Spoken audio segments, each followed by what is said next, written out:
Every time this guy dies, he goes back in time by 1 day. And now, he has to kill himself 4,000 times to rewind 11 years into the past, just to be able to kill an unkillable guy from whom he copied this same regression skill. From the start, Gongja was F-rank trash that everyone mocked. He had only one useless skill that he basically couldn't use. He could copy one random skill from anyone who killed him and make it his own. But what's the point of new skills if he's going to be dead anyway, right? So he just lives his pathetic life with no skills and no purpose, until one day. As he's heading home after having a couple of drinks, he hears something strange. He witnesses a top-ranked hunter, the #1 guy he had always admired, about to kill a girl because she tried to poison him. Even though there's no evidence, he kills her like it's nothing. Our guy tries to sneak away quietly, but a traitorous empty bottle gives him away. To make things worse, he slips and falls. Before he can get up, the Flame Emperor catches him. He asks how much our boy saw and whether he's from the same guild as the girl. Gongja denies everything and says he just wants to live and will keep his mouth shut. But the Flame Emperor doesn't care. He can't let a witness live, so he kills Gongja on the spot, just because he saw too much. Everything goes black. He's dead. That's when Gongja's only skill activates, and he obtains one skill card from the Flame Emperor. Still, Gongja isn't happy about it, because he died anyway, and there seems to be no point in new skills. But the next moment, he wakes up in his own room. Gongja tries to understand what just happened, and when he checks his phone, it turns out he's gone back to yesterday. But he was definitely killed by the Flame Emperor. So how is this possible? He opens his system and realizes he's here thanks to the skill he copied from him. It's called the Time Traveler's Clock. It lets him go back 24 hours right after he dies, keeping all his memories and abilities. There's a catch though. The higher his level, the bigger the penalty for using it. Still, it seems like the perfect combo for his first skill. Now he'll be able to get revenge on this bastard. The next day, at the exact same time Gongja was killed, a huge fire breaks out in the city. The Flame Emperor set nearby buildings on fire to destroy the evidence. Everyone rushes to put out the flames, and Gongja goes there too. The Flame Emperor is there as well, joking about how someone dared to play with fire without his permission, while not lifting a finger to help, saying he won't get paid for it anyway. Everyone thinks he's just an eccentric hero, but Gongja knows the truth. He's a murderer. So Gongja sets his goal to kill him, but right now it's impossible. Even if Gongja somehow managed to kill him, the Flame Emperor would just rewind 24 hours, turning it into an endless loop. So instead, Gongja runs straight past the Flame Emperor and into the flames. It burns, it hurts, but it's the only way. He returns 24 hours into the past. The skill works perfectly, and even better, since Gongja is still F-rank, there are no penalties yet. So now, he's going to die 4,050 times to kill that bastard before he ever awakens. After countless painful attempts, he finally succeeds.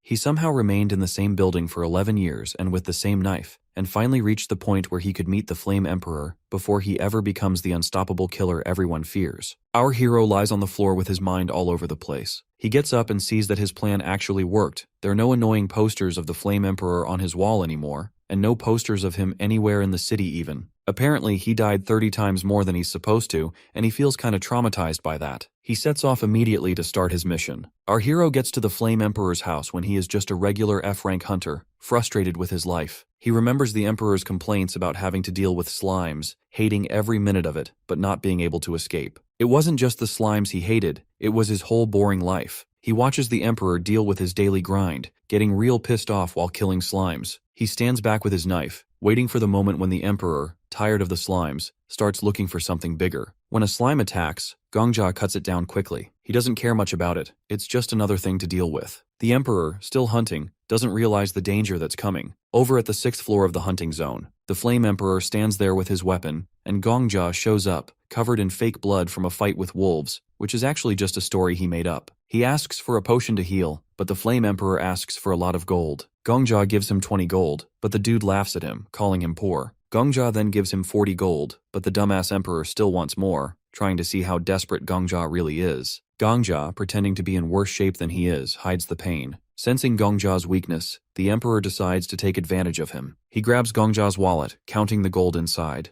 Gongja knows this is exactly how he really is, but he knows this is just the start. The confrontation gets heated when the Candle Flame Emperor gets ready to attack, but our hero kicks him where it hurts. The Flame Emperor falls over and our boy takes his shot, stabbing him with his knife. He falls with blood spilling everywhere, and our hero stands over him, looking down at his lifeless body and thinking about everything that led to this moment. Killing the Emperor doesn't bring him the joy he expected. After the Emperor's death, a pack of wolves pulls up to the location. They circle him, but he doesn't even care. He doesn't need to fight them, as he's already won the battle that mattered. He walks away, letting the wolves tear the Flame Emperor's body apart. He heads to a hidden spot where he has supplies and digs into the ground, pulling out a briefcase with some stuff in it. He changes out of his bloody clothes into a fresh black sweater and gets ready to teleport to another place. In the city, Gongja walks through the streets unnoticed. He passes a guard in shiny armor but doesn't stop to chat. Later, he's in a bar, drinking away his life essence to forget about everything he's just done. The news on a screen talks about failed attempts to clear the 10th floor of the hunting zone. Even though Gongja is ranked first, he doesn't care. The other failures don't matter. His win over the Flame Emperor is enough for him, even if it's just for a moment. As Gongja keeps drinking, this mysterious old dude walks into the bar. He immediately gets everyone's attention and orders for milk, vodka, and honey, and everyone in the bar whispers, unsure of who he is, but recognizing that he's someone important. Our hero looks at the TV and realizes that he's the famous Sword Saint, and everyone starts to catch on slowly. A newspaper shows a picture of the Sword Saint. People used to talk about him all the time, but after disappearing for 11 years, everyone forgot. He used to be the top hunter, but then the Flame Emperor came along. A man stands in the room fixing his tie. Gongja takes a sip of his yellow drink, watching the old man.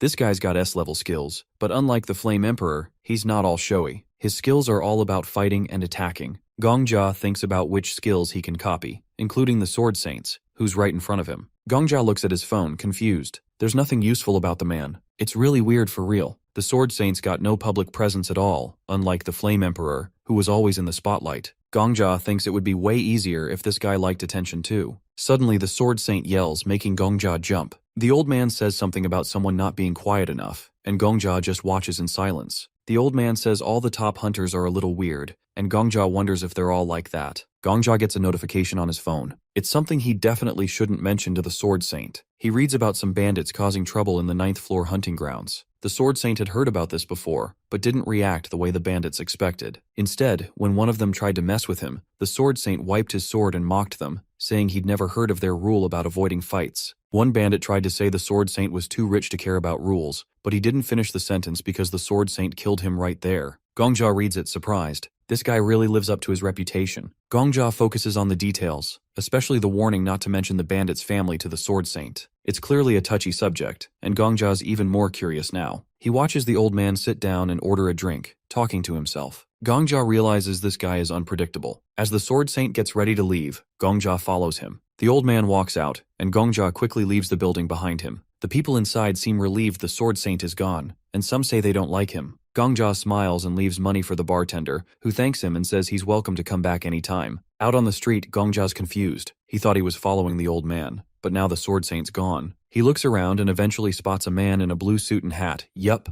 it's the Sword Saint. Gongja follows him through the crowd, noticing how the old man stands out. Gongja wonders what kind of skill the Sword Saint has, if it's a fighting skill or something else. Gongja feels that if he can figure out the old man's skill, it might become his own. Suddenly, Gongja feels some kind of danger vibe. The Sword Saint notices him, and Gongja realizes he's been caught. The old man tells him to come out, and Gongja, a bit nervous, steps out from behind a tree. The Sword Saint leans on his sword, and Gongja feels a chill down his spine. There are no witnesses here. Gongja asks the old man for something, though it's not clear what he means. He realizes his request sounds weird, but he asks anyway. He doesn't have weapons, just his knife, and his heart's racing as the old man watches him carefully. The Sword Saint seems to think Gongja's pretending to be someone he's not. Gongja, still confused, apologizes and tries to explain he's not what the old man thinks. The Sword Saint, agitated, assumes Gongja must be a high-level assassin, trying to trick him. Gongja tries to convince him that he's just a regular guy, but the Sword Saint isn't buying it. The old man draws his sword and shows Gongja a reflection of himself in it. He tells Gongja to shut up, his face serious. Gongja, still not understanding, realizes things are getting serious. The Sword Saint warns him that he can tell when someone's lying, and Gongja's lie is obvious.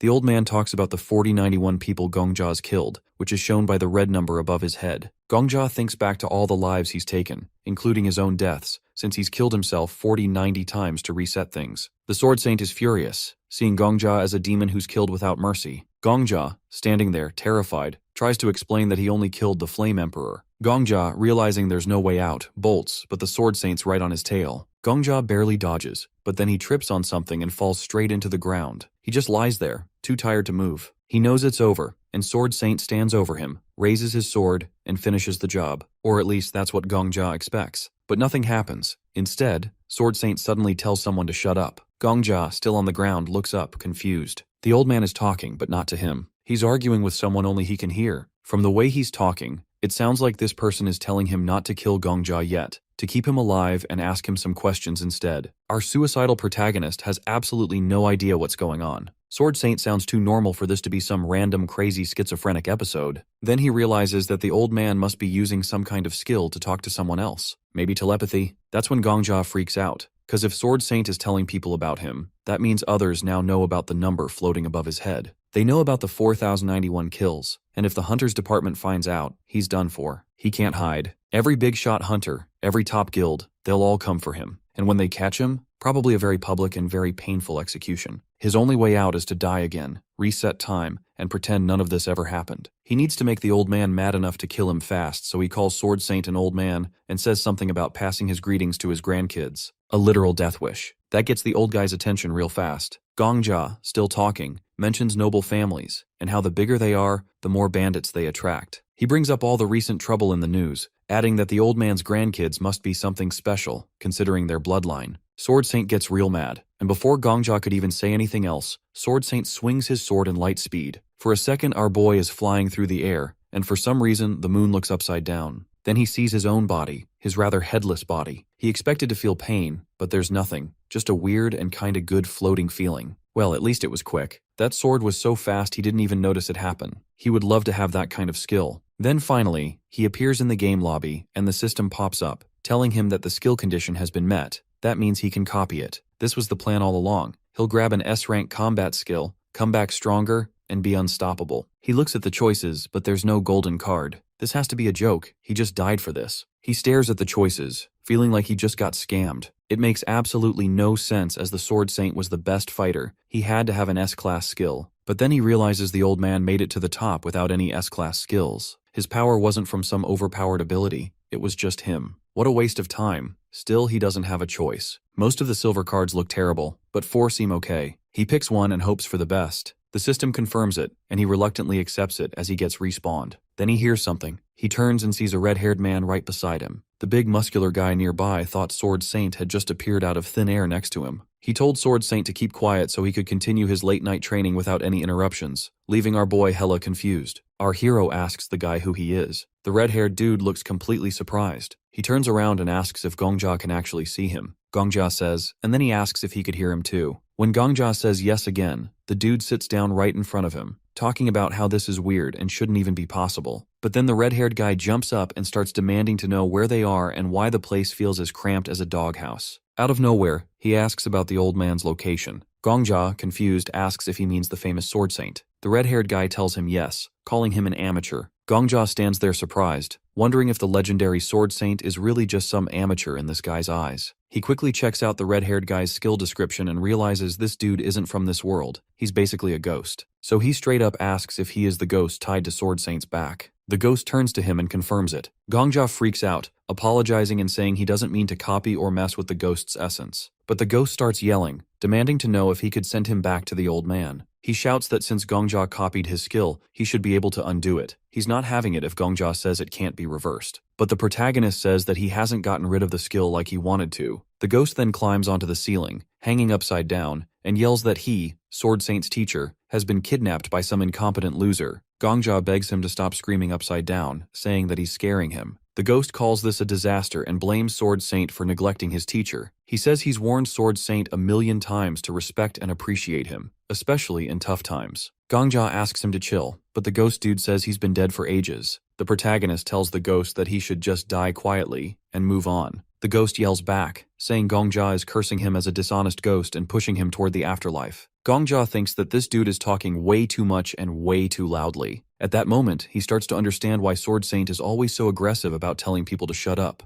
Gongjia admits he's spent his whole life hiding from Sword Saint, using every skill he has to avoid attention. The ghost looks surprised, saying no other hunter in the world is as noble as Sword Saint. But then he adds that's only true as long as they're not talking about grandchildren. Out of nowhere, Gongjia says that out of all Sword Saint's skills, there's one that shows the number of kills. The ghost guy asks if he means the skill that just shows if someone has killed before, which he thinks is useless. Gongjia points to himself and says the number of murders hanging over his head is 4,091. The ghost gets mad, calling Gongjia crazy since he's such a newbie. He says he is the newest of the new and doesn't even have the right aura. The ghost asks how a bum-ass loser like that could account for 4,091 deaths. Gongja explains he hasn't actually killed that many people, he's only killed one person, the future villain. The other 4,090 are the times he's killed himself. He adds that he's been reincarnated just to take out this one guy 11 years in the future. He also explains he has a skill to copy one of the abilities of whoever kills him at the moment of death. Gongja has copied his own rebirth skill, so every time he dies, he just goes back a day. The ghost looks surprised, realizing Gongja's body is basically immortal. Gongja says he wants revenge, but knows he can never truly kill his enemy, as long as the guy has the rebirth skill, and is ranked #1 in their world. That's why Gongja goes back in time to before his enemy gets that skill. The ghost asks if Gongja has really gone back 11 years just to get revenge on one person, and Gongja says yes. The ghost can't believe Gongja has killed himself over and over to go back that far. The two just sit there in awkward silence for a bit. Then the ghost asks him for his name and why he's copied Sword Saint's skill. He replies that Sword Saint is the top hunter of their time, and it's better to copy strong people's skills to get stronger fast. The ghost gets suspicious and says that Gongja's answer makes it sound like the skill card says no one but he would notice the ghost's presence, meaning it's supposed to be a secret, and Gongja agrees. Suddenly the ghost tells Gongja to stand up.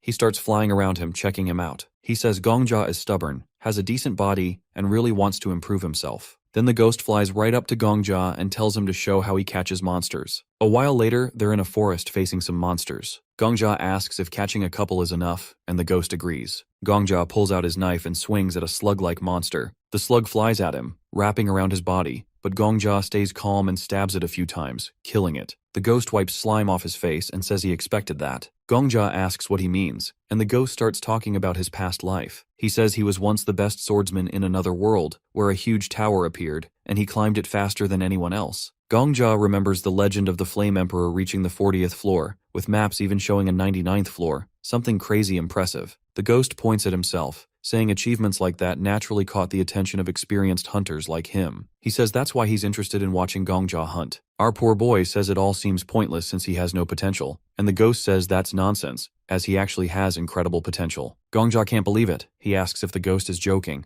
The ghost says no, and then he explains that Gongja has no talent for martial arts. His moves are clumsy, his body isn't suited for it, and awakening a rare martial art is something only heroes can dream of. But the ghost says Gongja has one unique talent: no fear of death. Most people instinctively dodge danger, but our suicidal MC charges in without hesitation. The ghost says dying over 4,000 times has erased Gongja's fear of death, rather than traumatizing him like everyone would think. Gongja asks if that really counts as a talent. The ghost says yes, it isn't natural but earned through hardship. He says overcoming the fear of death is one of the hardest things anyone can do. He adds that it's really amazing. Gongja realizes that no one has ever said anything like that to him before. He remembers how the Flame Emperor treated him like trash, which has driven him to keep sacrificing himself without thinking about the past or future. Gongja looks at his hands and realizes his many deaths have become his talent. The ghost asks what Gongja was thinking when the Sword Saint killed him. Gongja looks away and says he thought about how beautiful the moment was. The ghost starts laughing and making fun of this weird experience. The ghost then talks about Gongja's copying skill, saying since it copies instead of steals, Sword Saint must have another ghost as his friend spirit. He flies closer, curious about who will become the better hunter, Gongja or Sword Saint. He says he'll train him to not just match but surpass Sword Saint. The next morning the ghost screams at Gongja to get out of bed.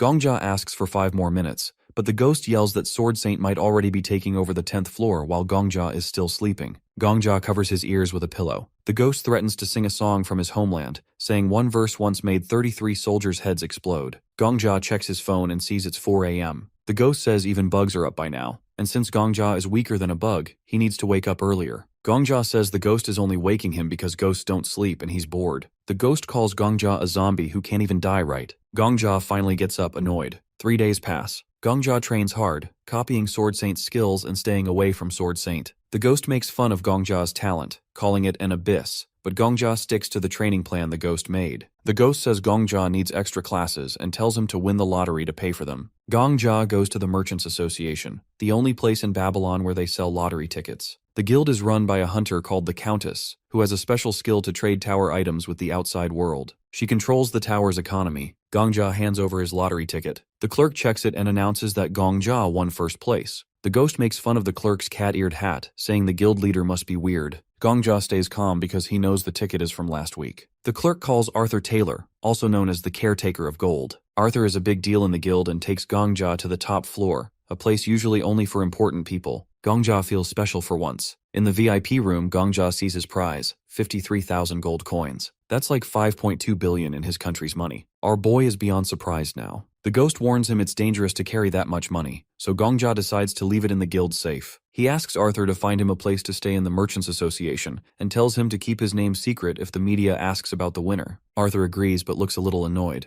The ghost says Gongja is thinking smart for once. He points out that guilds give protection and support, something the Flame Emperor ignored, and that's why he failed. Gongja realizes he needs the guild to avoid making the same mistakes. While Arthur handles his requests, Gongja thinks about his goals. The money is nice, but he really wants to climb the tower. He remembers the system panel's golden glow, which feels more important than the coins. Gongja buys a second-level honorary membership in the Merchants Association for 10,000 gold. This means the guild will protect him. The ghost says Gongja is finally using his brain. Gongja tells the ghost to stop calling him dumb. The ghost laughs and says Gongja seems happier. Gongja agrees. He feels like he has what he needs now: money, protection, and a plan. With the ghost's help and his new resources, Gongja is ready to take on the tower and get his revenge. They leave the building, and Sword Emperor reminds Gongja that the main thing about extra classes is paying for them. He tells Gongja that since the tuition fees are now covered, it's time to take the next step. Gongja asks if Sword Emperor means he needs to find a regular teacher for extra classes. The ghost, acting like he doesn't understand, says the teacher is right under Gongja's nose. He says that what Gongja really needs is a boost, something like a miracle potion to make him stronger, or a scroll with the basics of martial arts written on it. Suddenly he flies up to Gongja and says that at Gongja's current level, even reading the scroll won't help because he won't understand it. So, the only option left is miracle potions, and really good ones at that.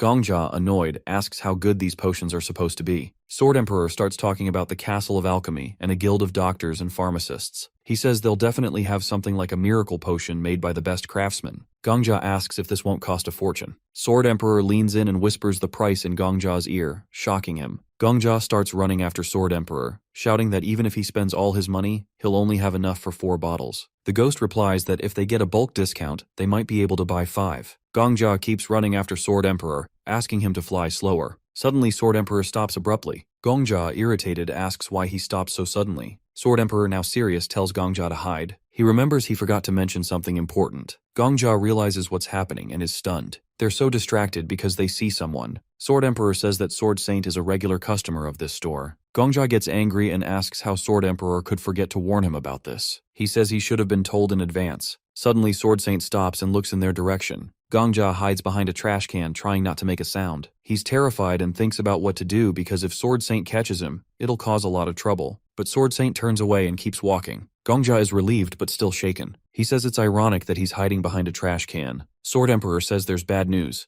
If Sword Saint is here today, it means he's also here to buy miracle potions. They immediately run to the store. Sword Emperor looks around the corner and is shocked. He starts screaming because he sees Sword Saint entering the store. Sword Emperor says with regret that they're just a little too late. What upsets him most is that this store is the best. Gongja realizes going to the same store as Sword Saint is too risky. He takes out his phone and starts looking through the current ranks of hunters. He's looking for something specific, but it's not in the top 20. He keeps scrolling and realizes it's not in the top 100 either. He says he hopes to find it at least in the top 300. Sword Emperor doesn't understand and asks if Gongja's luck has run out. Gongja says it's the opposite. He puts his phone back in his pocket and says the potions might cost him almost nothing. Sword Emperor is shocked. Gongja turns around and happily says he can buy potions for pennies. He says he knows an incredibly good pharmacist. Sword Emperor flies after Gongja and asks if it's just him, or if they're going deeper into the wilderness. In this area, people look at Gongja with suspicion, but he keeps walking. Sword Emperor is skeptical and asks if a talented pharmacist really lives here. Gongja says this isn't just a talented pharmacist, they're going to see a real genius. Sword Emperor asks if he's lying because what kind of genius would live in a place like this? As Gongja walks, he hears the old man talking in disapproval. He feels the old man might be following him to rob him, but he assumes the old man just thinks he is crazy because he's talking to himself. He feels the old man has no idea how much money he's carrying. Sword Emperor asks again if Gongja really knows where he's going. Suddenly, they hear someone shouting not to touch the experimental equipment. Gongja says they've come to the right place. A man shouts that half a year has passed and he needs money. A green-haired girl tries to stop him, saying if he takes her equipment, she won't even have money for food. The man orders his workers to take everything, but the girl pleads for more time. The man shouts that a week has already turned into a month, and a month into half a year. He takes her card and the girl holds on to it, saying she hasn't finished her mixture. The man lets go of her and she falls to the ground. He tells her to stop making potions and walks away, The girl lies on the dirty ground as her equipment is taken.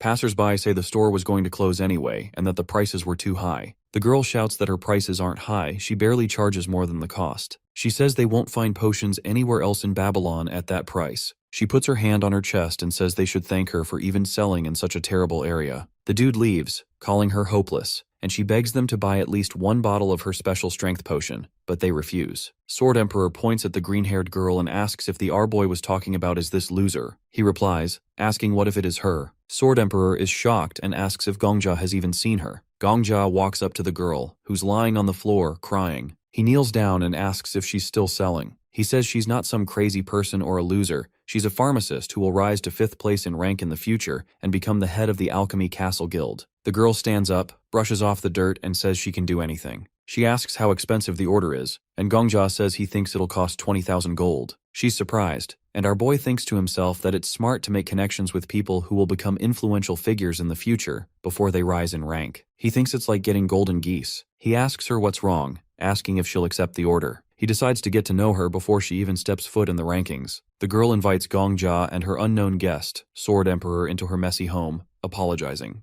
The door falls off as she opens it, showing the complete disaster inside. Gongja talks about the mess, while Sword Emperor grows more skeptical, questioning how clean the place is and if her potions are even safe to drink. They sit at the table, and the girl asks if Gongja really plans to pay her 20,000 gold for her work. Gongja assures her he can pay up front, which she hesitantly accepts, admitting she's in a tough spot financially. Gongja realizes how desperate she is and tells her to take what she needs from his safe, promising to let the Traders Association know. But he warns her not to take more than 20,000 gold since his funds aren't endless. The girl, relieved, gets ready to take his order but makes it clear she'll never make drugs. It's the one line she won't cross. Gongja assures her he's not looking for anything illegal. Sword Emperor, still unimpressed by her appearance, starts listing off a complicated recipe for Gongja. It includes 23 rare ingredients, like the eyes of a balloon cat and the scalp of a giant sandworm. The girl is surprised and recognizes the recipe as something that requires insane skill to make, since all the ingredients have to be infused at the same time without being refined separately. Sword Emperor confirms her assessment, seeming a little impressed by her knowledge. Gongja, seeing how skilled she is, smiles, feeling confident in her abilities. When Gongja asks how long she'll need to make the potion, she says 4 days, but adds she could work faster with better equipment.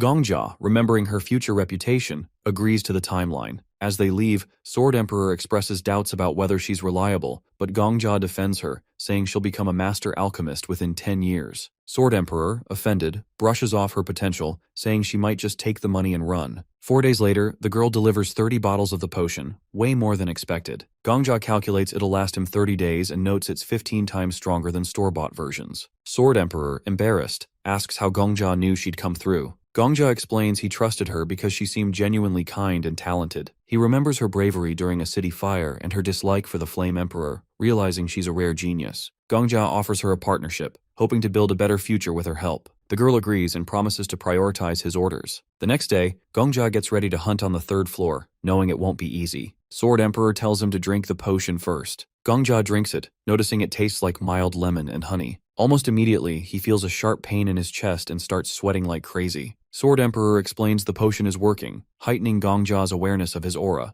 the energy all hunters have inside them. Gongja struggles to control the overwhelming sensations, his vision doubling as Sword Emperor teases him about how hard it is to master his aura. Sword Emperor says Gongja's ability to control his aura will decide whether he succeeds or fails, and then suddenly, a monster shows up behind him. Sword Emperor yells at him to run if he doesn't want to get hurt. Gongja is told to show his aura in really tough conditions, and he starts sweating. The Sword Emperor watches him struggle and calls him incompetent, saying anyone who really doesn't get aura basics is just totally useless. That kinda hurts Gongja, but he keeps going, really pushed by a real need to get better. He thinks complaining won't help at all, especially since the Sword Emperor says that if anyone really hates their life, they can just end it right away. Gongja worries about that advice, scared it might push his kill count higher. He also fears the old man's plan, sure that the Sword Emperor will really go after him if his kills rise anymore. A big green creature with a club suddenly shows up and roars. It looks like an orc, and its quick attack forces Gongja to forget everything else and focus on the fight. He tries to dodge the orc's swings, seeing they look weirdly slow to him because of a special drug that boosts his senses and speed. Even so, he feels something is missing in his style. Gongja tries to use his aura right, remembering the Sword Emperor's lessons on moving energy into his legs. Even though it sounded easy at first, doing it in a real fight is way harder. He angles his leg, hoping to direct energy well. Red energy sparks from his neck to his knee, sending short shocks through his body. He sees some smoke around him as he forces aura through muscles that aren't trained yet. Still, Gongja avoids the orc's neck smash, and the ground shakes when the club hits. He runs, pushing his legs harder, but notices he's got his eyes closed without thinking. Each dodge becomes tougher as his body tires out. The Sword Emperor watches from a short distance and says that Gongja's body has no proper channel for aura to move through. In simpler words, his insides are like a forest with no roads. If he clears those paths, aura will flow better, boosting his fighting ability. Gongja tries to hold on to that info, but the orc rushes at him again. At least he can feel the aura now, and he thanks the special potion he took. Normally, newbies need way more time to sense aura, but the potion speeds it up. The orc swings its club, and Gongja moves at the last moment, letting the weapon crash into the ground. He remembers the Sword Emperor's tip that these weaker creatures often have simple patterns, so you can see their moves coming. Next, he recalls, is about pooling aura in his legs for a burst of speed. Though it seems simple, Gongja feels pain each time he tries to push aura through his limbs. He remembers how the Sword Saint once chopped off his head before he even knew what happened. That memory shows him how far behind he is in aura skill. But he also remembers he's basically immortal, coming back to life each time, giving him a strange chance to get stronger. Not wanting to stop, Gongja stays focused. The orc swings down again, and he ducks, forcing aura into his legs. A dim red circle forms around him as he builds up the courage to hit back. The Sword Emperor watches quietly, wondering how far Gongja will go. Gongja pulls a small green knife from behind his back and he charges at the orc. Orcs have tough skin, but he still rams his blade into the creature's neck, with red sparks dancing over the spot. Straining to keep control, he recalls the Sword Emperor's advice about pushing aura into the tip of his weapon for more damage. Gongja's body still lacks a proper channel, so it hurts a lot. But he keeps going, eager to beat the monster. The orc growls, but Gongja lands a second stab right into its eye. The orc falls, leaving our boy panting and shaky. The Sword Emperor walks over, checking how much this fight wore Gongja out. He feels like he might pass out from using too much aura. His eyes water from the pain, and he silently curses how rough this training is. The old man gives him some credit for being crafty, but also points out that Gongja's aura use is far from good. Gongja sinks against the dead orc, still feeling messed up. The Sword Emperor says that if Gongja is feeling that bad, he can just die and come back, since he's guaranteed to revive. Normally, the old man wouldn't say something so wild, but Gongja's weird power makes it possible. Gongja refuses at first, thinking any death might affect his kill count or set off other problems. But the Sword Emperor talks about a way to avoid increasing that number. He sets up a plan so that Gongja's next death won't hurt his tally. Before Gongja can argue, another orc appears. It swings at him, and Gongja, already tired, fails to dodge. He feels a painful hit, then everything goes dark. A death notice flashes in his sight. Suddenly, he's back in the strange blank space he sees whenever he dies. He sees the usual note telling him he returned to a time 24 hours earlier. He remembers stuff from training with the Flame Emperor and Sword Saint, and then he notices a new skill message. It says he just unlocked the condition to copy a new skill, this time from the orc, and it looks pretty strong. Gongja and the Sword Emperor stare at that notification with so much surprise. They both realize this new skill is super OP and could change everything. Gongja stands in front of the system message, feeling kinda confused as to why the tower was being so generous. The Sword Emperor gets angry that a beginner can receive such strong rewards. He doesn't understand why this tower would hand out god-level or near-god-level powers to a new guy while ignoring the skill of someone as strong as him. Even though the Sword Emperor is upset, our MC with many death wishes focuses on the row of skill cards floating in the air and grabs one without thinking, since he has no idea which one is better. Sword Emperor asks him why he's picking that one and why he isn't going for something better. Gongja just says he only sees the back of the cards, so he can't guess which might be worth more. The Sword Emperor explains that he can see the front of the cards from where he is. Because he's a spirit without a real body, he can fly around and read the skill details. Gongja's eyes light up when he hears this. If the Sword Emperor sees the front, then he can warn Gongja about useless skills and point out anything that might actually help. Gongja is eager for that info. The Sword Emperor agrees but says he will read each card's description only once, so Gongja needs to listen closely. The Sword Emperor says the first card has a picture of a volcano erupting and two orcs holding hands. It shows orcs wandering a harsh land, supposedly making lots of babies to deal with tough problems. The skill text talks about fast orc reproduction. It's called Blessing of Reproduction, labeled F rank. There is some small benefit, but it also makes the user feel hot all year, which sounds bad. The second card has orcs dressed like hip-hop fans who speak in a silly slang, using chick or chiik at the end of what they say. The skill is named Chi-ik Chick, also F rank. Gongja thinks both skills sound awful. The Sword Emperor jokes that Gongja might have taken Chi-ik Chick by mistake if no one stopped him. Gongja doesn't see how Blessing of Reproduction is any better. Both are F rank, and neither seems good for fighting. The Sword Emperor points out that if Gongja really wants a bit of orc power at least once, Chiik Chik might be sort of fun. So Gongja decides Chiik Chik is a bit less bad. Right before the Sword Emperor finishes talking, Gongja picks the Chiik Chik skill. The system blares that the skill is copied. The Sword Emperor gets furious, calling Gongja a fool for missing a deeper plan. But Gongja has already locked in his choice. Next, Gongja wakes up on a bed in a safe place. A blue screen shows his rank and says there's no penalty for getting Chiik Chik. The Sword Emperor holds his head, really upset about what he thinks is a huge lost chance. Gongja doesn't care and notices how comfy the bed is. He figures this is normal for the merchant group that runs the tower's rooms, and he kinda feels calm after all the rough training. The Sword Emperor complains that Gongja is too soft, but Gongja ignores him and says they should go hunting again. Gongja doesn't listen to advice about regular training. He says they're heading to the 3rd floor hunting grounds. The Sword Emperor tries to explain that 6 months of deep meditation is the right way to build strong aura paths and avoid the injuries Gongja suffered. Gongja says he can't wait that long. He reminds the Sword Emperor about his special resurrection power, which lets him die over and over without any lasting penalty. The Sword Emperor thinks careful training will get the same results, but Gongja wants to face monsters and push his aura skills in real fights. They reach the 3rd floor, which is a forest filled with orcs. Gongja sees an orc with an axe. The Sword Emperor guesses Gongja might change his mind and do some meditation,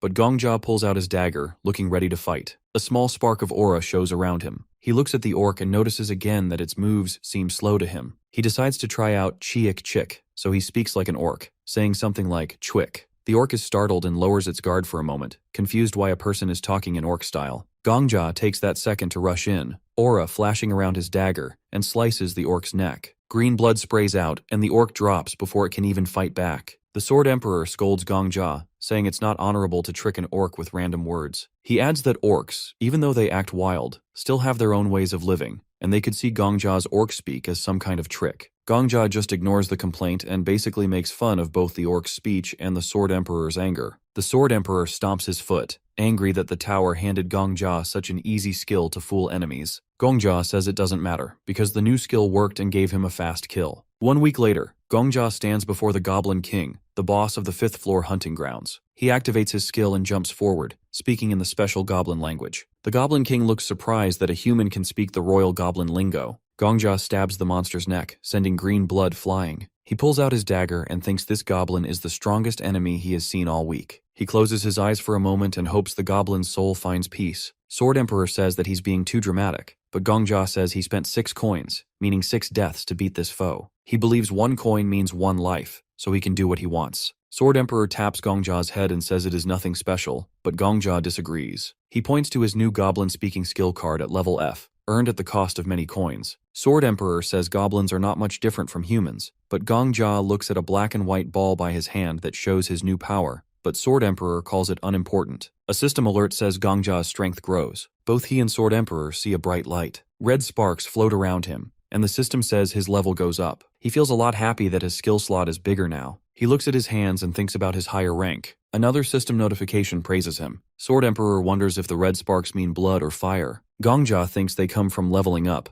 but Sword Emperor explains that this glow shows an aura tied to a big memory. He mentions the Flame Emperor, who once killed Gongja and had a fire aura. Gongja remembers that, and Sword Emperor says that aura types often show what is hidden inside, and he thinks Gongja's aura is blood, not fire. Gongja asks about the Sword Saint, and Sword Emperor tells him about a child lost in the mountains who kept climbing to stay alive. The child loved the moonlight, believing even moonlight can be beautiful. Gongja listens, not sure why it matters, and then they drop the topic. The spirit claps and says that Gongja has cleared the 5th floor, so he should keep moving. Our boy raises his hand and asks if they can go straight to the 10th floor boss. Sword Emperor thinks he is too sure of himself, but the protagonist insists he can do it. The spirit asks if he knows how many years tougher hunters spend on the 10th floor. Gongja makes a bet. If he cannot beat the 10th floor boss with only 2 coins, he will call Sword Emperor teacher. The spirit is shocked and reminds him that he used 6 coins to beat the Goblin King. Gongja thinks Sword Emperor is selling him short and says he is ready to take big risks. He wants to know what skill the 10th floor boss has. If Gongja wins, Sword Emperor must treat him with respect. Sword Emperor gets mad and calls Gongja's power a cheap trick that does not mean he can beat the top swordsman. He predicts Gongja will fail and stay a student. Gongja says the Sword Emperor should get ready to serve a new master. They laugh about it together, and people nearby start thinking that Gongja has gone cuckoo.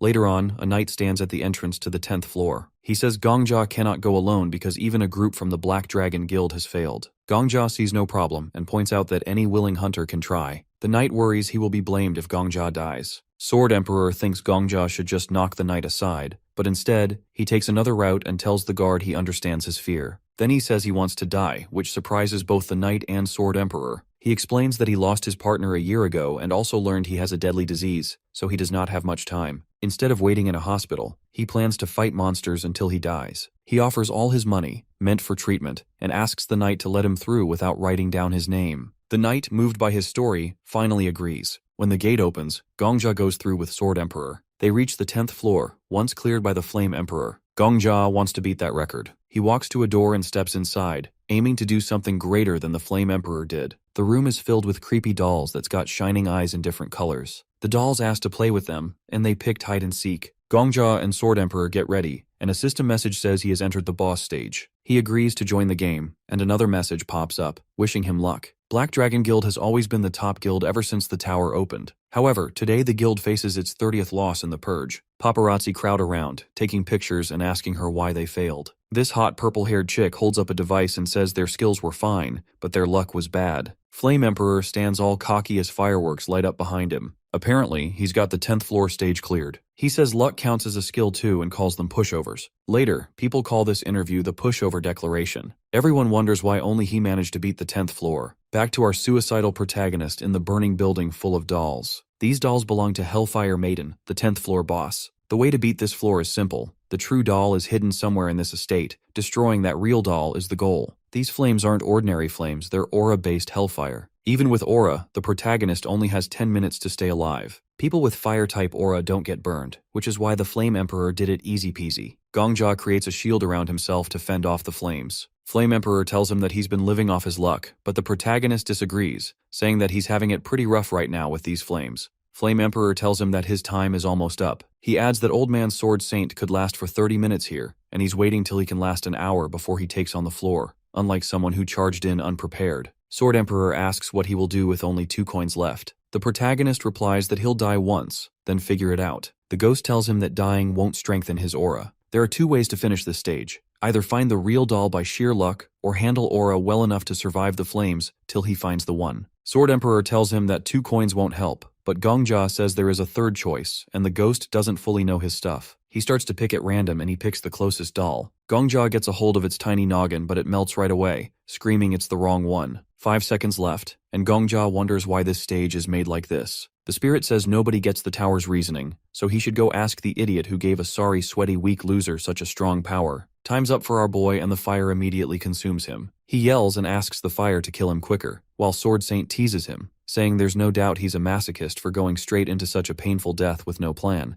and that he's much weirder than the tower. Our boy finally dies, and a notification pops up saying that a skill condition is met through death. He asks the spirit if he remembers their agreement. He points to a golden card and says it's S tier. The user must be inside the barrier to use it. He tells Gongjia to grab it because that skill can create the same hellfire that killed him. But Gongjia freezes, thinking about something. Something about it feels wrong. He remembers the doll melting in his hand. Sword Emperor is not sure what's up, and Gongjia asks him to read the other skills. The spirit does so, naming some real interesting stuff. Gongjia looks surprised, and makes his decision to pick the silver card against the ghost's will. The ghost tries to make him pick the golden card, but Gongjia refuses, saying that the card is what he's looking for. He realizes something is off. Among thousands of dolls, one is the real deal. That real doll organizes things, has a fire aura so it doesn't burn. But then, why don't the fake dolls burn either? A notification pops up that the skill grants immunity to fire for whatever living being or object he chooses. However, damage from water and ice type attacks increase by 300%. He receives the power and starts to go back 24 hours like he's supposed to. But just as he was celebrating and asking Sword Saint to call him sir, a penalty notice appears. It says his penalty is to relive the trauma of the enemy who killed him. The penalty level is low, and Gongjia doesn't understand, but the penalty starts anyway, recreating Hellfire Maiden's pain. Over somewhere else, a hungry girl goes to a man asking for bread, even if it's just scraps. He mocks them, calls them beggars, then slams the door in her face. She keeps going from house to house, but everyone turns her away with excuses. A distant person says he wants some people to carry these orphans away forever, treating them like they are dirty pests. Afterwards, she bumps hard into another random guy. She says sorry. Rather than tease her, he simply puts a hand on her head and asks if she has any parents. Seeing her hunger and pain, he says he is a doctor, brings her to his home, and also says more kids really wait there to have fun with her. When they get there, The gate closes, and he locks her in a cage. The girl, scared and hungry, wonders if she can leave. The man looks at her and calls her an animal. He says orphans should be treated like farm animals because they do nothing for others. Holding a knife, he pulls her from the cage, saying he knows orphans well, calling them parasites who roam around. He says he is a guardian and a doctor who wants to clear out this place by getting rid of them once and for all. He cuts the girl's hair, saying this is how she must pay for her wrongs. Later, he stands before a bunch of followers and says the orphan's hunger causes all problems. One follower lifts a knife over a kid. The crazy man says he will save the world by giving up these kids to some higher power. The girl watches in horror while a boy gets stabbed. He makes just one last yell and then goes silent. After some time, the girl sits in a cage, asking herself why he takes her friends. She hears someone say they need more people for the next ceremony. She does not get why he causes so much hurt right now. Meanwhile, Gongja shows up in that same room. He feels shocked, asking if the Sword Emperor sees this too. The Sword Emperor says yes, but did not notice Gongja is here as well. Gongja holds his head, saying only their minds are here, so they can watch but cannot change a thing. The Sword Emperor gets angry, saying people like this exist. He wonders who else should pay for these awful acts. Gongja stands near the cage, trying to figure out if this is the 10th floor boss. He never thinks a person's sad story can turn into a monster. The Sword Emperor says not every monster is like this, but some bosses come from real events in other worlds. Things like heroes and other beings also come from far-off places, which happens more starting from floor 11. Gongja asks why this was never shared before, and the Sword Emperor says Gongja never asked. Plus, he has never seen the real source of a boss's birth before and only knows they came from another time. They watch the man drop a candle and fire spreads around the estate as people run to save their stuff. Gongja yells at them to rescue the kids in the basement, but nobody can see or hear him. The kids are stuck in cages, crying for help.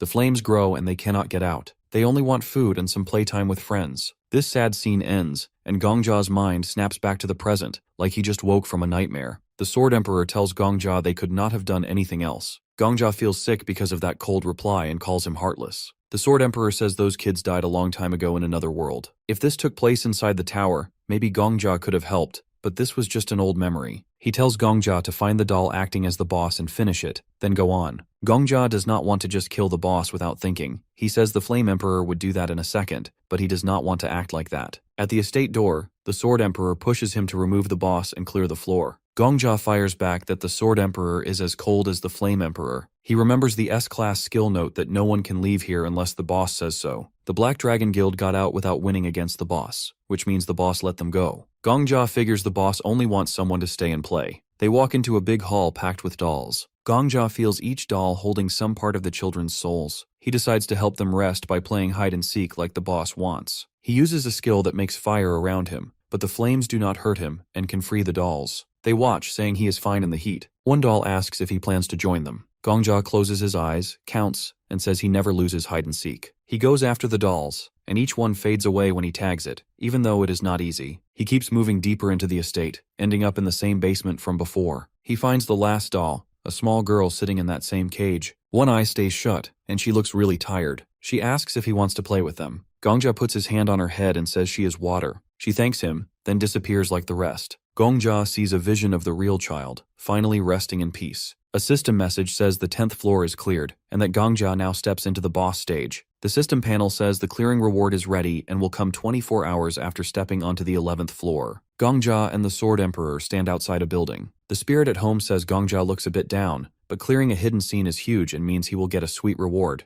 Gongja covers his face and says the Sword Emperor does not understand why he is sad, because the Sword Emperor does not have normal human feelings. Gongja also says he thinks the world is a bad place and hates bosses that come from sad stories like the one they just saw. The spirit at the back says that stuff like this happens wherever people live. Gongja and the Sword Emperor stay quiet until the Sword Emperor suddenly grabs his head and yells that this mood is not right for him. He pats Gongja's shoulder, saying Gongja is amazing. Gongja looks unsure, so the Sword Emperor says he means Gongja's special way of beating the boss. Gongja calls it weird, but the Sword Emperor says he always gives praise when it is due, and Gongja won by his own skill, not luck. He says they are partners and should share good news together. All at once, fireworks light up the sky. An announcement says the 10th floor is cleared on a Friday and the 11th floor opens in 24 hours. People ask about the fireworks, confused why they appear outside the first floor. Someone writes that he is on the 3rd floor hunting grounds but sees them and hears the 10th floor message. Our boy and the Sword Emperor check the timer. The Sword Emperor says this reminds him of something he once saw, and the hero agrees, saying this is his second time seeing it. Gongja looks at his phone. On a forum, people say it is not the Black Dragon Guild because their leaders are spotted in a cafe on the ground floor. Others bring up the Pantheon Guild, but apparently their priests and a so-called cult interrogator are busy, so it is not them. Some guess it might be Sword Saint,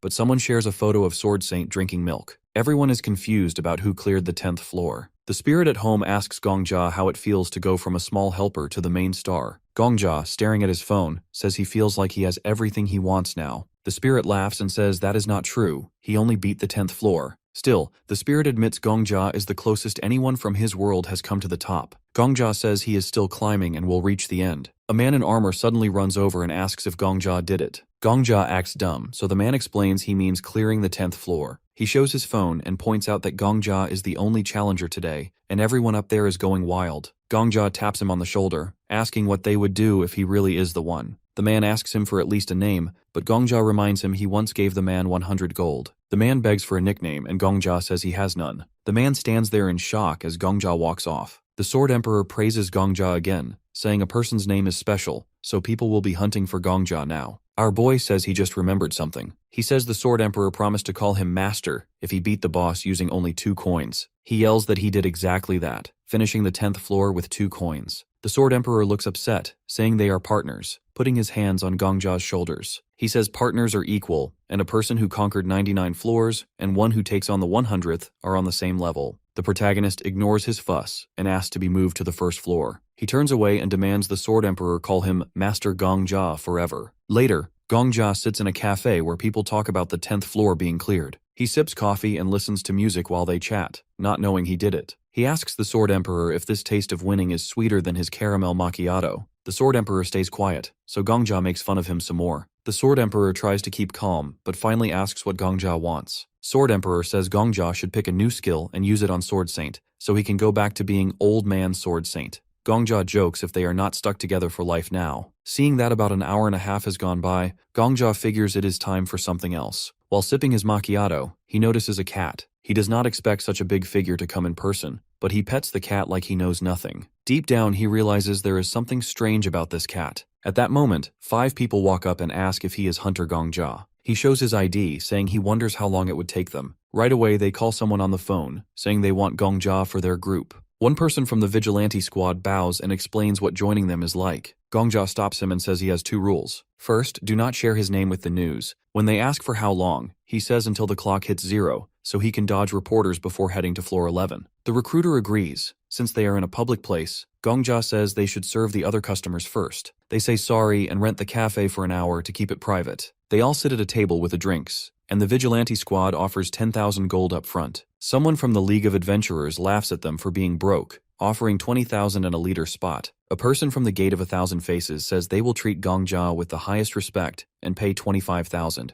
Then someone from the Pantheon group says they will give him an honored seat. Another from the department says they will also put him in a top spot. Gongja notes that everyone fears Sword Saint, a big freelancer who stays out of guilds, so the big groups feel threatened. If another strong person shows up, they want him on their team fast. Right then, the cat in Gongja's lap talks, offering 500,000 gold if he joins the Merchant Alliance. The cat jumps off and changes into a stunning woman, showing she is the leader of the merchant group, ranked 3rd. She tells Gongja he can have not just the gold, but also the job of vice guild leader. Gongja smiles, takes off his headphones, and says now he is interested. The Countess says Gongja has guts, noticing he does not look shocked that her cat form turned into a person. Gongja says he even sees ghosts now and then. The Countess laughs, saying he stays really calm, and Gongja wonders how she looks so young for someone over 40. He figures she must be the richest person in the tower, and probably drinks something like an eternal youth potion every day. A recruiter from the Vigilante Guild tries to talk to the Countess, but she cuts him off. He says sorry and asks if giving Gongja a 500,000 gold deposit is too much. The man tries to argue, but the Countess stares him down,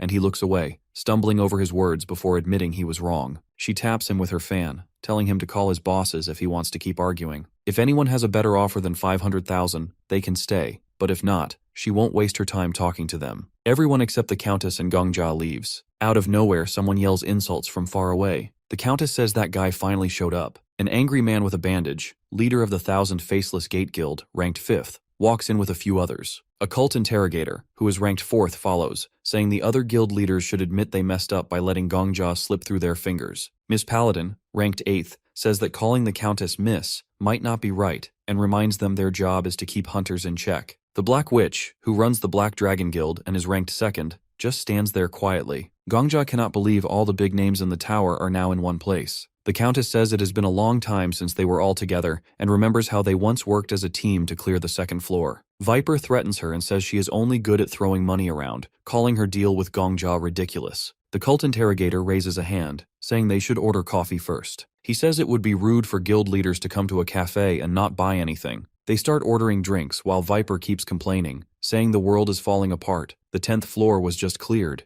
and yet here they are, drinking coffee like it is the only thing keeping them alive. The cult interrogator ignores him and calmly orders, making Viper curse at him, calling him a crazy religious guy. The cashier looks confused but rings everything up. As they sit, someone finally remembers Gongja is there and asks if he wants anything. He asks for a menu, saying he already had a macchiato, so he chooses hot chocolate. He sits down like he belongs there, knowing they are all here to pressure him into picking a guild. The Sword Emperor tells him not to stress. These people are just trying to scare him. Gongja agrees and jokes that getting burned alive was worse than this. The Sword Emperor says that is exactly Gongja's edge. He is not scared to take risks. Gongja sarcastically thanks him and reminds him that he still owes him something. The Countess then mentions that Gongja once won some lottery in her guild's world, saying this proves he has real luck and guts. She says those traits will take him far. Viper says that there is no way someone who just beat the 10th floor is a complete nobody. He says they should stop playing around and make a deal already. But the Black Witch says nothing is decided yet. Just because one guild looks weaker right now does not mean it is over for everyone. She asks Gongja straight up which guild he is going to pick. She also says that if he refuses them all, they will have to prepare for a mess in the media. Gongja asks what happens if he picks a guild, and she says that will start a crazy bidding war. She explains that clearing the 10th floor gives them a new way to prove the tower is still valuable to the outside world. More people might be drawn in,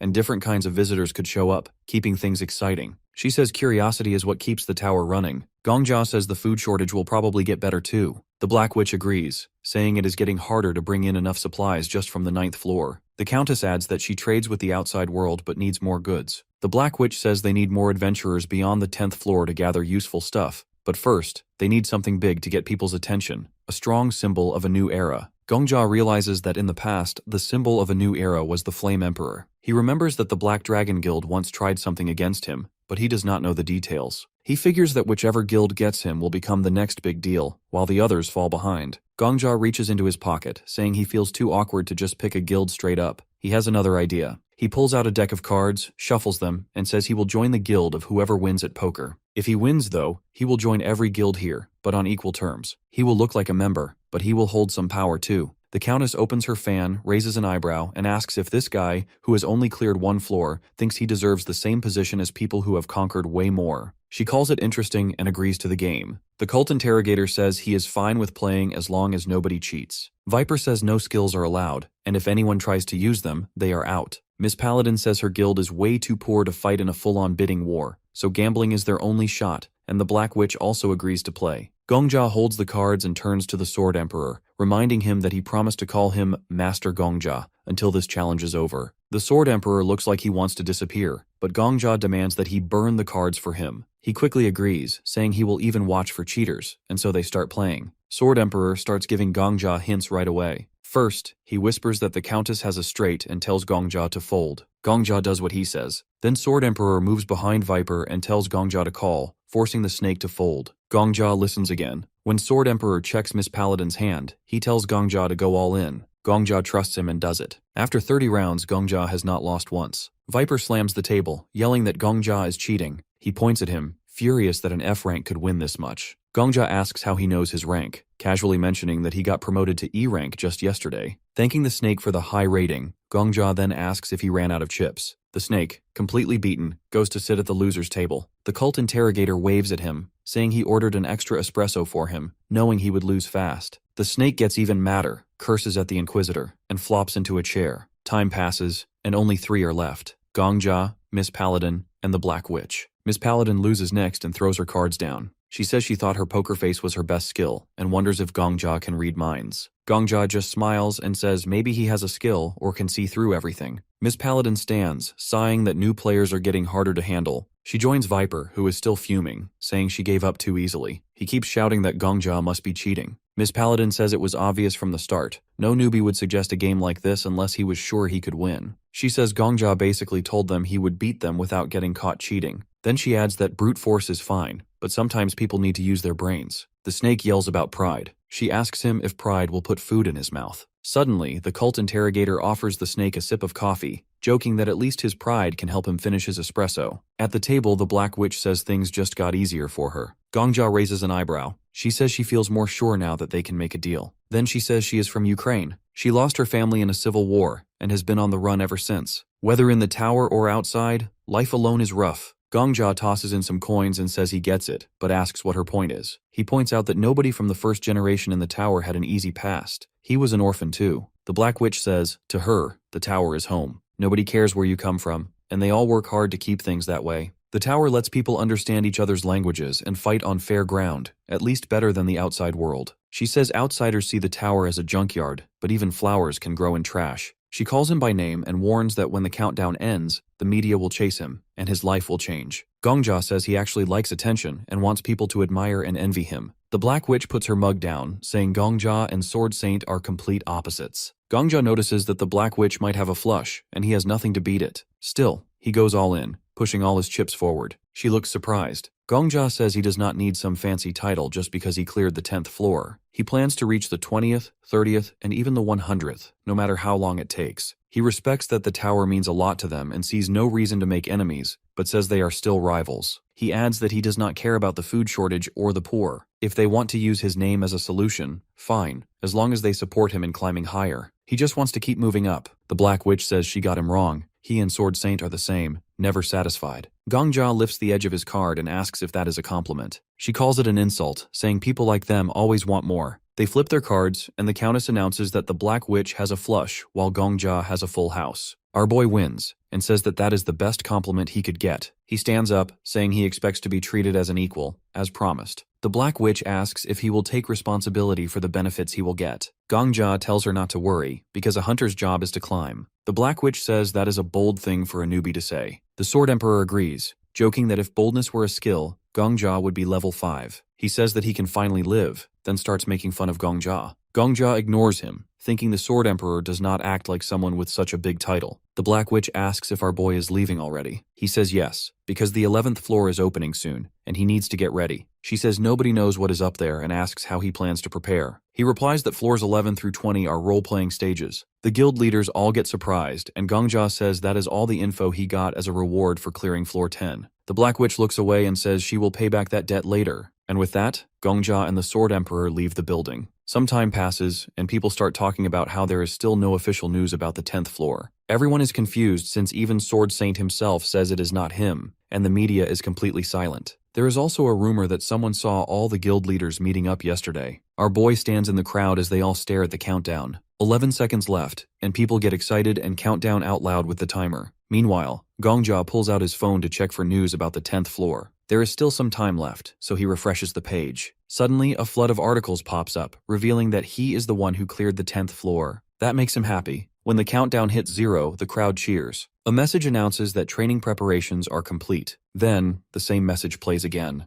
People turn to a girl and ask her to open the 11th floor. She faces them and congratulates them for cleansing the fiery hell estate of past resentment. Those seeing her for the first time are amazed, calling her an angel. Gongja wonders if she is a goddess, but the Sword Emperor says gods do not exist here. He says this is just the system, and now she will explain the quest. The girl says one world needs warriors to fight against the Demon King. She adds that they will challenge the Demon King and save humanity. The Time Lord says that even if she is a goddess, this is just a pre-recorded message. Gongja asks how he knows that. Meanwhile, the girl continues, saying that to accept the mission, they have to say transfer. But suddenly, Sword Saint jumps at her and cuts her in two. It turns out the girl is just a hologram. The hologram speaks again, telling them to say, transmit, if they wish to accept the mission. Now everyone realizes it is just a recording. The Sword Emperor says he has done the same thing in the past, so he already knows this is an NPC. After that, Sword Saint accepts the mission, and he gets transported to the 11th floor. People are surprised, and the cult interrogator laughs, saying it is a beautiful day and that Sword Saint beats him to it again. He says they will meet on the 11th floor, then disappears as well. One by one, hunters start transferring to this new game level. The NPC announces that warriors will face a test of faith from the 11th to the 20th floor. She tells them to seek the truth, and in doing so, they will discover the truth about themselves. Gongja watches the message, impressed. Miss Paladin walks up to him saying that she has no idea what kind of being created the tower, but whoever did put a lot of effort into it. This message is made just for them, but no one seems to care. She says this is the kind of thing people should take a long time to admire. She says the tower and skills are miracles, but after 10 floors, everyone is too used to them. Gongja says she turns out to be pretty thoughtful. The head of the Vigilante Guild says that outside the tower, her specialty is music. She asks if he would prefer a girl from the music department. Gongja says that in that case, she has probably never seen real money before. She laughs, saying that is the painful truth. The Sword Emperor warns Gongja to be careful, saying something is off, and Gongja asks what is wrong this time. Suddenly, someone behind him asks if he is the hunter Gongja. He turns around and Miss Paladin says it looks like he has been spotted because of her. She apologizes and says she is heading to the 11th floor. Right away, a bunch of reporters surround Gongja. He asks if that is why she came to him. The head of the Vigilante Guild says Miss Paladin is just good at reading people, so he should take this as a sign of her interest. Gongja asks what she has figured out, but before leaving, she smiles and says the answer is inside his soul, then she vanishes. Gongja is frustrated, wondering if she has just set him up and run away. The Sword Emperor reminds him that she seems suspicious from the start. The journalists start throwing questions at Gongja about how he cleared the 10th floor. Gongja takes a deep breath, thinking about what he should say. He needs to get to the 11th floor as soon as possible. The reporters keep pressing him for answers, but suddenly he silences them all by saying he will clear the 20th floor. Then he wishes them luck and transfers himself. Now, on the 11th floor, Sword Saint arrives and is completely surprised as a huge battle is already taking place. Warriors are fighting desperately to stop the Demon King's army for the sake of the Ajum Empire. While the crazy fight is happening on the field, the knights are fired up because if they run away, the Empire is done for. Sword Saint tries to figure out what is going on, and suddenly arrows start flying at the hunters. The protagonist thinks the training is over now, and that fights like this will keep happening all the time. A knight runs up to the hunters, calling them warriors who will save the Empire. He holds up his sword and begs them to help him, saying this place is the last supply route for the Empire, so they have to protect it no matter what. If they fail, the capital will fall. The Sword Emperor says Gongja has gotten good at using aura to hear and see better. The knight in front of them asks them to save the Ajum Empire. Right then, the system tells them their job is to defend the port at all costs, because this fight is the first step to saving the Empire. The hunters freak out. They wonder if the Demon King is really about to show up. Monsters keep attacking, and they start to panic. Sword Saint says he does not know the full story, but the first step is to kill everything in sight. The hunters get excited and charge in after him. Gongja opens the system panel. A notification pops up saying he is getting his 10th floor reward. His reward for a regular scene is the patronage of the god of all things, and now he gets a map of floors 11 to 20. The Sword Emperor yells that he knew it would be some kind of unfair prize. Then, the system gives Gongja a hidden reward. This time, he gets the protection of the human god. He can also see all NPC skills and locations from the 11th to the 20th floor. But wait, there's more. Gongja also gets the patronage of the god of trade, which means he can get any item that exists on floors 11 to 20. Our boy says this game is about skill. The Sword Emperor loses it, yelling that this game is about pure luck. Now Gongja learns how the tower works. Floors 1 to 10 are for training, like a city for newbies to get used to fighting. Floors 11 to 20 are about warriors and the Demon King. He says there are only 2 ways to stop the Demon King's army: be strong enough to destroy them alone, or lead an army. Sword Emperor asks if Gongja is really going for the second option. He does not think Gongja could pull it off and asks if he has ever led an army before. Gongja says, of course not, but he opens the system panel and says he is sure he can learn. He looks at the Sword Emperor and says he just called this a bad game a second ago, and Sword Emperor stands his ground and says it is still a bad game. Gongja says he is going to prove that skill is what really matters. He pulls up a list of NPCs and filters it to show only the ones on the 11th floor. He says that the top 100 have really good skills. The Sword Emperor yells that this is not how things should work, saying Gongja should be fighting to get stronger. He says he's ruining his name. But our boy says he is not ruining anything. He tells the system to show NPCs with command skills,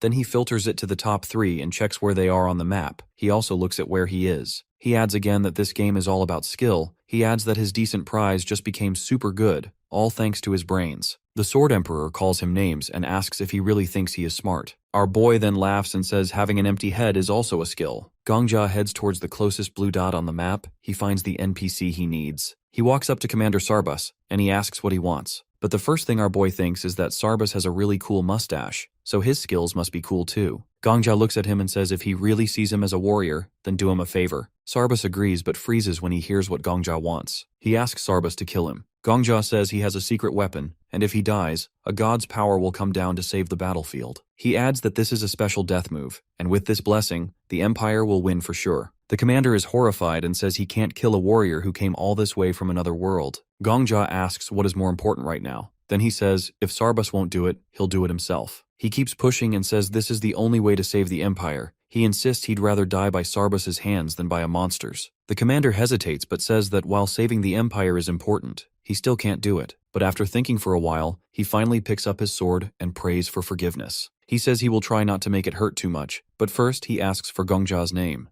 Gongja tells him, and Sarbus covers his face, thanks Gongja on behalf of the Empire, and lifts his sword, saying Gongja is a true warrior, and then he sends him back to the lobby. He copies Sarbus's skills, and now everyone stares in shock as he rides into battle on a horse. Gongja still has that battlefield assessment skill Sarbus used to have, but this version is his own creation. He figures out that if they keep moving straight and then take a right, they'll run into the commander of the Demon King's army. Our boy leads the army forward, with everyone shouting about how the warrior of the goddess will protect them. He knows the skill is a game changer, giving him a mini-map and serious credibility, especially since he's already scouted the area by reliving the day multiple times. He notices a goblin still hanging around and thinks that little guy is really persistent. Then he pulls out his legendary sword. The sword has a wild backstory. Legend says the founder of the Egyptian Empire was blessed by the goddess, but he and the sword vanished without a trace, leaving behind a cryptic prediction about a man with the sacred sword showing up when fate calls. Anyone in the Empire would trust the person holding that sword. The knights go nuts when they see it, yelling that the goddess hasn't abandoned them. Gongja raises the sword, shouts for everyone to attack, and thinks to himself how useful it is to clear hidden scenes. Meanwhile, Sword Emperor isn't really too happy that our boy picked that shiny, durable knife over all the other useful items. Gongja says that the knife is durable, sparkly, and will make NPCs on the first 20 floors go crazy. He keeps riding his horse, talking with the commander, and explaining that these creatures aren't just quest givers, they're quest helpers. Some hunters are wondering why Gongja is always with the commander, and why he's dressed like a hunter but acting like he's in charge. Gongja just laughs, thinking it's funny how envious they sound. Sword Emperor is still mad, yelling that he taught Gongja aura for sword skills, not eavesdropping. Gongja just says he likes it anyway and moves on. Ajim's army destroys the left side of the Demon King's forces, and Gongja orders them to push forward. Sarbus even calls Gongja his commander and tells everyone to follow him. Finally, they face the big boss, the Great Goblin King from the 11th floor. The Goblin King yells at his minions to stop the heroes, but Gongja isn't having it. He launches into the air, hits the Goblin King with a skill, and just like that, the boss is down. The knights go wild, shouting that the Demon King's army is defeated and the warrior of the goddess has taken out their leader. The goblins panic and try to run, but the hunters aren't letting them off that easy. They go full beast mode, taking out goblins left and right. And just like that, the 11th floor is cleared. The hunters are hyped, celebrating that they've beaten it in just 24 hours. The system tallies up the participants and announces the top 10 conquerors. Gongja is number 1 and the Sword Saint is number 2. Everyone is shocked that Gongja doesn't have an alias and that the Sword Saint is in second place. They wonder if Gongja is some hidden master. Sword Emperor tells him that he's just a cheater with a big head. Gongja shoots back that skill is king in this game, but Sword Emperor refuses to admit it. Gongja thinks to himself that this ghost cares more about his own ego than skills.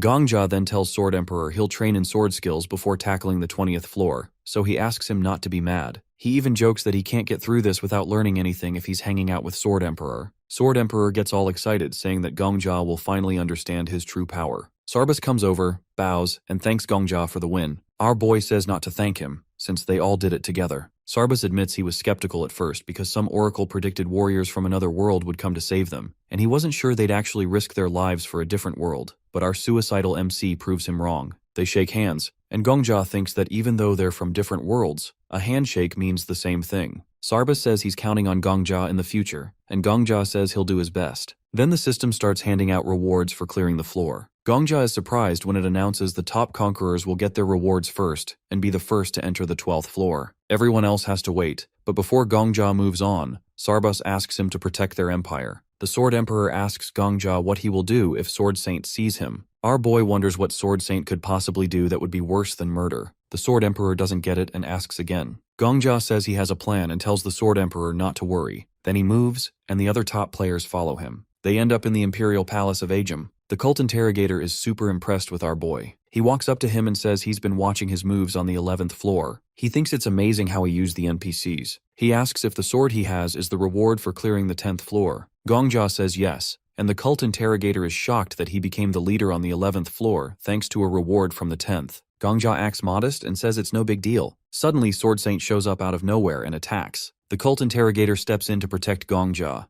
He asks Sword Saint how long he's been training as an assassin. Sword Saint isn't in the mood to chat. He tells the cult interrogator to move and says he's going to kill the protagonist. The cult interrogator acts surprised and asks if he is really talking about Gongjia. Sword Saint says yes, and the cult interrogator points out that his hands are important and that killing Gongjia here would make the 5 big guilds look bad. He asks Sword Saint why he's threatening Gongjia, but Sword Saint says he doesn't have to explain. The cult interrogator says it looks like they're not backing down. He crosses his hands and uses a spirit displacement skill from above. Sword Saint gets attacked by the heads of 2 big guilds, but he blocks their attacks easily. Viper calls Sword Saint an old monster, and the old man fires back by saying he isn't young either, since he's over 40. Miss Paladin tells Viper to focus on the enemy since they're at a disadvantage. Then the cult interrogator turns to the Countess and asks her for 10,000 gold pieces. She thinks he's asking for a loan and offers him 15% interest over 3 months. He says he's not borrowing, he's asking for a donation. She gets mad and calls him a robber. He says it's dirty money anyway and she should donate it to the temple. She reluctantly hands over the gold and coins rain down. The cult interrogator happily takes the donation, puts his hands together, and uses a sacred technique to make Miss Paladin and Viper stronger for 300 seconds. He says the gold will take over their hands and finishes the technique. The cult interrogator adds that even Sword Saint will have a hard time dealing with the 4 of them now, especially since the Countess's safe isn't empty yet. He jokes about whether the Countess will go bankrupt before Sword Saint is defeated. The Countess is not happy and asks why he's looking at her safe. Then the Black Witch shows up and says this alliance isn't just the 4 of them. She says she's joining the fight because Gongjia made a deal with all 5 guilds the day before, giving him the same rights as the guild heads. She says attacking Gongjia is the same as attacking all of them, and asks if Sword Saint really thinks he can take them all on. This is Gongjia's plan in action. Sword Saint is furious,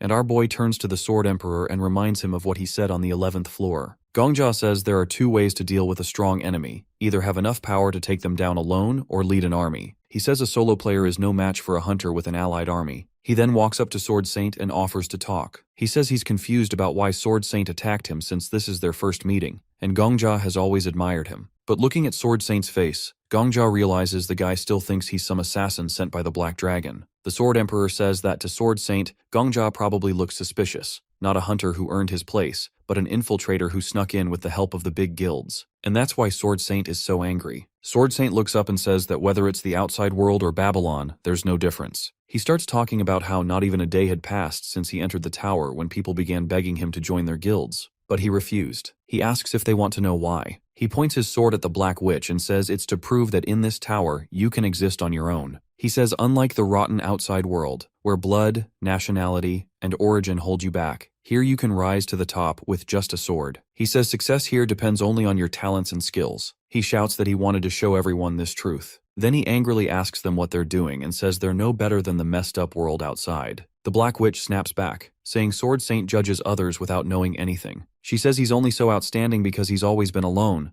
but if he had helped others earlier, many hunters would still be alive. Viper starts yelling, saying Sword Saint didn't clear the 5th, 7th, or 9th floors alone. He's mad because if Sword Saint had cooperated, their losses would have been cut in half. The Countess joins in, saying if Sword Saint had helped with connections outside the tower, they'd have fewer food problems. She says the current system would be more stable too. She calls Sword Saint an irresponsible child. The Black Witch shouts that since he's number 1, he should act like it, but instead, he just tells everyone to shut up. He says they're all whining like big babies and orders them to leave, threatening to clear his way with his sword if they don't. The Sword Emperor is thrilled and says this is his real disciple. Our boy steps in and asks if they really want to fight here, where there are only 10 people. He says even the NPCs on the 11th floor work together to protect their country. The Black Witch turns to him and says this conversation is more serious than he thinks. The protagonist tells everyone they're called hunters, so why don't they focus on clearing the 12th floor first? He tells Sword Saint they need to help, even if it's just NPCs. He says their country is under threat of destruction, and they're here trying to be warriors called into the Empire. He asks if they know what's special about the rank of warrior, and explains that a warrior is someone who can handle what others can't. He suggests they focus and deal with the remaining scenes. Miss Paladin puts her sword away and says, our boy is right. She says she doesn't know what he did to upset Sword Saint, but now isn't the time to fight. She takes out something and says she'll donate it so everyone can see clearly. She reveals she has a lie detector skill, which she used to rise to the rank of deputy chief. She turns to the protagonist and Sword Saint and says if they trust her, she can guarantee the truth or lies of their statements right now. She says doubt is poison, and truth is the antidote. Gongjia thinks this is a great opportunity and raises his hand, saying he's in favor. Sword Saint turns to Miss Paladin and says she's the only one here who hasn't harmed anyone. Miss Paladin agrees and says she'll assume they both agree. She tells Sword Saint he can ask the protagonist anything, and she'll report the results honestly. Sword Saint points to our boy and asks if he's killed over 4,000 people, and he says yes. Sword Saint starts screaming that he's a devil, but Miss Paladin says that's a lie. Sword Saint is shocked. Miss Paladin explains that the protagonist answered yes, but it was a lie. He's never killed over 4,000 people. Gongja smiles and asks if Sword Saint has more questions. Miss Paladin says it's a strange question to begin with, asking if one person could even kill that many. Sword Saint points to our boy and asks if they trained him to be a special class assassin. Gongja says yes, but Miss Paladin again says it's a lie. Sword Saint starts yelling, saying he trusted Miss Paladin to judge honestly. She says she made it clear from the start whether he was ready to believe her or not. Sword Saint is stunned when Miss Paladin asks if he's going back on his word now. Sword Saint says the protagonist must have killed at least one person. Gongja says he's right, and Miss Paladin confirms it's true. Our boy adds that he killed exactly one person. He says murder is murder, but that man deserved it. Gongja gets angry and says that man tried to kill him first, and was a cruel killer. Sword Saint doesn't know what to do, because Miss Paladin confirms everything the protagonist said is true. The cult interrogator starts laughing and says it's a good conclusion. The Sword Emperor covers his face in shame and says he told the old man he couldn't rely on skills forever. The protagonist walks up to Sword Saint and says it seems like they just had a misunderstanding. He says he's glad it was just a simple misunderstanding. Gongja gets closer and asks if he'd already be dead if the guild heads hadn't protected him. He looks at Sword Saint and asks if now isn't the perfect time for Sword Saint to apologize to him. Our boy says Sword Saint should apologize to him. Miss Paladin backs him up, saying it's the perfect truth and that his remark is absolutely true. Sword Saint starts to speak but is clearly nervous. Everyone's waiting to see what he'll say, and Gongja wonders what's going to happen next. He thinks that even though Miss Paladin is known for being selfless, she's still part of one of the 5 largest guilds. He wonders if Sword Saint will accuse her of lying or if he'll reveal all the details of his skill to explain himself. If he does the latter, he'll lose some ground but might still justify himself. Sword Saint asks Gongja about his name. At this point, the protagonist considers the possibility that Sword Saint might try to kill him to shut him up, just like the Flame Emperor did. To everyone's surprise, Sword Saint puts his sword back in its sheath and asks for permission to start over. He bows and offers a sincere apology, shocking Gongja. Sword Saint admits he was wrong, frivolous, and misunderstood everything. He says he almost killed an innocent man because of his own recklessness. He confesses that until now, he believed in killing people who deserve to die without hesitation, but now he vows it will never happen again. Gongja notes that Sword Saint didn't blame Sword Saint or make excuses about his skill. Instead, he takes full responsibility. Sword Saint says words alone can't make up for his guilt and offers to fulfill any wish Gongja has. The protagonist is surprised. Instead of killing him, Sword Saint admits he was wrong and even begs for forgiveness. Gongja thinks about how Sword Saint, a legendary figure, is now humbling himself before an inexperienced hunter. He looks at Miss Paladin, who says that everything Sword Saint said is true. Gongja then addresses Sword Saint and asks him to teach him the art of the sword. This shocks Sword Saint. The protagonist scratches the back of his head and clarifies that he's asking for sparring sessions in the future. He mentions he recently got a teacher by chance but has no one to spar with. Gongja thinks it's better to keep his promise to the Sword Emperor and make Sword Saint his sparring partner, as it would be beneficial for his growth. He starts to ask again but suddenly stops, apologizing and asking to start over. He says he has the right to demand this from Sword Saint but feels awkward about it. Sword Saint is surprised. Gongja turns away, putting his hand on the back of his head, and says it feels like he's suddenly become taller than Sword Saint, even though he's not that outstanding. He's just glad Sword Saint won't see him as an enemy anymore. The Black Witch is stunned too. Gongja says he doesn't want to act like a big shot and take things for granted. He blushes deeply and asks Sword Saint to teach him the art of the sword, thinking he might die of shame. Miss Paladin is also stunned, saying it's all surprisingly true. The Viper doesn't understand why Gongja wouldn't ask for something bigger just because it's embarrassing. The Black Witch says she hasn't seen someone like Gongja in a long time, and it surprises her. The cult interrogator is really happy, saying forgiveness is a sacred miracle, but someone tells him to shut up and grow up.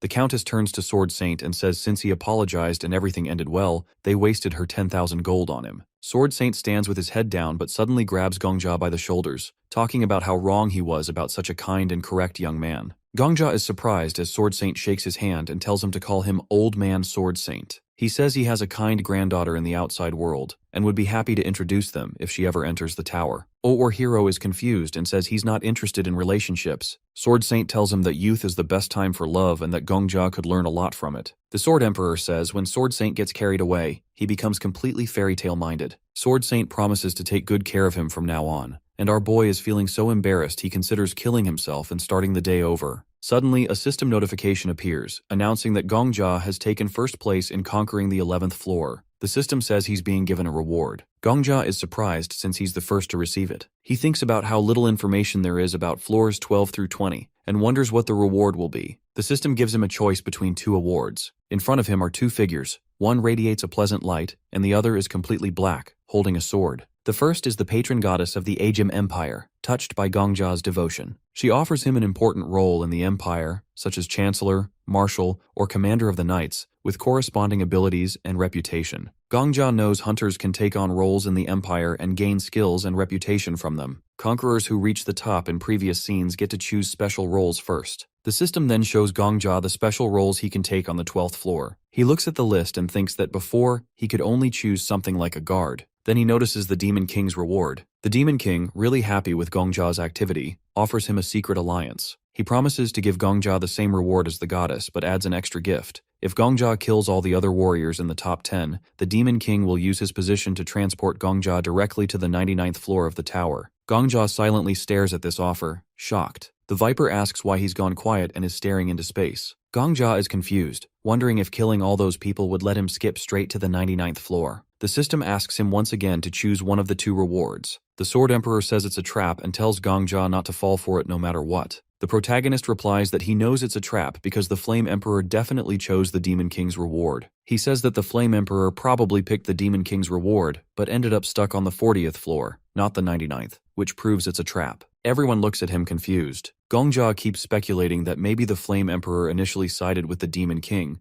realized it was a trap, and then got reborn. But he admits it's still tempting. He wonders what it would be like to face the boss monster of the 99th floor, even if it meant dying. The Sword Emperor looks at him seriously and tells him not to even think about it. He says he reached the 99th floor alone and fell through, calling the Demon King's reward a cruel and disgusting trap. He assures Gongja that even with his skills, he wouldn't be able to kill the top 10 fighters, and even if he did, he'd never conquer the 99th floor. Gongja asks if the boss of the 99th floor is really that strong. The Sword Emperor says there's no boss monster there, it's something far worse. He covers his face, clearly disturbed, and warns Gongja again. The protagonist asks what's so scary up there, feeling uneasy because it's the first time he's seen the Sword Emperor like this. The Sword Emperor admits he hates to say it, but Gongja is doing a good job, and should just keep going the way he is. He says if the protagonist stays on this path, he'll clear the 99th floor on his own without any issues. Gongja looks away, thinking, and sadly says he won't try the Demon King's reward. He adds that he'll take the safest path and ignore the rewards for now to see how things play out. The Sword Emperor asks why he's ignoring the goddess's reward too. Gongja replies that sometimes you need to take a step back to move 2 steps forward. He turns to the hunters and announces that the rewards for the 11th floor have appeared in front of him. The Black Witch says she's tired of waiting and asks him to choose so things can move forward. Gongja says he's already decided, he won't accept any reward. Everyone is shocked. The system announces that the scene reward wasn't selected. The goddess of protection is puzzled, while the Autumn Rain Demon King quietly laughs. Miss Paladin is also confused and asks Gongja why he did this, since Sword Saint is in second place and will now choose his reward. Sword Saint says he understands Gongja's choice because it's the safest option, but he asks why they have to refuse the reward altogether, saying Gongja might end up with nothing if he's always this cautious. Gongja thanks him for the concern but says he has no regrets. Sword Saint admits this philosophy is too hard for him to follow and chooses the goddess's reward, the role of commander of the Knights of the Ajim Empire. Suddenly, knights enter the gate and swear allegiance to Sword Saint, surprising everyone.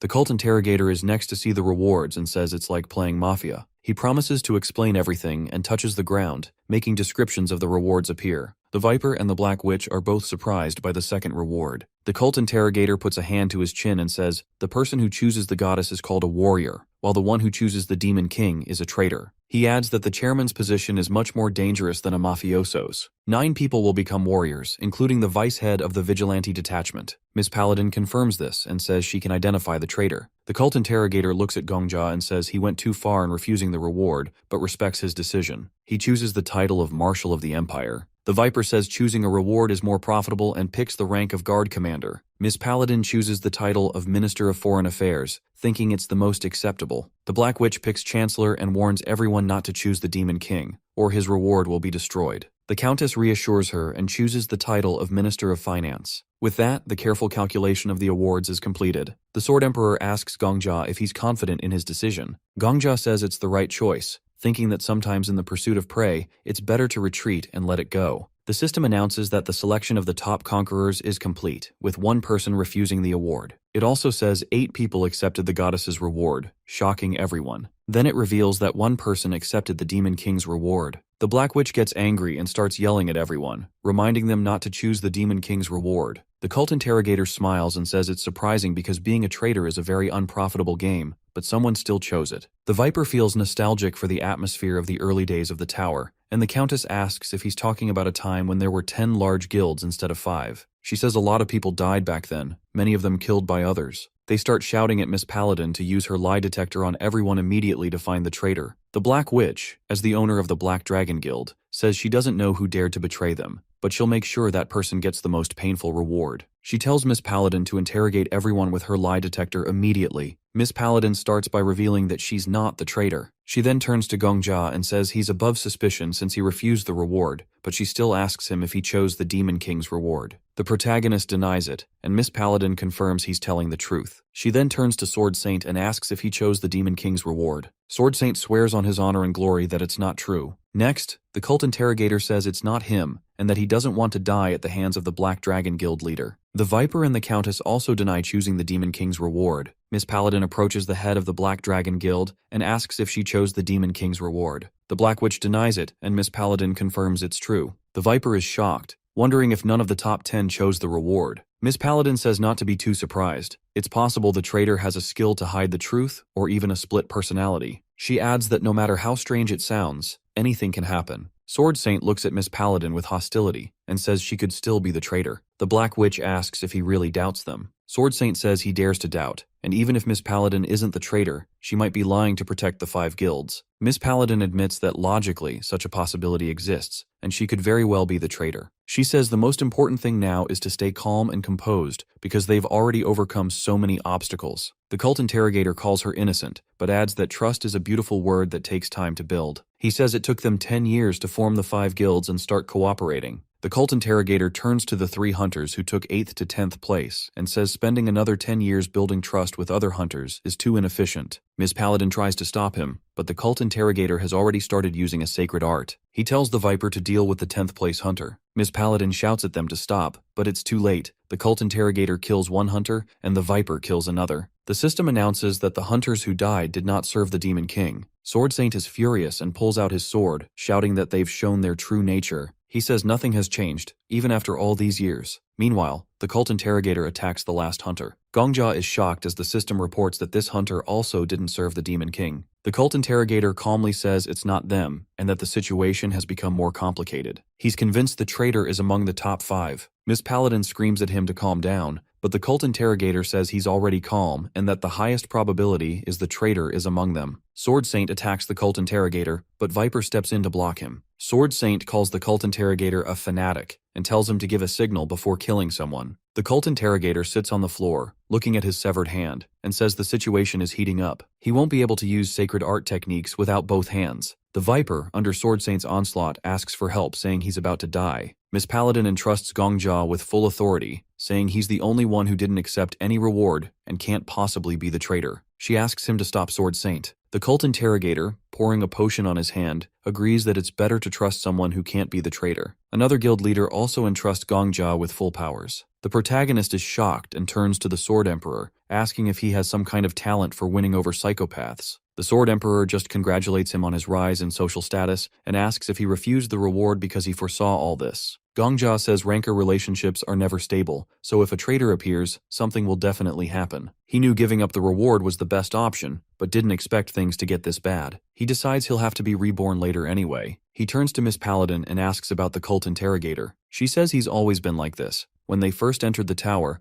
religious conflicts were extreme, and the cult interrogator just killed everyone to solve the problem. Gongjia realizes the religious groups never actually came to an agreement, and it was just a media cover-up. The cult interrogator admits he made a mountain out of a molehill due to an error in judgment. He says since Gongjia now has full authority, he should stop Sword Saint. Gongjia covers his face with his hand and says he'll talk to the cult interrogator seriously later. Meanwhile, Sword Saint continues fighting the heads of the large guilds. Gongjia asks Sword Saint to listen to him, reminding him that he bowed to him earlier. He asks Sword Saint to stop fighting and talk first. Sword Saint suddenly stops when Gongjia asks him to introduce him to his granddaughter. Gongjia says if she comes to the tower, he'd like to go on a date with her at least once. Sword Saint says he'll never forgive them and that Gongjia's words won't change that. He says all he needs to do is pick up his sword and they'll die soon, so it's no big deal. He asks if he can kill them after they identify the traitor. Gongjia wonders why Sword Saint is asking him this. Sword Saint puts his sword back, surprising the Viper. Gongjia tells everyone to calm down and says he doesn't know who the traitor is, and they might not figure it out. But that's not the most important thing right now. He says they can overcome this trouble without capturing the traitor. Miss Paladin says the traitor choosing the Demon King's reward means their lives are at risk. Gongjia tells them to look at the description of the awards. He points out that the Demon King's core is located on the 20th floor. He says they should forget about capturing and executing the traitor because it's a trap. The traitor might be shaking with fear, and the system might have forced the role on someone. Gongjia says the priority is to deal with the Demon King first. If he disappears, his reward will too. The system informs Gongjia that the Autumn Rain Demon King clicked his tongue, but the goddess's eyes are sparkling. Gongjia says no matter what test the tower comes up with, the solution is always simple. He suggests they rise up and smash the Demon King's core. The system then begins issuing the quest for the 12th floor. Everyone's terrified at the red rain. They say that this is the same rain from a nightmare, and now it's all over. Viper is surprised and wonders if this is some kind of setup,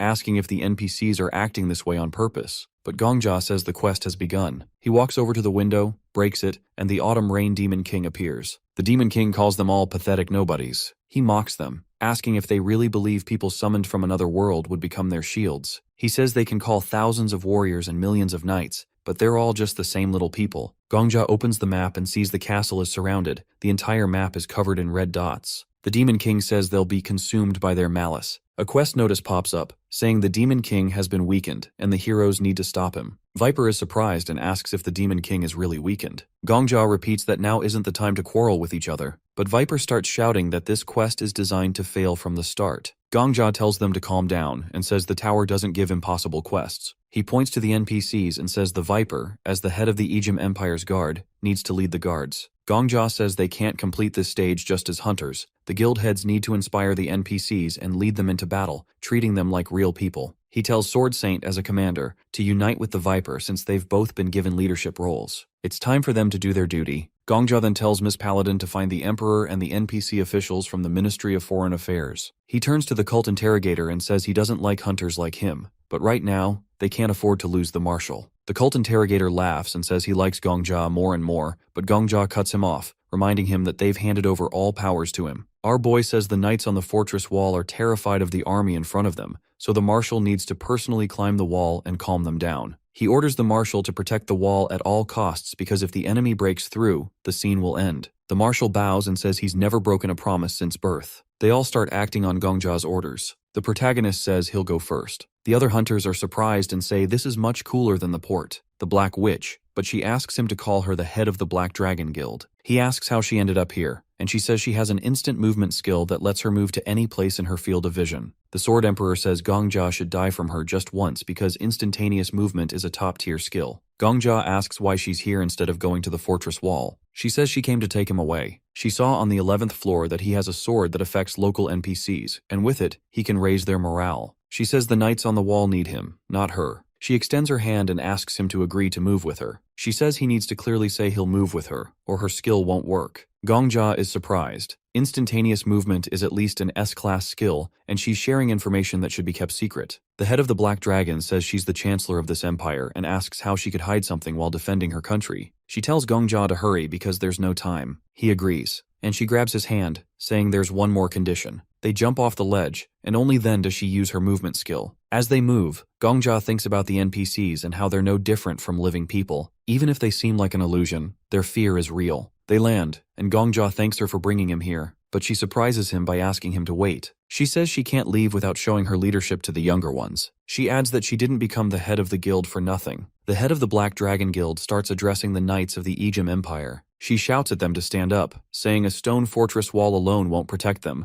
The only thing that can protect the empire is them. The knights are moved, and she shouts at them to stand up, saying the wall could collapse at any time, but as long as they stand, their homeland won't fall. She grabs Gongjia's hand and says that God is protecting them. Suddenly, the system reports that the goddess of protection is grateful to Gongjia for his choice. Gongjia suddenly remembers the scene where Sarbus kills him. He sees the moment his enemy is killed. Sarbus reflects that no one knows why, when, or where it came from, but when it appeared, scarlet rain fell. This creature considers all others to be nothing. Sarbus thinks about how, wherever the raindrops fall, blood soon spills. This merciless creature despises people because they destroy themselves. Sarbus recalls that every time another wall is destroyed, the territory controlled by humanity shrinks. He orders the soldiers to retreat to where there's no rain. Every time another royal family dies, human history is shortened a little. At the same time, the Demon King says that people define their own fate, and he calls it the karma of primitive animals. But the rain keeps falling. The knights are terrified, saying that humanity will end. The Demon King wonders why he should hold back today and not slaughter another herd of wild creatures. The NPCs are horrified to see the Demon King and beg him to spare them. They call upon the goddess for protection. The chroniclers, saving old records, write continuously. They silently accept the fate that will be written by their own hands,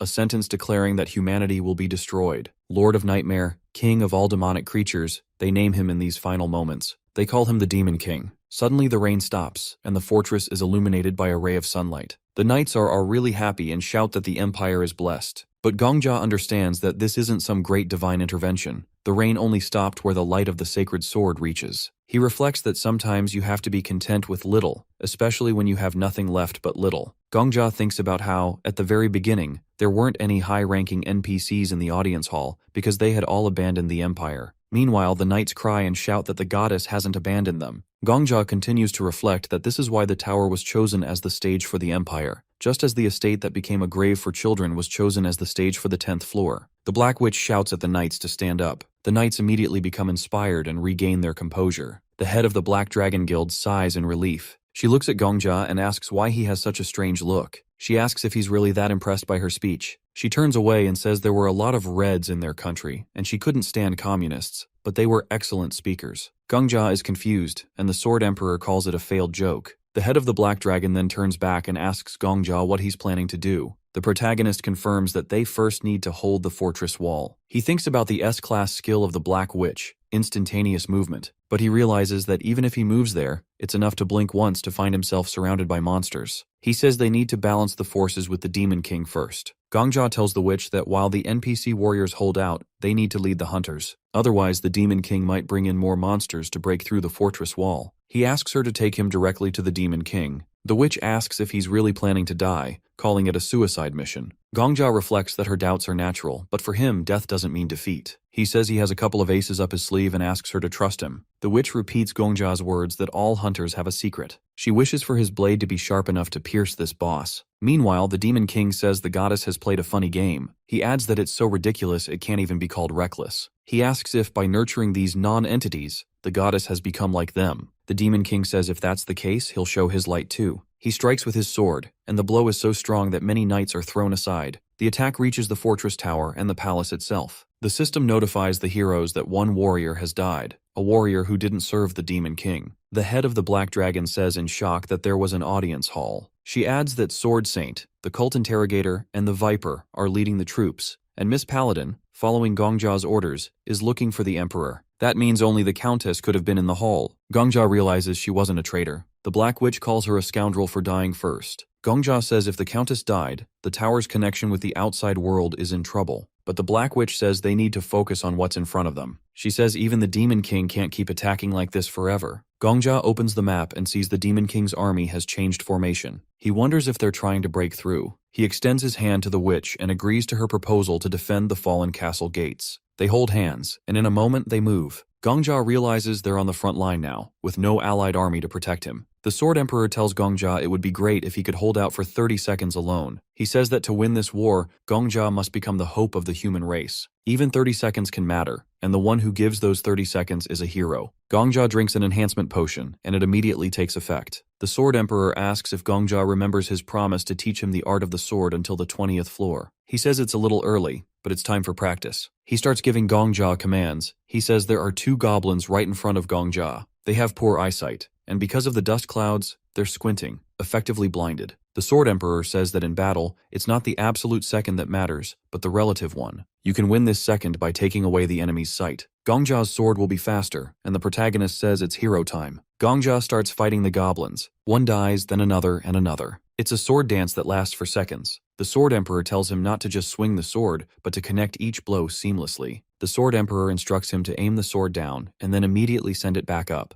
This way, his attack becomes prolonged and connected. The Sword Emperor explains that fencing is a fight against time. An inexperienced fighter won't last even a second in a dominant position. One wrong step means the end. But a more experienced warrior can suppress opponents for about 5 seconds. Gongja keeps on fighting, and the Sword Emperor reminds him to make the most of every second and pour everything into the battle. The protagonist spots a big ogre and a question pops into his head. As he attacks the ogre, he wonders why the tower gave an S-level skill to someone like the Flame Emperor, who he considers a psychopath. He thinks it would have been better if someone more normal had acquired the skill. Gongja questions whether the tower is impossible for anyone but the Flame Emperor to conquer. He wonders if he has to become like him to reach the top, but the thought amuses him. He decides he'll conquer the 20th floor instead of the Flame Emperor. At that moment, the ogre swings to hit him. Gongja prepares to attack, thinking he'll reach the 100th floor. The system notifies him that he deserves even more recognition. He defeats the ogre, and the system informs him his rank has risen. The Sword Emperor congratulates him, saying it's only been 30 seconds. Suddenly, Sword Saint appears behind Gongja. He helps by destroying all the enemies in front of him. Sword Saint says that Gongja is incredible, which surprises our boy. He introduces himself again, saying that his name is Sword Saint. Gongja thinks this is the second time a top-ranked hunter has told him their name. He sees that things are different now, and he can do things he couldn't do before. He turns and tells Sword Saint his name, and Sword Saint invites him to fight together, and they merge into a seamless team. The cult interrogator shows and apologizes for being late. He says that leading an army isn't the easiest, but he thanks Gongja for buying them some time nonetheless. He orders everyone to kill all the monsters threatening the Empire. Gongja fights fiercely, his mind focused on one thought: moving forward. Viper runs up to him and says he's doing well. He explains he was delayed because he was leading not only the guard but also a member of the guard. The snake says Gongja will now see why they're called the Heavenly Order Guild, but Gongja isn't listening. He's completely immersed in the flow of battle. The snake introduces himself as Loafing and says Gongja recently saved his life in the audience hall. He decides to cover Gongja's left side, saying those on his right have never died. Miss Paladin appears and apologizes for being late. She reports that she found the Emperor, but he committed suicide by poisoning. Sword Saint says it's fine, and that it's better to fight together than waste time gathering an army. Miss Paladin agrees but is stunned when she sees Gongja. Sword Saint tells her not to interfere because for Gongja, time is like gold, and he's reveling in it. The Demon King mocks them, calling them worthless and asking if they're proud just for gaining a little time. He says even their patron goddess has weakened, and there's no longer a god in the Empire. He raises his sword and asks what they're hoping for. The Black Witch shouts to raise the mirrors. She says she let him go once, but won't let him off so easily this time. She uses the mirrors to deflect his blow, but they shatter. Viper and Sword Saint repel the blow together. The Black Witch grabs their hands and says she'll move them all to the Demon King, but they need to hold on. She screams Gongja's name and extends her hand, shouting for him to grab it. She yells that they'll leave without him if he doesn't. Gongja feels like everything will soon disappear. He remembers the past and realizes they'll all forget what happened. The Sword Emperor calls him a partner and says it's time to go catch the boss of the mobs. Gongja thinks maybe it won't disappear, just like the fact that one person died on the first floor and a soul perished on the 99th. He realizes the problem won't be solved by going back, but he's already grown stronger. The Black Witch uses her movement skill, and they appear right in front of the Demon King. The Demon King says they've learned there's a traitor, or rather, an imposter among them but still desperately trust each other, tying together the scraps of what's left. He asks if they truly believe these scraps will become their armor. The Black Witch tries to stop Gongja, but he apologizes in his mind, saying that they'll meet again in the next life. He decides to attack the Demon King. The Demon King asks if Gongja has come to kill him, but Gongja says he's come to die by his hand. The Demon King grabs Gongja and kills him instantly, and the system informs him that the conditions for using the skill have been met. Gongja is dead, which means he can now copy the skill of the Autumn Rain Demon Sea. The cards float around him, and the Sword Emperor says he's checked all the available skills. Gongja asks him to read them out loud, and one of them is an S-rank skill which makes you almost impossible to track. Our boy thinks this might be how the Flame Emperor cleared the 10th floor. It makes him wonder if the tower itself can feel regret. Next is an A-rank skill that boosts your aura by using your emotions as fuel. The stronger the emotion, the bigger the boost, but the problem is, you might get too dependent on it. Gongja thinks there might be hidden quests on every floor, even the 12th. The third skill is about summoning evil spirits. Anyone Gongja kills comes back as monsters, but without any memories or skills from their past lives. He has to pick one, and he chooses the one he thinks will help him clear the 20th floor. The Sword Emperor doesn't get why he picks that one, but it's Gongja's choice. Then Gongja asks the Sword Emperor about the daily routine of the Sword Saint. The Sword Emperor says the Sword Saint lives like a strict old man with a fixed schedule. Gongja asks about the evening routine, which makes it clear he's planning something. After copying the skill, Gongja comes back. It's been 24 hours since then. He briefly thinks about the Demon King's injury, but decides to deal with that later. Just then, the Black Witch asks if he's really leaving. Gongja says yes, the 11th floor is about to open, and he needs to get ready. The Black Witch asks how he's going to prepare if he doesn't even know what's coming. Gongja isn't too worried about the 11th floor but says the 12th floor will be a problem, the Demon King will be waiting there. She notices he looks a little pale. Gongja covers his face and says everything is fine, he's just really impressed by how amazing everyone is. Then Gongja tells them that he knows what's coming, and even the quest details for the 10th floor. The guild heads are surprised, and the Black Witch asks if he'll share the info. Gongja says he will, but only if they promise to do him a favor in the future. He makes it clear it won't involve money or killing anyone, and if they find it impossible, they can say no. The cult interrogator says it's a fair deal, and everyone else agrees. Gongja smiles. Step 1 of his plan is done. He explains that the 11th to 20th floors are part of the Ejim Empire arc. Everything up to the 10th floor is basically just a tutorial. From here on out, it's going to be big battles. The guild heads start talking about how to prepare their members. Before leaving, Gongja turns to Miss Paladin and asks if she'll take a walk with him. He says he needs her advice. She agrees but says she doesn't have much time. Gongja says half an hour will be enough. As they walk, people around them kinda gossip about the guy who conquered the 10th floor. Suddenly the Sword Emperor appears and tells Gongja that someone is following him. Gongja asks him to double check. The Sword Emperor confirms it but tells him not to look back. The person is using stealth and won't be visible anyway. Gongja asks the Sword Emperor to keep an eye on how persistent the follower is. Something feels off. He remembers that in the last round, clearing up the misunderstanding with the Sword Saint on the 12th floor happened too late. This time he wants to fix it early. He also knows the Sword Saint doesn't get along with the guild leaders. If the Sword Saint turns against Gongja, it could lead to some trouble, especially with a traitor now. He has to stop that from happening. Miss Paladin asks where they're going, noticing they're heading toward the slums. Gongja says he wants to show her a shop. His real plan is to lure the Sword Saint out. He's memorized the Sword Saint's schedule, and just as expected, the Sword Saint starts following him. Miss Paladin cluelessly follows along. Gongja says the store is run by a really talented but unknown pharmacist. He says a bit of promotion could make her successful. Suspicious, Miss Paladin uses her lie detector. Gongja passes, he's not technically lying. She asks if he's planning anything. Gongja smiles and says he's the one asking for a favor, so any trouble is on him. She apologizes, saying she's often told she overthinks things. They enter the shop, and the alchemy master greets them. Gongja asks if she's still working. She says business hours are over, but she's always ready for clients, especially for her favorite, Gongja. When Gongja introduces Miss Paladin as the deputy head of the vigilante squad, the alchemy master panics, thinking it's an inspection. She starts saying she's never sold anything illegal. Miss Paladin, caught off guard, uses her lie detector again. It confirms everything is true, which only shocks her more. Gongja says he's not here to cause trouble, saying that the alchemy chick's business isn't keeping up with her skill level. He suggests giving Miss Paladin a potion sample. If she likes it, they can make a deal. Adding the vigilantes as clients would boost her business. The alchemy chick is really happy. She says Gongja once saved her store with a big order, and now he's helping again. She asks how she can ever repay him. At that moment, the Sword Saint enters the store and tells everyone to leave except Gongja because he wants to talk privately. Miss Paladin asks Sword Saint what he wants with Gongja, but Sword Saint mocks her, saying maybe her ears don't work. He tells them to step aside because he's here for Gongja. Miss Paladin asks what kind of conversation he could possibly have with Gongja,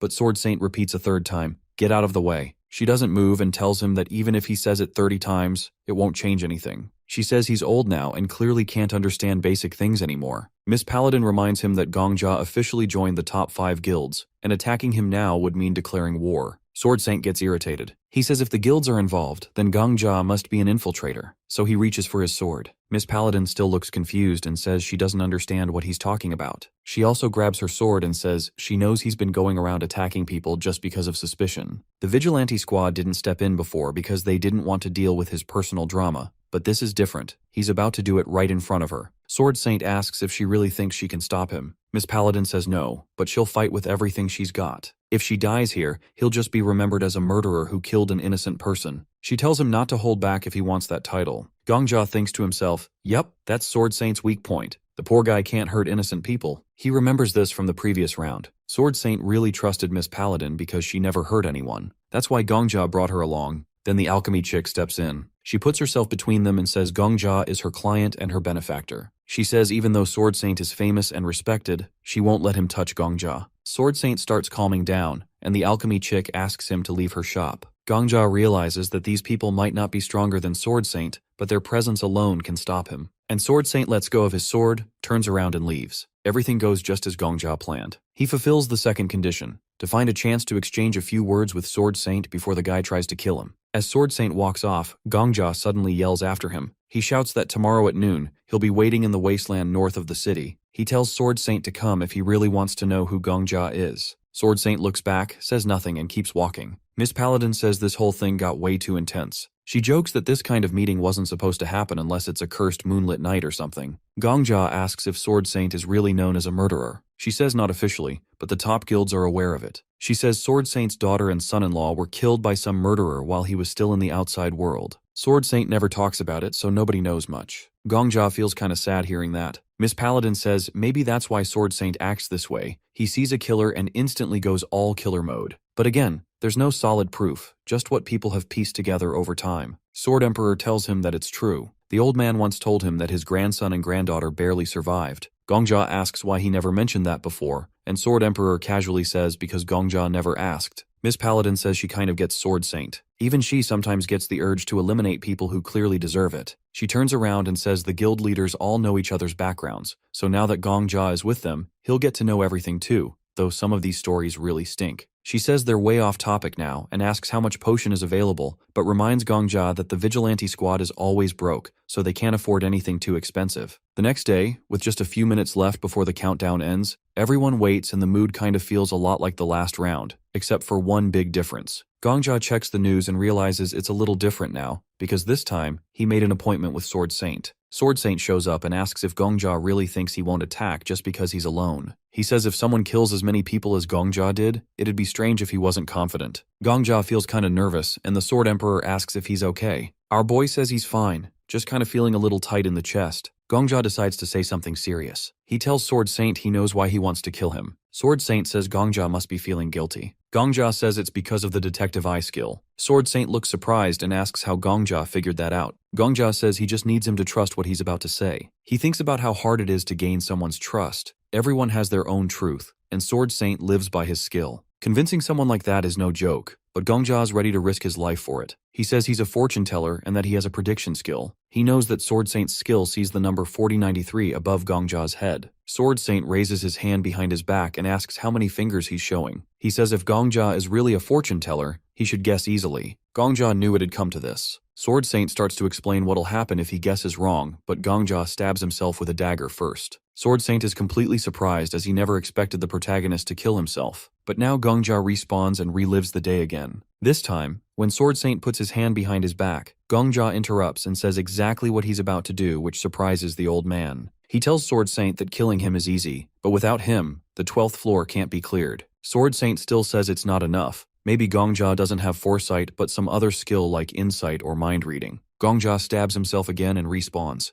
Then again, and again. He keeps trying to convince Sword Saint. He says he doesn't want Sword Saint to trust him forever, just for 5 days. He tells him to watch everything he does in those 5 days, and decide for himself afterward whether he deserves to die or not. Sword Saint still says he doesn't believe him, so Gongja pulls out his final card. He says that in the distant future, Sword Saint will tell him something important, and if he says it now, it'll prove everything. He mentions the Sword Emperor, which surprises the old man and Ghost. Sword Saint says it's enough, and asks the protagonist if he really needs just 5 days. Gongja says yes. Sword Saint agrees. He says he'll observe everything Gongja does, his steps, words, behavior, everything. Then he'll decide whether Gongja is a fraud or a real fortune teller. Our boy bows and thanks him. Now everything is in place. Sword Saint won't attack him on sight anymore, and the guild leaders are on board too. Everything's set to prevent trouble up in the 12th floor. He tells Sword Saint that they'd meet again on the next level, and then they move on to the 11th floor. Gongja gets transported to the battlefield, and the hunters are all surprised as this whole mission is starting to feel intense. At first, everything seems the same as the last round, but then something new happens. The Black Witch suddenly yells out to all the hunters, declaring that from now on, the Black Dragon will take the lead in this war. She orders one section to push through the left side, while the other section go right, and the Black Dragon unit will go straight down the center. She tells everyone to keep their complaints to themselves until the battle is over. The hunters charge in, and Viper shouts that he'll strangle anyone who dares die in this war. The guild leaders jump into battle as well, and Sarbus watches all this in surprise, then yells at his own army, telling them that warriors from another world are crushing the monsters easily. He calls for his knights to join in, and they do just that. Meanwhile, the Sword Emperor walks up to Gongja and asks if he's okay.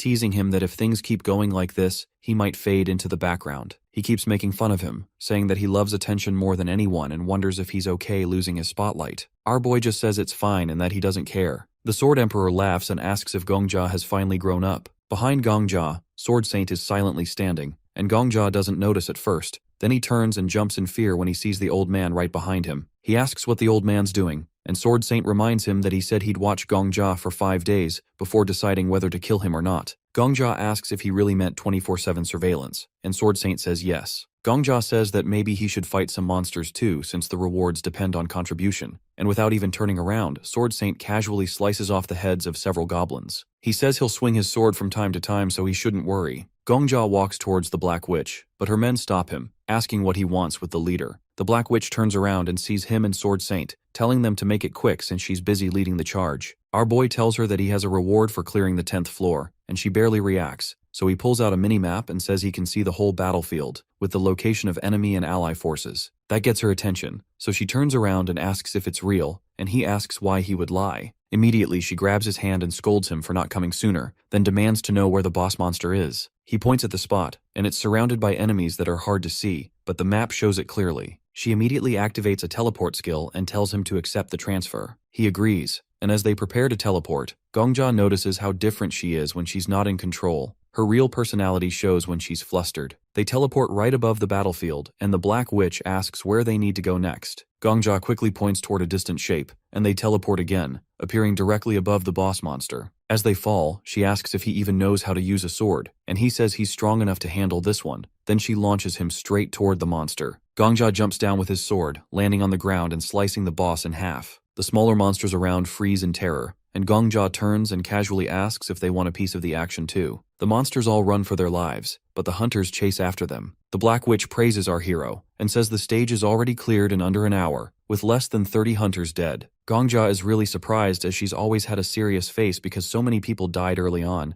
but now she's really happy at the low casualties. He realizes her mood is directly tied to how many people survive, and she's surprisingly simple like that. He tells her to calm down, but she's too excited, praising him again and saying this is the smoothest conquest ever with the fewest deaths, and that he should be proud. Gongja feels a little speechless, and the Black Witch tells him it's a blessing that the new hero is someone like him. She shakes his hand and says that from today, the media will be all over him. Gongja shakes her hand, thinking that being seen as a hero by normal people feels nice, but it's not enough. He wants recognition from people who actually fight hard, people like Sword Saint, the Black Dragon leader, and others who give it their all. He decides he wants to be acknowledged by people like them, smiling and shaking her hand again, thinking that he wants to protect them too. Then the system starts calculating contributions to the battle, and Gongja quietly thinks to himself that he doesn't want to be tricked by some demon king or mocked like the Flame Emperor once did. He just wants to give proper respect to hardworking people and be respected by them in return. Sword Emperor says that Gongja is finally starting to look like someone worth watching, and our hero stands in front of the system panel, thinking that in this changing world, he wants to change too. He looks at the rankings and sees that the order isn't the same as in the previous round. The Black Witch tells everyone that with this momentum they can push straight to the 20th floor, saying she thought they'd lose at least 5,000 people, but now things are going smoothly. But Gongja frowns, remembering that if nothing changes, the real disaster will be on the 12th floor. He knows that losing the only specialist who can handle trade relations with the outside world would be a massive blow, and if they don't act, they wouldn't even lose 5,000. They'd lose 50,000, or even 500,000. Gongja is immediately transported to the 12th floor, and everyone is already there. The Black Dragon leader looks around and says she didn't expect such a place. The cult interrogator praises Gongja, then asks if he knows where the next boss is, since he cleared the previous scene. But Gongja says he has something to tell the guild heads first. Everyone starts paying attention, and Gongja asks if they remember yesterday's promise, and the cult interrogator raises his hand and says, "Of course." Gongja tells them to honor that promise now. He asks everyone to do absolutely nothing for the next 5 days. Just stay put, and says he'll take care of everything up to the 20th floor alone. The Black Witch is surprised and asks if this is a joke, telling Gongja to stop because it isn't funny at all. The hero says they hear everything correctly and that this isn't a joke. Everyone is surprised. The head of the Black Dragon says it's impossible, adding that he knows clearing the 10th floor alone has taken them many years. Sure, they have just conquered the 11th floor in less than an hour, but according to her, Gongjia is overconfident and simply too excited. The hero bows and asks them again, saying that while he clears the 10th floor primarily for himself, he shares the rewards and achievements with them. He points out that everyone benefits from the information, not just him, and that he has every right to make this request. He asks for only 5 days, saying that regardless of whether he has time to clear everything up to the 20th floor for them or not, he just wants them to wait for this period. That's all he asks for. Meanwhile, the system begins issuing rewards for conquering the 11th floor. Behind Gongjia, information about 2 awards appears. The guy turns around and looks at the pan, while the hero wonders if the Demon King is acting more quickly because now they aren't fighting. Gongjia, meanwhile, is waiting for an answer from the guild heads. The Demon King strongly recommends that Gongjia choose the reward. He then looks at Miss Paladin and the other heads, and the Demon King hints that he can refuse the reward. Suddenly, the cult interrogator says that he doesn't see the problem. He says that Hunter Gongjia shares information about the 11th floor with them, and in return, he asks them to fulfill one request, which they agree to, with the condition that it wouldn't be something impossible. The cult interrogator says that doing nothing for 5 days and just waiting there won't be easy, considering the fuss the press will create during that time.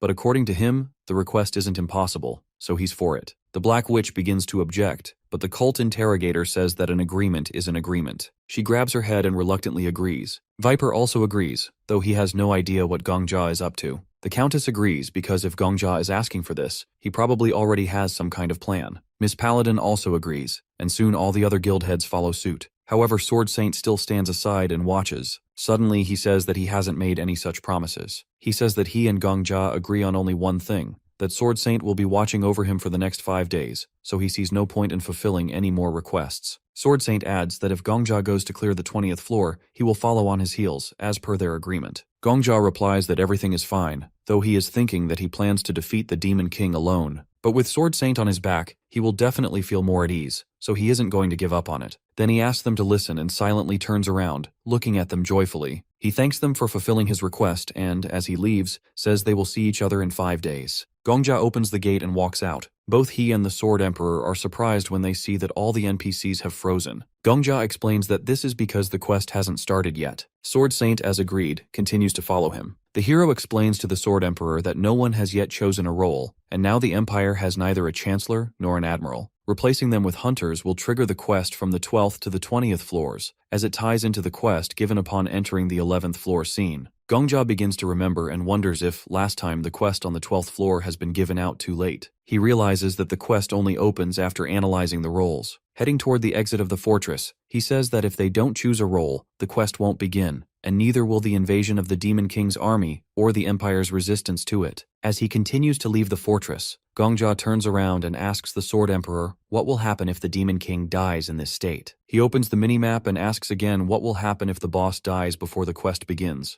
Gongjia replies that it's elementary. No one will be able to choose the Demon King's reward, and of course the traitor won't appear either, because he will be gone before he can get things done. The Autumn Rain Demon King begins to get angry at Gongjia, but then he suddenly appears. The Demon King asks how Gongjia dares to interfere and orders him to adhere to the agreed order of the Goddess of War. He calls Gongjia an impudent person for coming here without making a choice. However, Gongjia answers says that he has chosen as expected. He pulls out his sword and says that this is the best choice. Gongjia smiles and says that he will kill the Demon King before the start of the quest, and then not a single hunter or Imperial will die. Of course, some kind of traitor won't appear either. He says that this will be a happy ending without a single victim. Gongjia smiles again and says that he hasn't been able to stomach bad endings for a long time, but if there is a chance, he will always prefer a happy ending. He calls out to the Demon King, saying that he is interfering with him, and at this rate, they won't see a happy ending. The Demon King gets angry and asks how he dares to single-handedly interfere without even enlisting the help of the Empire. Gongjia raises his sword and asks the Demon King what kind of help there is, saying that warriors, by nature, fight alone. The Demon King kills Gongjia again, but before dying, our boy marks something on his palm. He thinks the Demon King's fighting style isn't anything special, just wild and mindless power. Sure, it's scary, but if you know the direction of his swing, you can dodge it. The Sword Emperor agrees and tells him it's all about timing.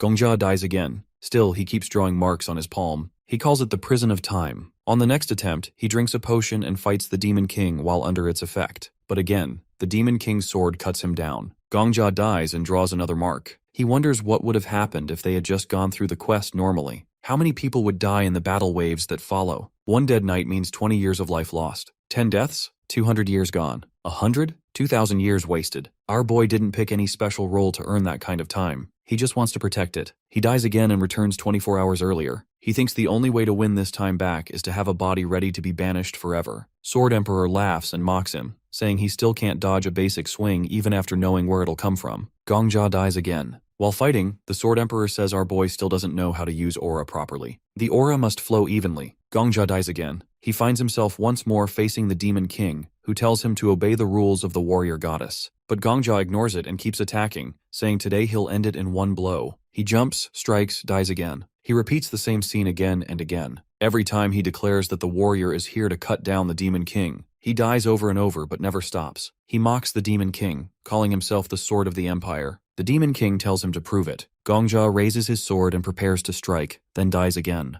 Now he pushes harder. His sword moves faster. He blocks an attack. For just 1 second, he survives. 1 second becomes a lifetime. He tells himself that even a stream starts with a single drop. Even if he lives only 1 second at a time, he'll keep pushing forward. Each time he comes back, he keeps drawing lines on his hand. So many that his brush can't keep up. In one round, the head of the Black Dragon praises him. Floor cleared in under an hour and less than 40 deaths. In the next, it's under 50 minutes with only 30 dead. Then it's under 40 minutes and not even 20 lost. Then maybe even just 10. And finally one day no one dies. The Demon King sees Gongja smiling and asks why. Gongja says he's happy. The Demon King is confused. How can a dying man be happy? Gongja says no one, not even him, would understand. The Demon King says that sounds arrogant. Gongja just says it's the truth and attacks again. He dies, but he keeps going. His sword today is faster than yesterday, and tomorrow it'll be faster again. Later, the head of the Black Dragon walks up to him and tells him she checked. No one died. She holds his hand and says even the Pantheon had no casualties. She cries and hugs him, thanking him. Gongja thinks he wants to keep living just a bit longer. He finds himself back again. The Demon King asks how he dares to challenge him alone. Gongja says it's just the way of warriors. He fights again, dodges the next blow. The Demon King keeps swinging, calling his shadow the true evil. Gongja blocks it, but suddenly a mirror appears. The Black Witch teleports in behind him. She says she was supposed to stay put, but curiosity got the better of her. She asks what Gongja's doing here all alone. He says it's the warrior game. She says she's not letting him have all the fun and joins in. Gongja jokes and asks if she's trying to steal his kill. She says stolen prey tastes the best. The Demon King tries to speak, but Gongja cuts him off and says, forget fighting alone. Maybe attacking as a group is also the true warrior spirit. The Demon King gets mad. He says their weak tricks won't work anymore and calls upon the evil spirits. Monsters appear everywhere. The Black Witch is shocked. This is beyond what they can handle alone. The head of the Black Dragon shouts if the Sword Saint plans to help or not. Sword Saint stands relaxed, says he's still watching. After all, it's only been 30 seconds and Gongja's already fighting Dark Slime. Gongja shouts that he wanted to fight alone for a bit and now he's ready for help.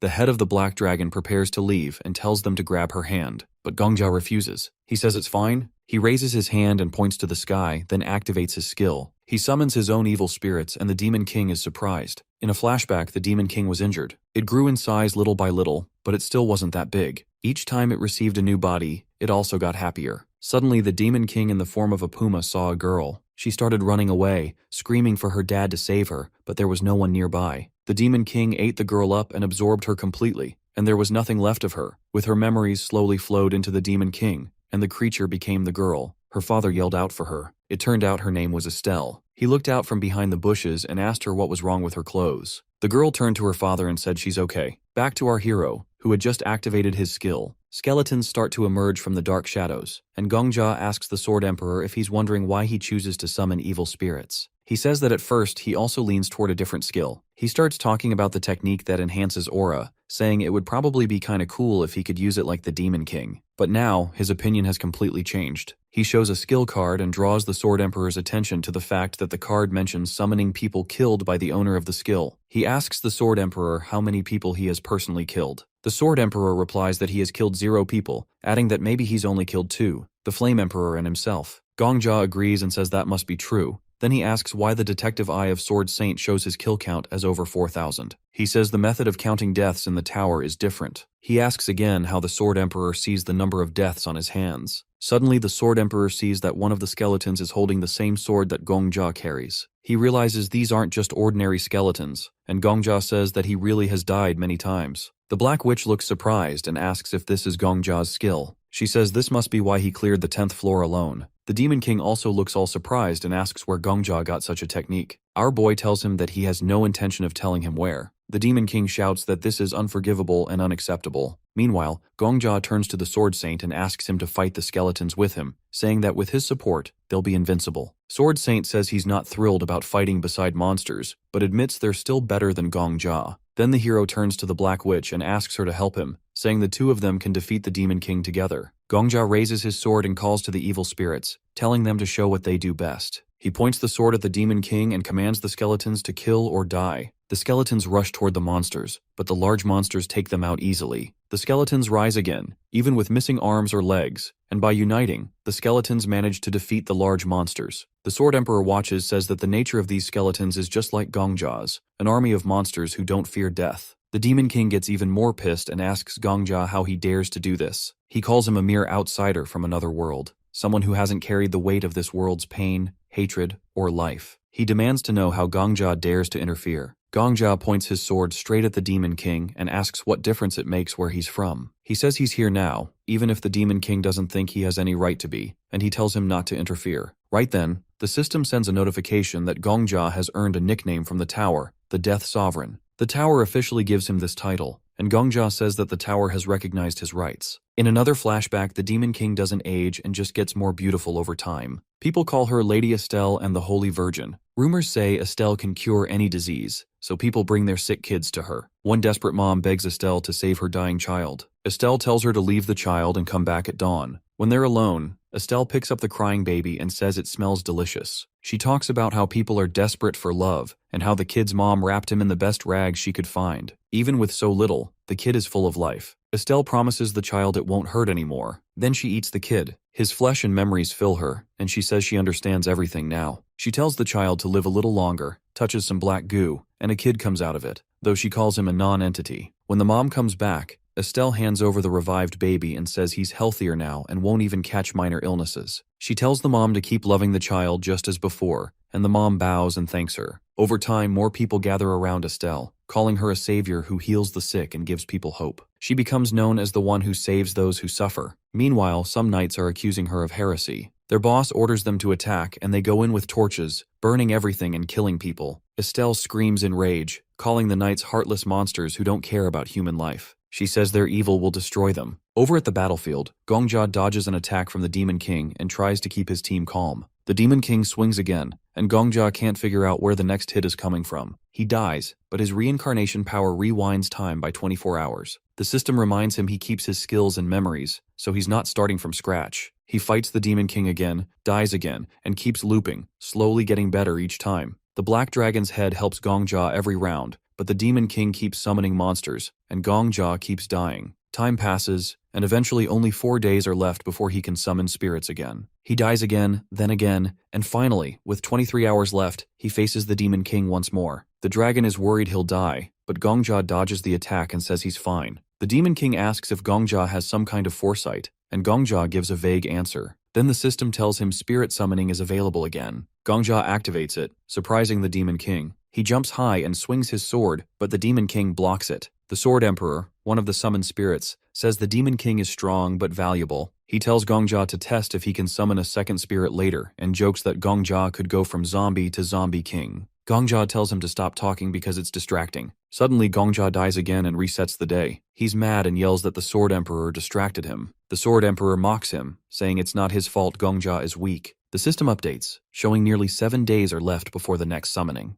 Gongjia swears he'll beat the Sword Emperor someday, but the spirit teases him, saying you can't kill someone who's already dead. He tells Gongjia to hurry up and beat the Demon King. The Sword Emperor brags about reaching the 20th floor without cheats, and Gongjia shouts to the Black Witch that the next strike will come from the right. She gets ready, and uses mirrors to focus her energy and blasts the Demon King, tearing his torso apart. Gongjia laughs and jokingly calls her ma'am. She gets annoyed and says she's not that old, and Gongjia blames it on the potions, even if she's actually pushing 50. The Demon King recovers, and Gongjia senses another attack. He warns the dragon it will come from the left and tells the Sword Saint to get ready. He orders the dragon to dodge the next attack if no one else is there, as it might become a big strike. The Black Witch attacks again, surrounding the Demon King with mirrors and blasting him from all sides. His torso gets torn apart again. Then, something new happens. Skin starts forming out of the black goo. Gongjia is surprised, and the system tells him that the Autumn Rain Demon King has decided to retreat to the 13th floor. The heroes are surprised because bosses never run away. The Demon King warns them not to get cocky and says he'll be back. Now only a tiny bit of him is left. Gongja is frustrated and covers his face, wondering what all this means. The tower gives him a hidden quest, and suddenly, quests for floors 13 to 19 unlock. Gongja is surprised, and the system calls him a hero and says he can chase the Demon King now. It asks if he accepts the quest, and Gongja happily agrees. The hidden quest, Hero of a Time-Frozen World, activates, and the system wishes him luck. The system starts searching for the Demon King on the 12th floor but doesn't find him there. It keeps tracking him, and the Sword Saint, Gongja, and the head of the Black Dragon watch this. The Black Witch is surprised and asks Gongja what's going on, but he says it's his first time seeing this too. The Sword Emperor is also seeing this for the first time. Gongja is surprised and turns to the Black Witch, pointing out that there are way fewer banners on the fortress wall now. The head of the Black Dragon agrees and takes his hand, saying there's something he needs to check. They move to the fortress wall, expecting to see a frozen city, but instead, all the inhabitants are alive and moving around living peacefully. The protagonist says this is a change in history, and realizes history has been rewritten due to their heroic actions. He explains that the Egam Empire was originally supposed to be occupied by the Demon King, and whether they defeated him or were destroyed was always a question. But now there's no invasion in this world. Gongja is very happy. He understands that no one knows about this yet, but history changed because of him. He remembers the beginning of the Red Rain, but now life is blooming in the same place, and the townspeople are enjoying the bustling life. The heroes happily look at the city from the fortress tower, but suddenly someone starts shouting at them. Sarbaz, along with 2 knights, demands to know who they are and how they dared to set foot on the fortress tower of the empire. Gongja remembers how Sarbaz once asked him to help their country. He recognizes him immediately and calls him by name, but this only makes Sarbaz angrier. He asks how Gongja knows his name. Gongja thinks about how Sarbaz, who was once friendly and on the 11th floor, now acts like a complete stranger. He remembers how Sarbaz asked him to protect their empire before Gongja moved to the 12th floor. Gongja starts laughing hysterically and Sarbaz is confused. The Black Witch watches in surprise as Gongja laughs like a madman. The Sword Emperor also doesn't understand and looks at Gongja with confusion. Gongja laughs for a while but then starts to calm down. Suddenly yells that he protected their empire. The knights look at him with confusion, and our boy continues, saying that he kept his promise. All the residents start paying attention to him. Gongja thinks about how he wasted hundreds of days because he didn't want to allow even one victim. Hundreds of days later, he finally defeated the Demon King. He shouts that he's proud of it, that he did it. Gongja reflects on how he used to be a mess, envying others, mocking them, and wasting days drinking alcohol. He justified his frozen heart with indifference and gave up on his life. But today, Gongja can be proud of himself, and that makes him very happy. He thinks that even if the world only notices the Sword Saint and the head of the Black Dragon,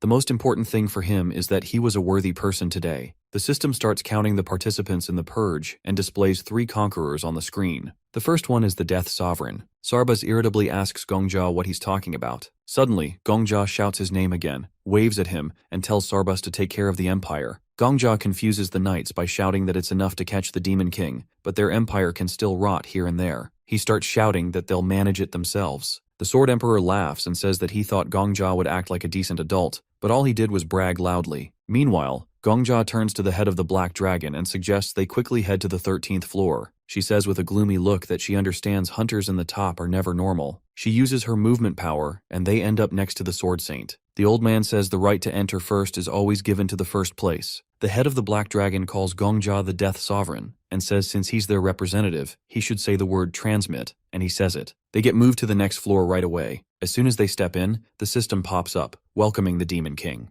The moment they arrive, they hear the Demon King screaming like crazy, yelling that someone took his children. He looks furious. Sword Saint says that scream is terrifying, he's never heard anything like that. The head of the Black Dragon wonders why the Demon King is shouting so much. Gongja gets ready for a fight, but Sword Emperor suddenly asks what's wrong with the Demon King. Sword Emperor notices something's off. He says the Demon King seems weaker than before. Gongja turns around surprised. Sword Emperor says the Black Witch must have hit the Demon King hard with aura. Maybe he's messed up because of that, but he thinks that's not it. He says the Demon King's form dropped. Sword Emperor explains that this guy used to be an SSS rank monster boss back on the 12th floor. But now, he says the Demon King feels more like that oversized Goblin King from the 5th floor, the one Gongja barely beat while screaming like a little kid. Sword Emperor says something's weird. The bosses are supposed to get stronger the higher they go, so maybe the aura from the Black Witch had some extra weakening effect. Gongja starts wondering if something changed in the story. Then the system tries to calculate the reward for clearing the 12th floor, but says it can't. Rewards will be counted after clearing the 19th floor instead.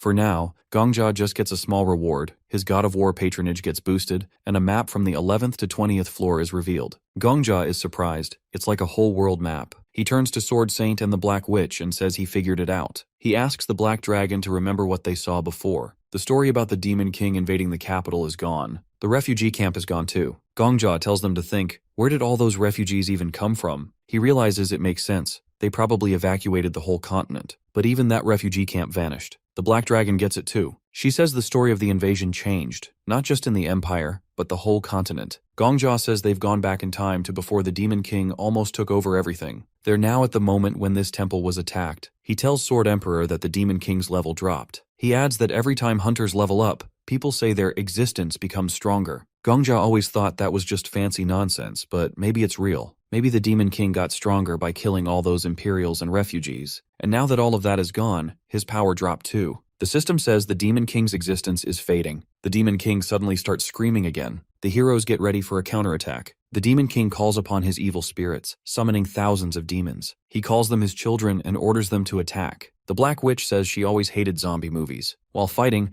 Gongja turns to Sword Emperor and says, let's make a bet. He asks how many times he'll die before reaching the 19th floor. Sword Emperor guesses under 100 times. Gongja says he bets under 99. Sword Emperor says fine, but he won't help. Gongja agrees happily, and then dies right after. He asks the Black Dragon how to deal with this mess. She says she's already doing her best, and asks if Gongja can use his skill. He says it's still on cooldown, and he needs 3 coins before he can use it again. When asked what that means, he says it's a special thing. Then he asks Sword Saint to smash the big roof that looks like a sarcophagus. He wants to check something. Sword Saint asks what he's trying to check. Gongja just says he'll explain later. He's a fortune teller after all. Sword Saint looks skeptical but does it anyway. And surprise, surprise, Gongja dies again. Next round, Gongja tells Sword Saint the sarcophagus was a secret passage. There's a special hammer down there that works on the undead. He tells Sword Saint to go with the Black Dragon and use that hammer. Sword Saint says he only uses his sword in life. Gongja keeps convincing him the hammer has area damage. He just needs to cast aura and hit the ground and all the dead will fall. Sword Saint asks how he knows this. Gongja yells he's a fortune teller again and dies mid-sentence. Next round, Sword Saint finally listens. He grabs the hammer and uses it. Boom, dead army defeated.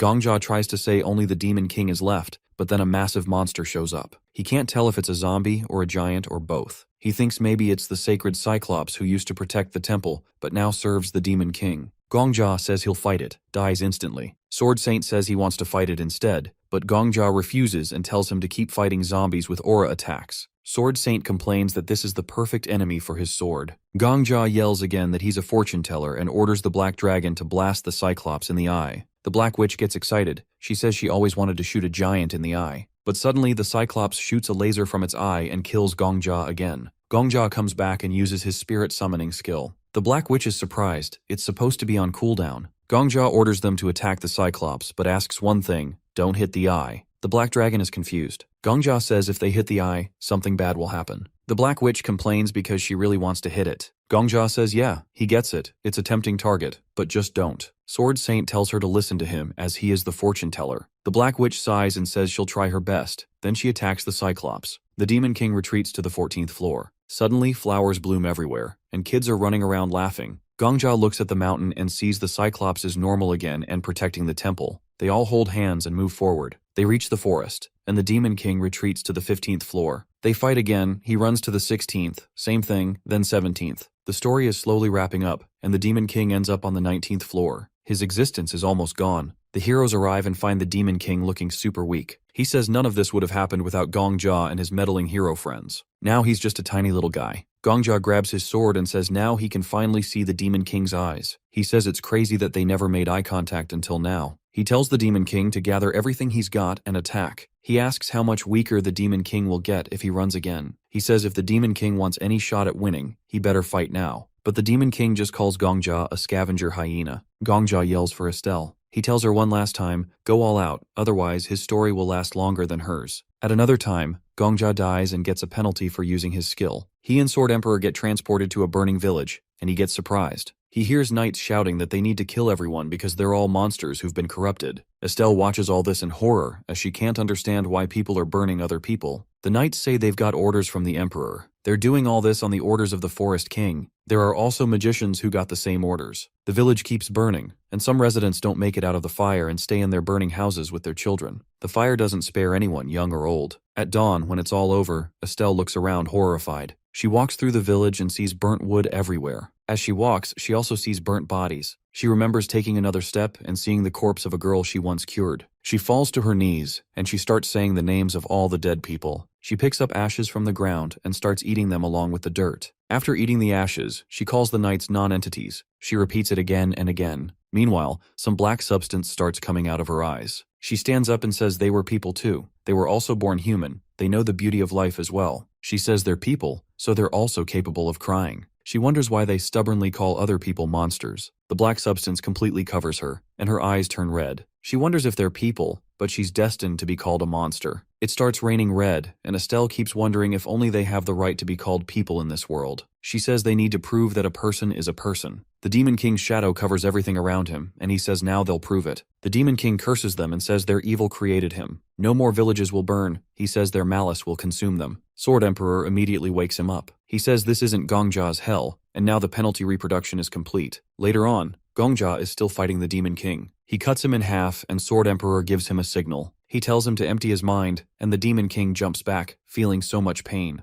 Our boy sees that the Demon King's body has clearly shrunk, and almost all the dirt is gone. The system notifies them that the existence of the Autumn Rain Demon King is fading, but the Demon King doesn't want to admit it. Suddenly, blood starts flowing from his hand and he's surprised. Then he's even more surprised when Gongja orders him to retreat. Gongja tells the Demon King to retreat to the 20th floor because he still can't defeat him. He says the Demon King can safely return to his base, his last fort. He tells the Demon King to go back to his starting point because that's his final destination. Sword Saint watches all this silently. He picks up his sword, and the Black Witch says she's letting the Death Sovereign take the last attack. The Demon King is very unhappy but still retreats to the 20th floor, and Gongja changes history again. Gongja turns to Sword Saint and the Black Witch and says he wants to go to the 20th floor alone. Sword Saint bows and thanks them for helping him so far, but he says he wants to reach the finish line with the Demon King. The head of the Black Dragon doesn't object. She says thanks to his huge contribution, they made it this far. She also says she broke her promise not to move for 5 days, so this time she'll really wait. Sword Saint says today is the end of the 5th day and orders Gongja to meet him as soon as he deals with the 20th floor because they have a lot to discuss in private. Gongja agrees. He bows and thanks them once more before moving to the 20th floor. The system greets Gongja and tells him he's entered the boss stage. The Demon King stands in the forest and Gongja walks toward him. The system starts counting all the rewards from the 11th to 19th floors. It tells Gongja the tower recognizes his huge contribution. It notifies him that the powers of the Death Sovereign have been established. He's given limited rights as an apostle, and he gets the right to improve any of his skills except the X-level skill. He says he doesn't know why the tower was built, who built it, or why it's filled with creatures from other worlds, and starts to guess what kind of creature the tower is.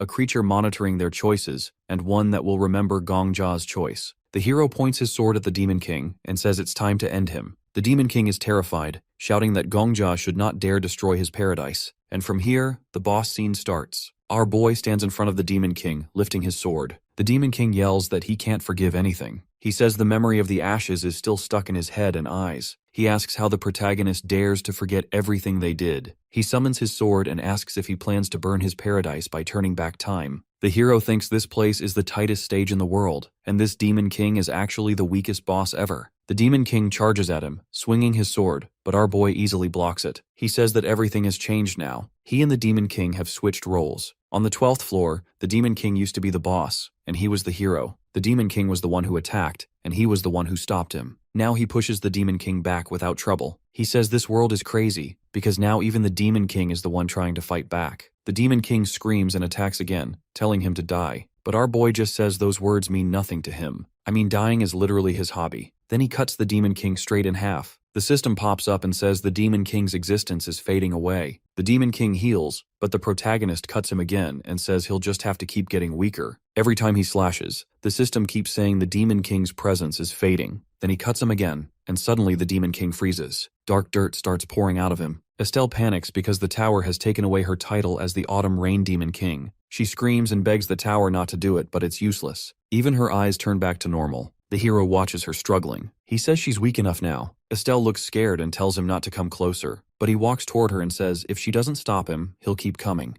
Estelle backs off, rambling about her children and what people did to them. Then she shouts that he has no right to treat her like this, but our boy cuts her off and says she's wrong. He tosses his sword over his shoulder and says that from her point of view, he's just a stranger from another world. He also says her whole world worked together to burn her village down, and only he is truly an outsider here. He says the other hunters had nothing to do with what happened, so she has no right to judge him, and she doesn't even have the strength to stop him anyway. Estelle cries out, saying she was only trying to help the sick, but the protagonist's face turns serious. He asks if she really believes she did nothing wrong. He says she must have felt just as scared before, just like she is now. He remembers how she begged not to be killed and cried out for her father. He talks about how a desperate mother brought her child to Estelle, hoping she would save him. But Estelle devoured him too. He says she acted like a savior, but betrayed everyone who trusted her. Estelle shouts that she didn't want to do any of that. He tells her she hid the truth, stole someone's identity, and ate someone else's child. She stayed quiet because she was afraid people would see her as a monster. Estelle yells that she didn't know. She holds her head in shock, saying she didn't understand human life or what those words even meant. He asks if that's why she did all this. She screams yes, saying that if she had known, she never would have done it. But he says this is exactly how people are. He says even those rulers who burned villages probably said the same excuses. Estelle yells that it's not true, and he agrees maybe some were just lying, but asks her, can she really say all of them were like that? What about the soldiers who just followed orders? What about the people who had to run from place to place, looking for shelter? He says surely some of them truly didn't know either. He walks closer and says he never went to school and doesn't know much, but he understands one truth. What goes around comes around. Since Estelle now sees the people she hurt as real humans, then she has to go through the same pain. That's what fairness means. Estelle stares in confusion and asks what he's trying to do. He talks to the tower and says he wants to use his cleanup reward. He says the tower lets him improve any skill. The tower agrees but says there's a limit. It can only raise a skill from SS to SSS level. He chooses to upgrade his evil spirit summoning skill. He says he wants to change it so that if he wishes, the summoned person keeps their memories from life. Estelle is surprised and asks what he's planning. He says this is a fair change. He doesn't want their skills, only their memories. The tower checks if it's possible and confirms it. The skill is upgraded to SSS level. Now when he summons the dead, they can keep their memories and faces, but not their powers. This becomes his first ever SSS skill. He says he'll now kill her. If she doesn't like that word, she can just imagine that he'll consume her the same way she did to others. He swings his sword and says he'll absorb her and spit her out the same way she did to the sick and helpless. Estelle crouches and picks up her sword. He says he's glad she became human now, but before this she was a monster. If she stayed like that, he wouldn't even be able to summon her with this skill. She decides to fight back and charges at him, but he dodges super easily. The Sword Emperor watches and shakes his head. He says her stance is all wrong. Her feet don't land properly, and she doesn't even look ahead when swinging her sword. He says she only relied on skills and aura before. She's not even a real swordsman.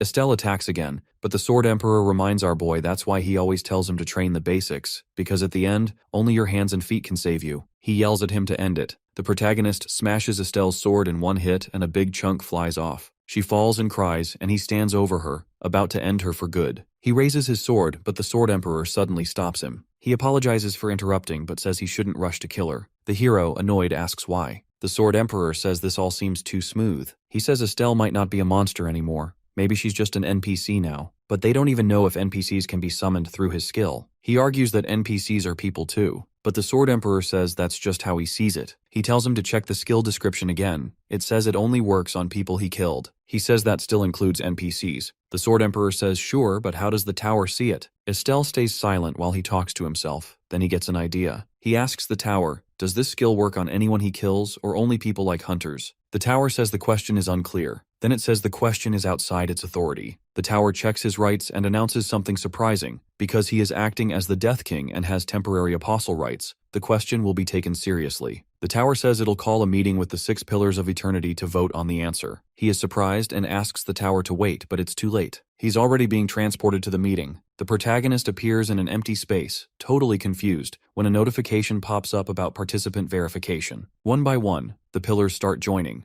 The 6th pillar, the ancient staff, shows up, followed by the 5th pillar, the princess who walks through mirages, then the 4th pillar, moon that observes the blind, and finally the 3rd pillar, the one who legislates the beginning. Our boy stays on edge, but he can't see anything. He just feels this overwhelming presence. 2 more notifications appear, saying that all pillars have arrived, and they would now be discussing the question asked by the King of Death. They ask if NPCs should be included in the revival skill, and they decide to hold a vote for it. They start speaking in weird, untranslated languages, and our boy holds his head, confused by these strange sounds he's hearing. Normally the tower translates everything, but this time it doesn't, and he realizes these beings aren't part of the tower. They're beyond even the Demon King. He starts thinking these might be the tower's creators. The voting begins, and the fifth pillar votes in favor, followed by the fourth pillar also voting in favor. He looks at the other two silhouettes, and the third pillar votes against, while the second pillar refuses to vote. The result is 2 in favor, 2 against, and 1 abstention. He wonders why it's a tie and then realizes that one person hasn't voted yet, and that's the tower's owner. He suspects they're worried about him abusing the skill to summon armies by killing NPCs,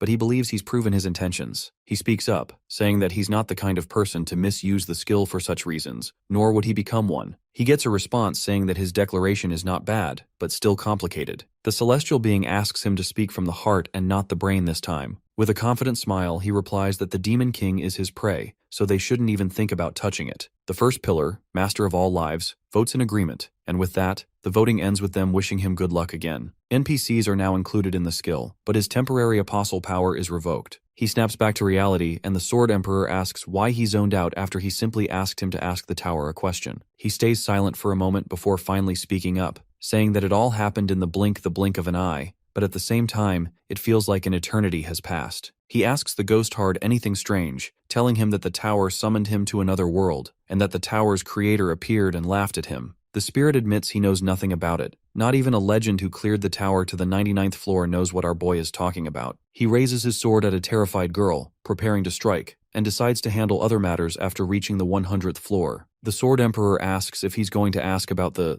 tower, but he says he already got his answer. He kills her, and then uses his power to make black slime form on the ground. The Estelle chick rises from it, and he tells her to stand. Though she looks the same, this is a new life, and he carries responsibility for it. She can't keep the name Estelle, so he gives her a new identity, Hungry Ghost, now loyal to him. She bows to him and raises her hand, listening silently. The girl starts to shed tears, and given how he treated her, she should hate him, but she obeys without hesitation. The presence of the Demon King on the 20th floor is undetectable as the system confirms his absence. The Hungry Ghost stands in a village, watching as people go about their lives, but she doesn't want to be there. She covers her face, asking someone to stop. An army with horses marches forward, and Commander Sarbas sits on one of them, commanding the army to halt. The Hungry Ghost collapses, telling her master she would not resent him, she will hold no grudges against him, and will follow any order he gives. Nearby, 2 people bring food to a girl and her mother. Estelle starts to cry. She says she doesn't care what happens to her next, but he should please spare her haven. Gongja stands in front of her, and the Sword Emperor watches everything, finally understanding. Gongja asks her if she means that Liege has the responsibility to protect its subjects. She apologizes for not realizing that earlier, and our boy walks away from her, telling her that she lost her bet so she better think of how to make up for it. Gongja tells the army to halt, and Commander Sarbas questions his authority. Gongja asks why they're here, and Sarbas explains they came on imperial orders to cleanse the area from a witch corrupting minds, saying they can't stand and let that happen. They'll burn everything with sacred fire. Gongja remembers them all, the knight, the pharmacist chick, and the blue monster. He rescued them across multiple dungeon floors, 13th, 14th, 15th, and onward. The knight says the high priest ordered punishment for heretics who dared call the witch a saint. Various factions have gathered, warriors, nomads, traders, knights, all once saved by our suicidal hero. Sarbas demands to know who Gongja is, and a message appears. Hero of the frozen world, difficulty unknown. Gongja stands silently for a moment, reflect on the past, and on how the people of the continent don't the great deeds he has done for justice and devotion. But regardless, justice is justice and devotion is devotion. He addresses Sarbas by name, irritating the knight, who says Gongja has no right to address him that way. Gongja points out that he knows the emperor's current situation, but fusses over some boom-ass imperial order. Sarbas pretends not to understand, but Gongja hints he knows Sarbas's plan to overthrow the crown prince and support the third prince over the rightful heir. He figured it out just by experiencing Sarbas's trauma. Gongja walks up to him, talking about how much the emperor helped Sarbas rise from a port worker to a commander. Sarbas angrily says that he must be from the Amber Palace, and he's only here to change the views of everyone that has gathered here, and Gongja mocks him, saying that the fishing nets he's been carrying aren't the only things with holes in them, as his eyes seem to be serving him no purpose. The knight starts sweating in fear, asking who sent Gongja. The protagonist raises his sword, telling them to look for themselves. He's the heir of the founding emperor, Lafanta Ejim. The sword glows brightly, and Gongja declares he knows about the political unrest and Sarbas's betrayal. He questions Sarbas's loyalty and asks if he's disappointed by his words, and Sarbas falls from his horse and kneels, saying he isn't disappointed at all. Gongja tells him to protect the empire and all life in it. Sarbas's men salute him as the predecessor, and the entire army bows to him. The Sword Emperor stands beside him, admitting the hero's deception is unmatched. Our boy asks him if he's just realizing that now, and the Sword Emperor advises him that confidence is key, not just in swordplay, but in deception too. In order to completely fool your opponent, you must fool yourself too. Gongja lowers his sword, and all the knights kneel before him. 2 elves and 2 men in red clothes discuss if he's truly the predecessor. They aren't sure, but the sword is real. Sarbas, still kneeling, asks a question.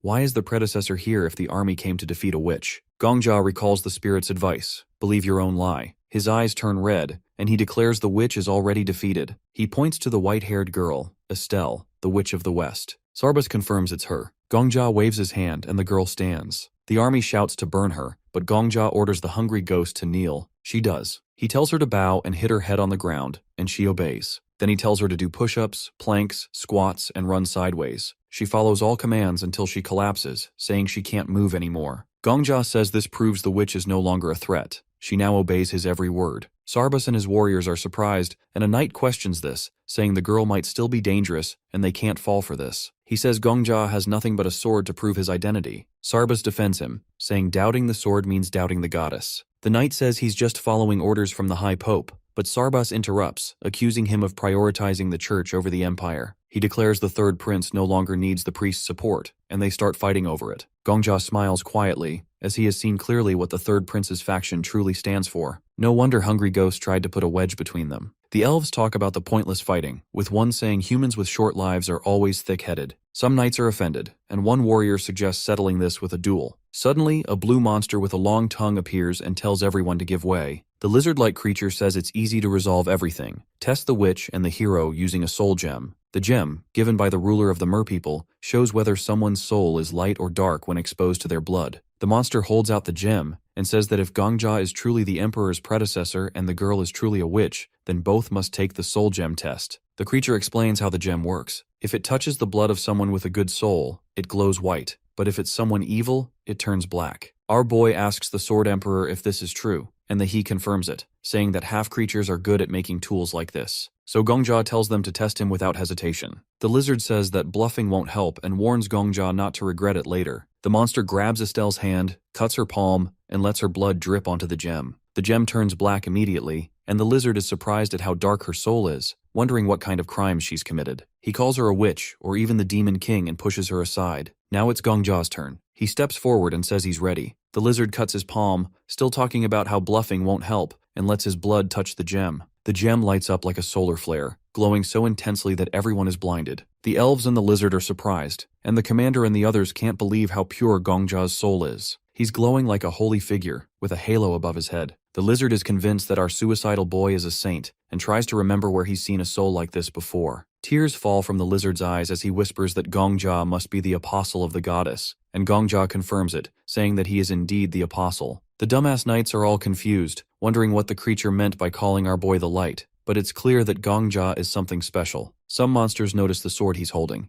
It's the Emperor's sword, which proves his noble origin. One captain says that if Gongja is the great Emperor's successor, then why does he stand in their way from burning the village? Hungry Ghost tugs on his jacket, suggesting that if he's really the apostle, he should lead the heavenly punishment against the knights. He remembers the Sword Emperor says that the best lies are 90% truth. He tells the knight to watch his words, as he'll decide the method of punishment. As a matter of fact, he has already taken care of the evil ones. He snaps his fingers and raises skeletons from the ground as proof, which scares the living spirits out of the knights. Gongja places a hand on Estelle's head, claiming it's his mission. He asks why they assume that this witch is the only evil in this world, explaining that these skeletons are villains he defeat, demonic followers of evil comparable to that of the witch. He says it's the will of the goddess to destroy evil and send demons to hell. This is his destiny. The lizard realizes that Gongja did all this on his own, and Gongja confirms this, saying this truly is their hell, and no one could have imagined the apostle would go this far. Gongja says there's no need to punish Estelle anymore. He already eliminated the real villains. These demons will suffer in his hell forever. The Sword Emperor admits he has nothing left to teach someone like him. He's more skilled in lying than he thought. He tells the Sword Emperor not to be modest, as he still has a lot to learn from him. Then Gongja reminds everyone that this is the will of the goddess. The knight captain asks if Gongja is really in control of these demons. He just wants to be sure they won't escape someday. Gongja snaps his fingers, saying the captain simply wants proof he's not sheltering demons. A skeleton with black emerges from the ground. Gongja interrupts and says this should clear all doubts. The skeleton starts to disintegrate, and Gongja calls forth the spirit within. Surprise, surprise, it's the Flame Emperor. The Flame Emperor immediately grabs Gongja by the collar and starts yelling at him, saying that boiling him in hot sewage water won't be enough for what he did to him. He screams that he'll kill him and drag him through hell, and he keeps shouting and shaking him by his jacket. Gongja tells everyone this man is one of the true villains, even worse than the witch. The witch was born evil, but this man was born human and committed worse crimes. The elves watch in fear as the Flame Emperor makes more noise. Our boy snaps his fingers again, telling him to dance. The Flame Emperor suddenly starts dancing uncontrollably, confused and furious, and entering a huge aura debt. He yells dancingly that he'll gong someday but keeps dancing. He dances circles around Gongja, literally, and definitely anything but a victory dance. The captain kneels, seeing this overwhelming power, and Gongja says the demons can't disobey him, yet the warriors still hesitate. The knight asks the hero's name, and Gongja replies, "It's Confucius," which actually is the meaning of Gongja. All the knights fall to their knees and say they will follow him, while the Flame Emperor continues to put on a show and throw fabulous threats to our boy. The system congratulates him, telling him that he has cleared the quest, and the boss stage has been completed. 2 notifications pop up above the hero's head, and the sky changes from orange to blue. The system starts to calculate the rewards for clearing the stage, and it will be given in 24 hours. The 21st floor will open soon. Sword Emperor laughs, looking at the hero and talking about how insane it is to clear a boss stage like that. The hero raises his head and says he doesn't care if he's crazy or not.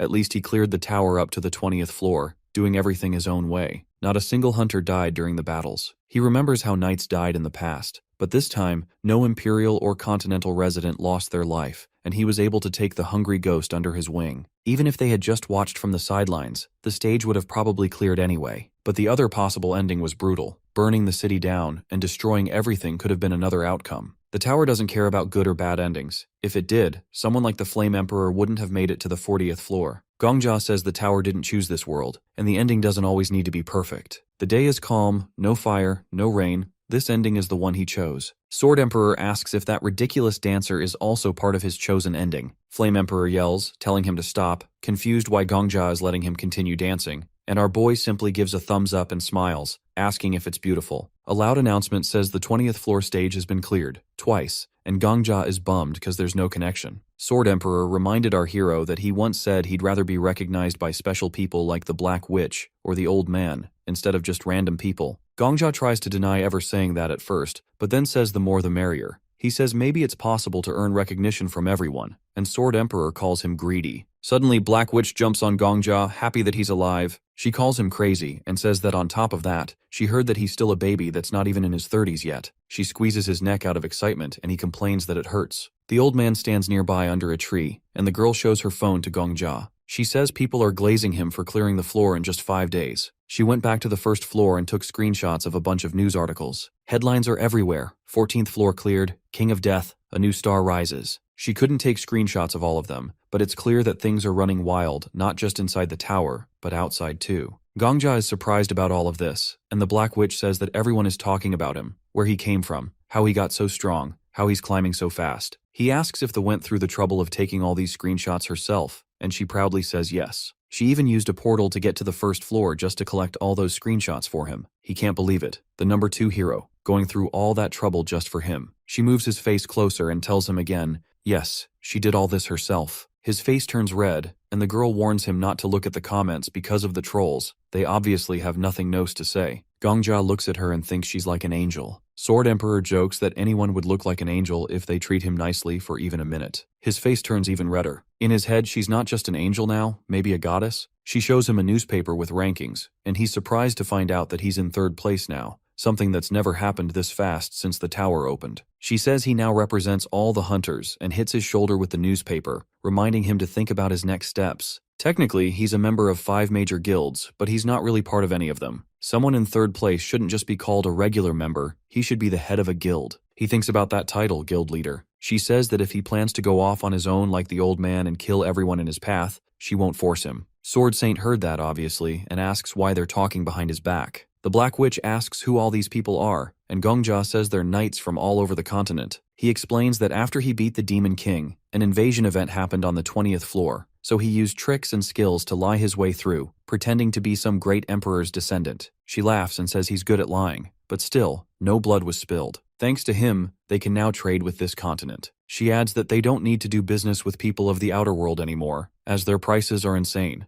The old man says trade has always been unfair. Outside people have all the resources, tech, and power. Gongja remembers how cold the Black Witch seemed when he first met her, but now they feel close. Gongja asks how much she wants to trade with this continent. She says a lot, so he tells her that she can use his name for it, and he'll speak up for her. After all, in this world, he's the apostle of the goddess and the emperor's predecessor. She says it's a tempting deal, because she knows he wants something in return. Gongja says what he wants is the entire 20th floor. He wants to own all the land. In return, he won't take any reward from the 11th to 19th floor clears, and they'll share trade profits with others. She says she can't decide that alone and will need to talk to the other guild heads. She also asks why he wants the 20th floor. It looks worthless. The soil sucks, and there's not much space. He just says he likes land more than money, so that would do for our suicidal real estate owner. She agrees to talk to the others, but she has one more pressing question. She looks at Flame Emperor still dancing like an idiot and asks what the hell that is. Gongja says they should just pretend they didn't see anything. The hunters teleport to the first floor city, and the Black Witch asks if they can make the same coffee shop their meeting place again. Gongja says it's fine by him, and they walk forward. For others it was only 5 days, but for our boy, it was hundreds. The Black Witch tells him everyone in the tower is talking about him now, so he should be prepared. As soon as he steps out of the building, tons of paparazzi start taking pictures and yelling his name. Gongja, Sword Saint, and the Black Witch are making their way down to the first floor, and people start whipping out their phones to record the whole thing. Everyone's calling Gongja the King of Death, which is a pretty badass nickname.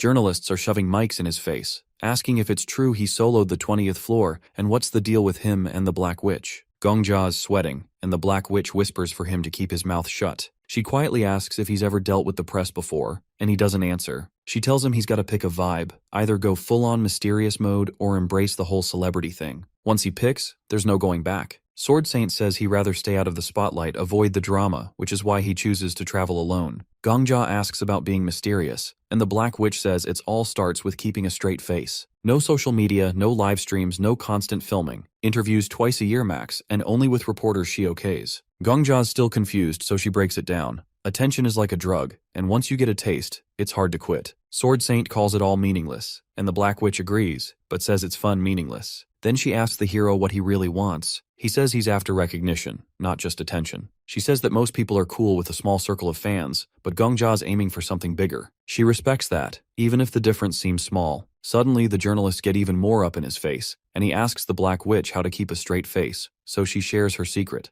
Think of something super depressing. For her, it's remembering the time she fled a civil war, losing her dad along the way. Gongja tries it, thinking of the Flame Emperor, and his face goes ice cold. The Black Witch is impressed, saying he's a quick learner. They push through the crowd, and Gongja's looking all serious and intense. Later, they all chill at a cafe, and the cult interrogator's hyping Gongja up for clearing the 20th floor in 5 days. Miss Paladin admits that she thought they were all gonna die during the cleanup. She asks if Gongja's got some secret method, and he says she should just live by her conscience. The Countess, or Count, depending on the day, talks about how the Empire's NPCs turned on them, arresting them as palace invaders. Viper calls the cult interrogator sneaky for finding a secret escape route. The cult interrogator says that he was kidnapped by the Bulgarian mafia as a kid, saying those were the best days of his life. The Black Witch says that they've all got rough backstories, slums, gang leaders, you name it. She calls them all trash from the outside world, and Miss Paladin tells her to cool it with the oversharing. Miss Paladin asks if that means Gongja's officially one of them now,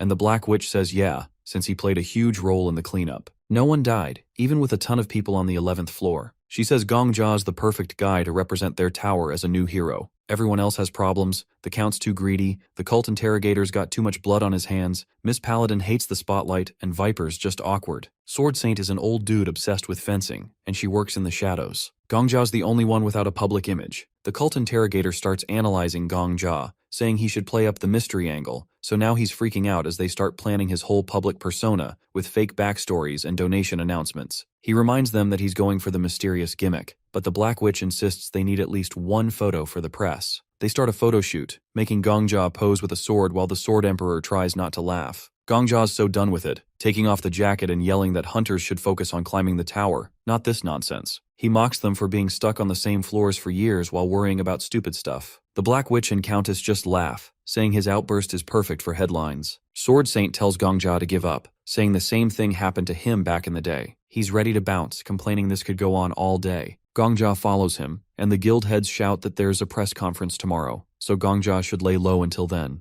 On a rooftop, a hunter recognizes our boy and asks for an autograph. Gongjia's never signed anything before but does it anyway. Once the guy leaves, he talks to Sword Saint, saying that he has killed a lot of people but never punished himself. He admits he lives by his own rules, and says that everyone else at the top has a tragic backstory, but he was born into luxury. He joined the tower to see if his skills were real or just privilege. He draws his sword, saying he used to rely on skill but ended up depending on a skill card called Vigilance. He asks if Gongjia's ever killed an innocent person, and he says no, never. Sword Saint cuts his skill card in half, saying he'll trust his own eyes from now on. He thanks the protagonist for sticking with him through the last 5 floors and tells him to rest up for the press conference and the 21st floor. Then he jumps off the roof, leaving our boy behind. Gongjia asks the Sword Emperor if Sword Saint just acknowledged him, and the Sword Emperor says, yeah. Gongjia collapses, crying in relief that it's finally over. The Sword Emperor teases him for acting like he cleared 50 floors. Then, out of nowhere, Gongjia gets a system notification. The goddess of protection's impressed with him and wants him as her apostle. Gongjia's confused, and the goddess tells him to look down and to the left. He realizes the last authority is activating, and it hits him. The goddess of protection has been a sword this whole time. She confirms it, and Gongjia's mind is officially blown.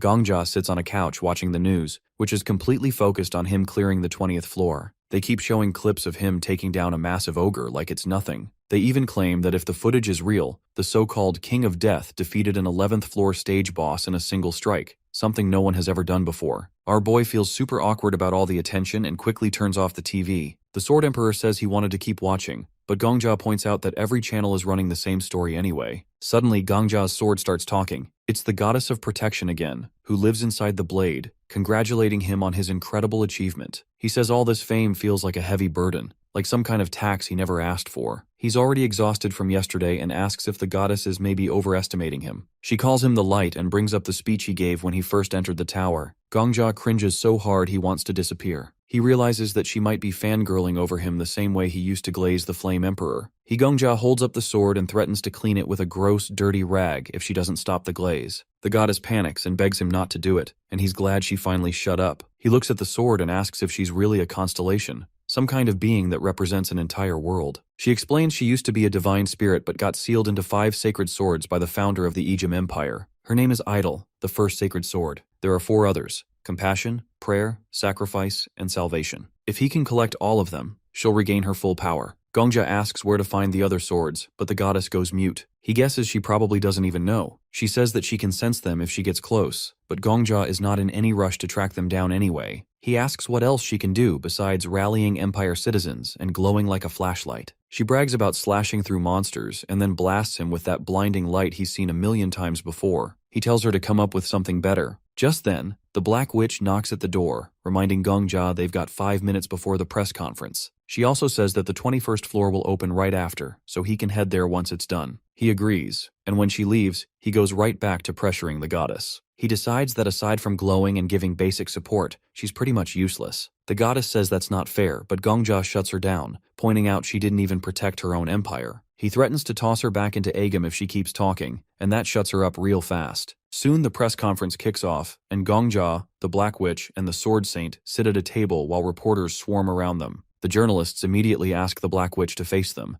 and Gongjia reckons that she used to rule this generation before the Saint came around. The Black Witch grabs the mic and announces that floors 11 through 20 have been cleared. She knows everyone wants details, but says there's something even more important to celebrate, not just the decades-long effort to clear the 10th floor or the lightning-fast win on the 20th. She reveals that not a single life was lost this time. She points to the stones beneath their feet, where the names of those who died in past tower conquests are carved. The room goes silent as everyone remembers how each cleared floor used to come with a deadly cost. Now, no new names will be added to the square. When it's time for questions, the Black Witch tells the reporters to go one at a time. Gongjia just wants to get this over with so he can hurry to the 21st floor. A guy named John Evans from Babylon Daily News raises his hand. He calls Gongjia the King of Death, pointing out how fast he's climbed the tower. He's already in 3rd place. Evans talks about rumors that Gongjia's rise is thanks to some secret training program by the big guilds, basically calling him an industry plant. He also brings up claims that Gongjia monopolized the 20th floor and asks if powerful guilds are trying to take control of floors 11 through 20. The Black Witch whispers to him not to answer, as it's likely a trap and this reporter dude is quite an annoying one. She says it'll blow over if they just ignore it, but our boy insists he has to say something and clear things up. He reaches for the mic, telling her guys like Evans won't stop unless he makes his stance clear. She starts to argue, but Gongja cuts her off and says he's got his own way of doing things. The Black Witch tries to stop Gongja from talking too much during the press conference. She warns him that small mistakes can be fixed by the guilds, but a big outburst would be hard to handle. Gongja says he's calm and won't mess up. When he finally takes the microphone, he introduces himself politely and turns to John Evans, the journalist who asked about him taking over floors 11 through 20. Gongja remembers an old interview where the Flame Emperor yelled at John Evans, insulting him and his family, which turned into a big mess. Gongja decides to do the opposite. He bows a little and says he's not as strong or well-spoken as the Black Witch or the Sword Saint, but he couldn't have reached the 20th floor without their help.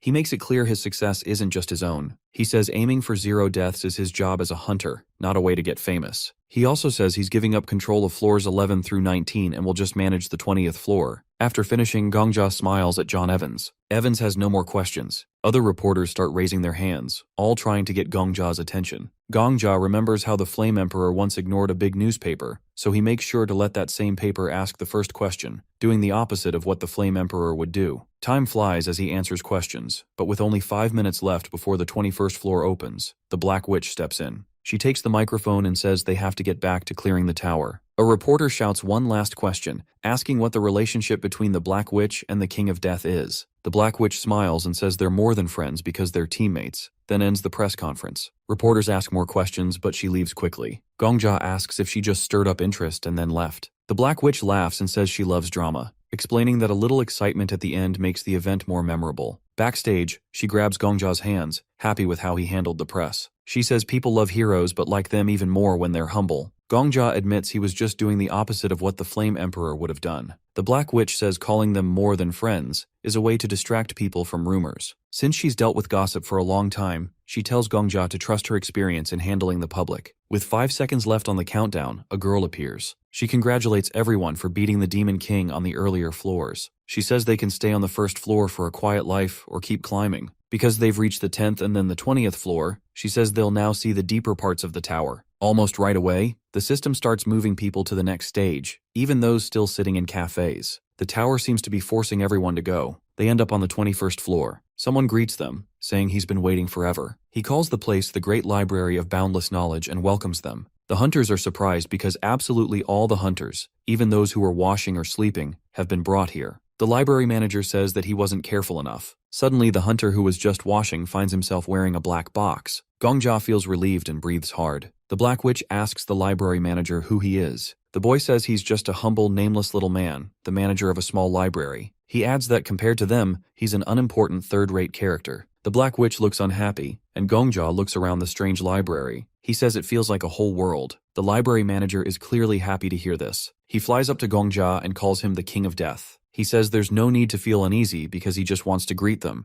Gongja surprises the hunters, including Viper, by saying that for him, they're like heroes of an epic. The library manager suddenly shows them the chronicle of the Agem Empire. He says his hobby is reading books. Many books fly around him, and he explains that the books in his library aren't ordinary. They're related to the worlds the tower is built in. He says they're wondering why, out of so many warriors, only they were called. He quickly adds that it's because, in their worlds, only they have the names of the actors. He picks up 2 books and says all 302 people gathered here are warriors with nicknames. The hunters look at each other in surprise. The Black Witch gets worried and asks if they really have to clear the tower with just this number. The library manager shows the chronicle of the Agem Empire again and tells them not to worry too much. He says the 3 of them saved the empire, so it won't be hard for them to pass the stage prepared for them. While the Black Witch thinks with her head down, Gongja suggests they start quickly. He says he understands the manager is excited to meet people after a long time, but they want to move up fast. The library manager suddenly remembers that in his excitement, he forgot to give them quests. A lot of books appear behind him, and he says he doesn't like explaining everything in detail. He starts choosing the piece that will move them the most. Before opening the book, he warns them not to be too scared. Then he opens the book. They see a strange futuristic city with many skyscrapers. The manager says the records in his library aren't simple books. The hunters are now floating high in the air. The library manager says these books are on a much higher level. He calls the Great Library of All Thoughts a repository of records from many worlds. He holds the chronicle of the Agem Empire in one hand and a book called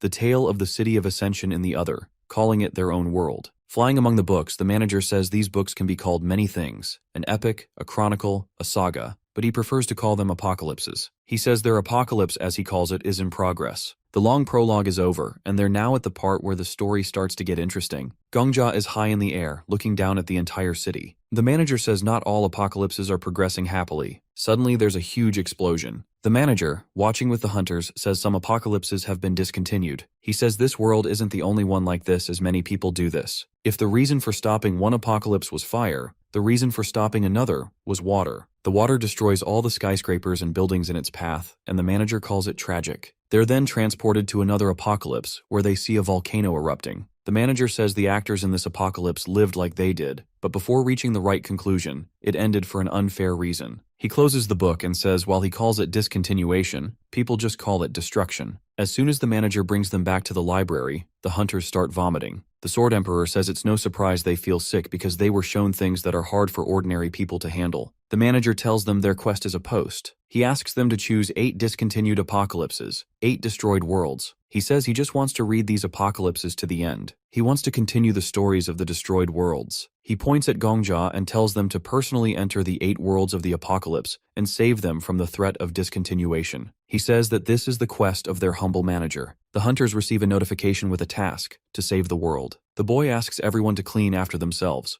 wondering if they've never learned basic manners, saying that everyone needs to work together to keep the place in order. Nearby, there are flat boards with brooms and human-like hands. These are patrons. One patron with a blue bow is sweeping the floor, and another with a yellow bow is holding a tray of mugs next to the girl. These maid patrons will serve everyone until the 30th floor is cleared. The Black Witch is handed a tray with a teapot and a mug, and she wonders if these patrons are monsters. The boy smiles and says she can think of them as monsters if she wants. He tells everyone that they have to follow certain rules in the library. The first rule is not to touch any books without permission. The boy explains he collected these books with a lot of effort, and each apocalypse exists in only one copy in the entire universe. A man picks up a sword and gets ready to attack the boy, saying it's all a joke because the boy is actually the boss monster. The boy just smiles, and the man shouts for everyone to grab their weapons, saying it doesn't matter if it's a quest or not, they'll just kill the boy and clear the 30th floor. He points at our boy, saying the King of Death cleared the 20th floor alone, so they should be able to defeat the boy in white too. Apparently everyone wants the smoke now and are looking at our hero with hunger. The man asks if there's anything warriors can't do, then tells all 5 big guilds to step back. The head of the Black Dragon looks angry at this man, raising her left hand. He doesn't like how they monopolized the 11th to 20th floors among themselves, brought in a newcomer, and made him a new hero. Suddenly, the hero grabs the girl's hand and tells her to be patient. The head of the Black Dragon looks at him, starting to argue that letting people like this do whatever they want will lead to trouble. But our boy interrupts, reminding her they're live on camera, with people in the city watching on a big screen. She's unaware of everything. Apparently, before our hero fortunately turned suicidal, he once watched the clearing of the tower up to the 30th floor from the square, where live coverage was shown through a hologram. He tells her to remember what the constellation told them. He says that if they look bad now, people will remember it forever. She guesses the important thing is how they handle this situation calmly. The hero stands straight, with a notification behind him,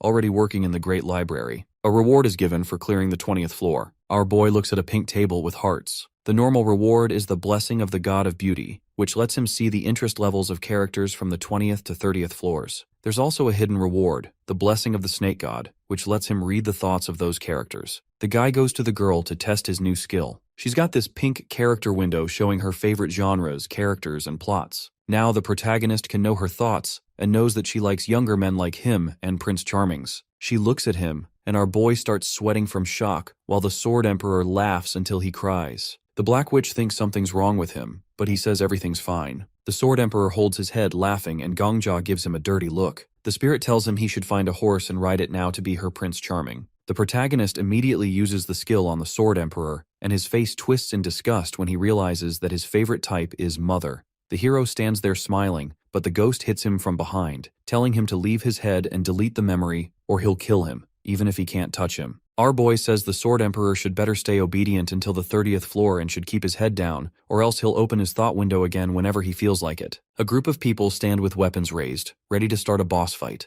But someone says that's stupid. It's Sword Saint Aura farming again. He says that the boss could throw everyone into a destroyed world if he wanted. Still, they want to fight. The old man says if they're planning a group suicide, he won't stop them. The warriors lower their swords, but the black-haired man turns around again and shouts that the King of Death also cleared the 10th to 20th floors alone, and that monster bosses are all talk. He thinks all big guilds are con artists. The boss asks if they're done talking. The boy slams a book that glows blue, saying he hates cliches, so he'll finish things quickly. A black pillar rises under him with a purple light on top. The boy smiles, holding an open book with some kind of creature inside. He says that in this apocalypse, all humans were destroyed, leaving only one magician alive. The boss closes the purple book. Because of many hardships, the magician has turned into something closer to a tentacled monster than a person. The boy likes this main character a lot, ranking him about 9th among his favorites. The magician's special skill is seal magic, bound to the boy in a deal. As long as the boy gives him ingredients now and then, the magician happily does tasks. He floats in the air with maid patrons around him, with 3 patrons with different colored bows stand on the floor. The magician's hobby is putting maid costumes into finished pieces in his own world. Since all humanity except the magician is dead, it's no surprise he's gone completely insane. The Black Witch stares at the glowing scene, which gets cleaner once useless minor characters are removed.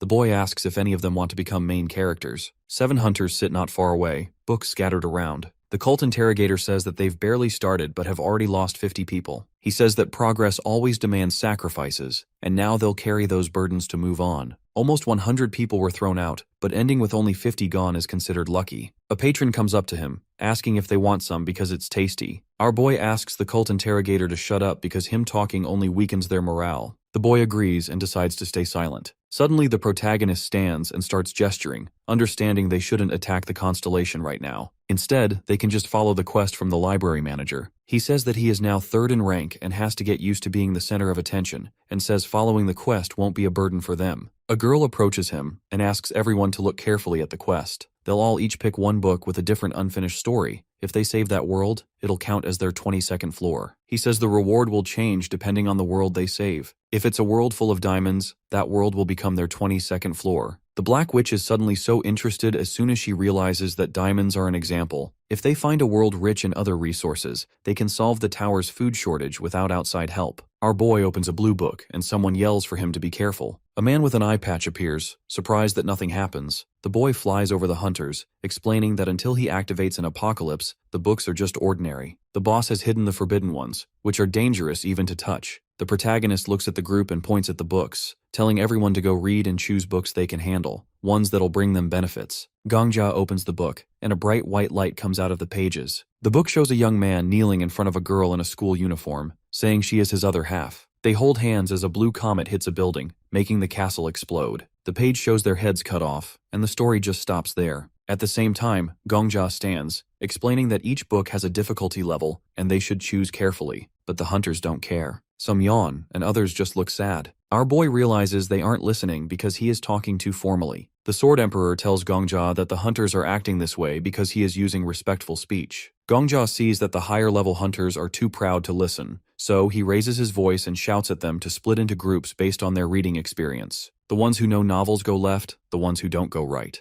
The hunters start grouping by genre, but Gongja notices no one is into historical books. He hits the book and tells everyone to start reading. The apocalypses are divided by genre, and Gongja tells the hunters to decide which books are worth saving. The cult interrogator raises his hand and says he doesn't understand what makes a book bad. Gongja shows him a book where there's a picture of a girl and a guy in a destroyed city, labeled Surviving a Volcano with a survival romance tag. The story ends with a nuclear war killing everyone. The cult interrogator claps, not bothered by the sad ending. Gongja thinks about the Flame Emperor, who can handle volcanic areas but didn't care for anyone else but himself. Gongja holds a stack of books and tells the hunters to focus on whether saving the world is worth it, not on the characters or story. Then he sees the Black Witch reading a black book and is surprised and mentions the mystery genre. The girl says she knows about it, and Gongja is surprised that she, a romance fan, is reading mystery. The romance group is small, while the mystical genre is full of male hunters. Gongja is annoyed that even in this situation, the hunters are pretending to be something they aren't. The Sword Emperor says high-level hunters are too proud to listen. Gongja walks up to the Black Witch, who looks confused when he calls her a romantic. She asks if romance suits her, and Gongja, looking at his drink's reflection, thinks it is strange to see the Black Dragon in another group. He sits next to her as she laughs quietly. Then she gets up and walks away, saying they have decided to try romance despite the Death King's advice. The cult interrogator smiles at Gongja, saying it is rare for the Black Witch to switch groups. Gongja notices him if he's into mystery books too, and he says he knows Sherlock Holmes and Mr. Watson. He checks his character window and is surprised. Unlike the others, he says exactly what's in his mind. He marks him as part of the children's fantasy group and sends him off with a maid holding a fairy tale sign. The boy is supposed to study all the books in that genre, as he's the only one there, but he realizes there are no children's literature books in the library. He's a bit frustrated,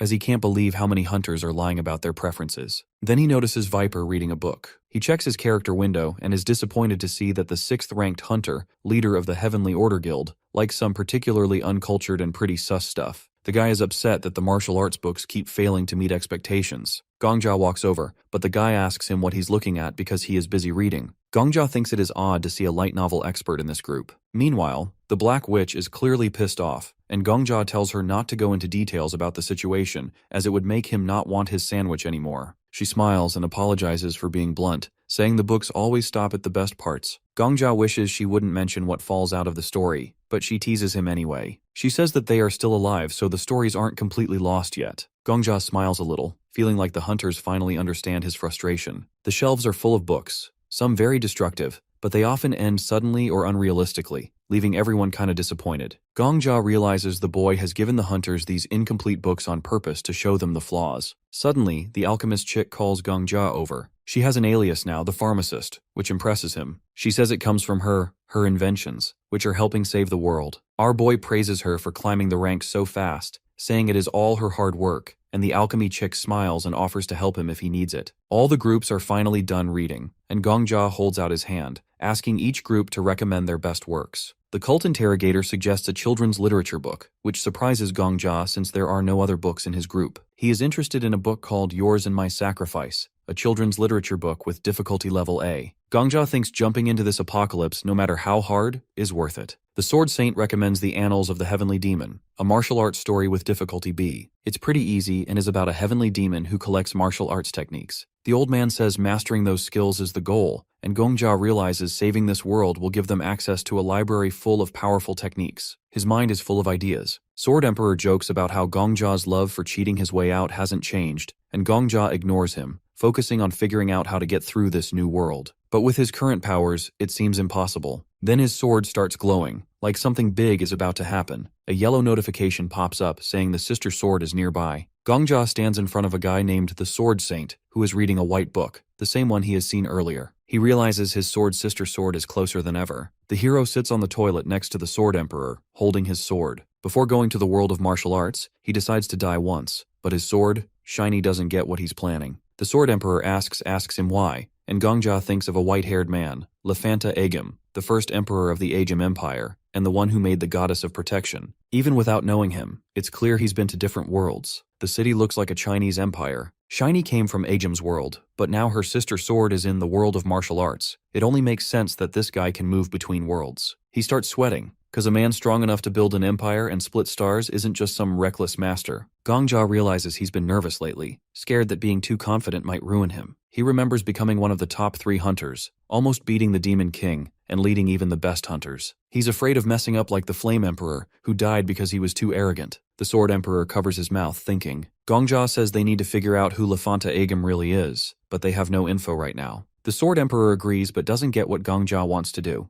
Gongja lifts his sword, saying there's still one way. Shiny is a constellation, even if she's split into pieces. Gongja L wonders if killing himself with it would be suicide or murder. He puts the blade to his neck, thinking it's a 50-50 chance. The lion symbol glows, and Shiny begs him to stop because she doesn't want him to see her past. He asks why she's so secretive when he shows her his everyday life, and she says she's embarrassed. Even though she protests, Gongja touches the blade to his neck and boom, he's dead again. Notifications pop up, skill conditions met, but he won't be able to the Goddess of Protection skills because they're locked away. More notifications say his rank is now D with penalties for using skills. A vision appears. A winged girl, which happens to be Shiny, stands in front of a man on a throne, saying his journey is over, and the man agrees. Gongja appears next to the Sword Emperor again, unsure if the man was really Lefanta Agam. The warrior on the throne thinks about becoming an emperor. The Sword Emperor says it's clear he's the constellation assassin. He got his name by hunting constellations. Well, obviously. On the 50th floor, hunters start meeting challengers from other worlds, but Agam didn't go higher. he only cared about killing constellations. He's obsessed with them for some reason. The Sword Emperor says that Aegam is a hunter too, but he just says it's surprising to see an old face here. Shiny says she feels like she's at the start of her journey, and Aegam was once just a normal person. The Sword Emperor says they used to fight, but Aegam never beat the him. Aegam stands from his throne, looking at the girl. She asks what he'll do next. Since there are no more divine or ghost enemies left, he cuts her off, calls her a constellation. He says the world belongs to humans, not constellations. Aegam raises his hand and sends out a red light. He says he won't kill her yet because she assisted him up until this point. Instead, he plans to split and seal her power so she can't get it back. She panics, but before he finishes, the scene fades, trauma reenactment done,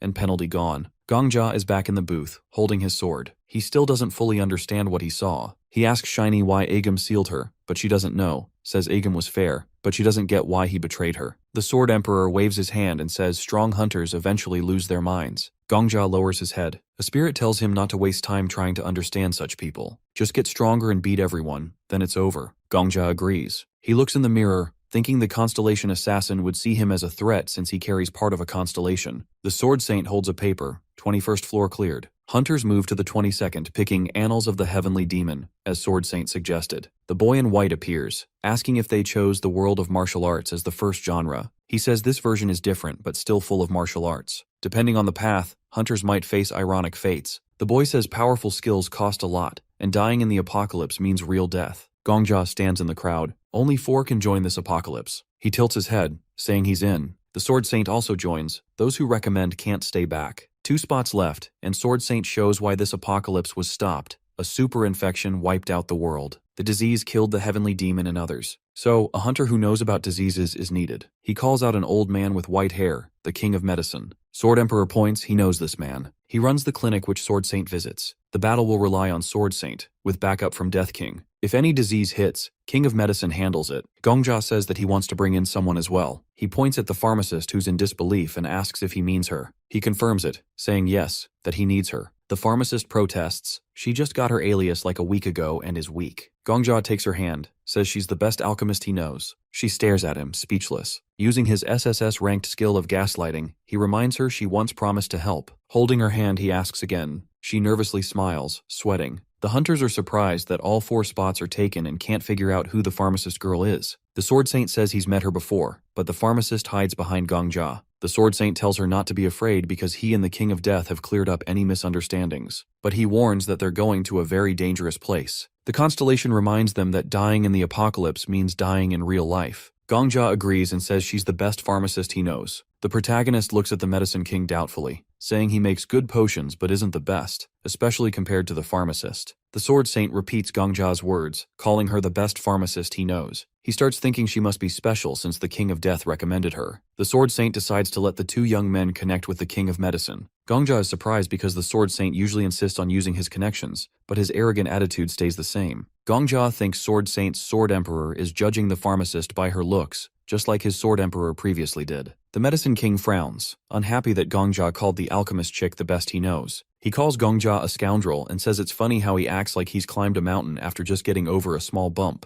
He scratches his beard and says Gongja reminds him of his younger self, and he doesn't like it. Sword Saint asks him to understand that the King of Death is an exceptional person. Suddenly, the Medicine King turns and starts yelling that Gongja acts like he knows everything but lacks experience. He compares Gongja to himself when he made nearly $1 billion in Silicon Valley, saying Gongja has the same flawed plan. Gongja is shocked and speechless. He thinks about the old man's strength, which even made the invincible Sword Saint retreat. The Medicine King says he's put up with Gongja's nonsense and actions, constantly looking at the Sword Saint. He's annoyed that Gongja brought along a girl who seems to come out of nowhere. Gongja thinks about how the old man is being overshadowed by an even bigger old man, like the ecosystem of the world of elders. Meanwhile, the alchemist hesitantly says that the King of Death is not a joke. She's annoyed that the old man is talking about rotten plans. The Medicine King laughs and says she's acting like she's defending her husband, which of course gets her all flustered. Miss Paladin steps in and says the girl is indeed an outstanding pharmacist, recommended by the King of Death. She says the Vigilante Corps relies on her excellent medicines. The Medicine King stares at her and says that for the Vigilante Squad's level, that might be true. He mocks her, saying she doesn't know good quality,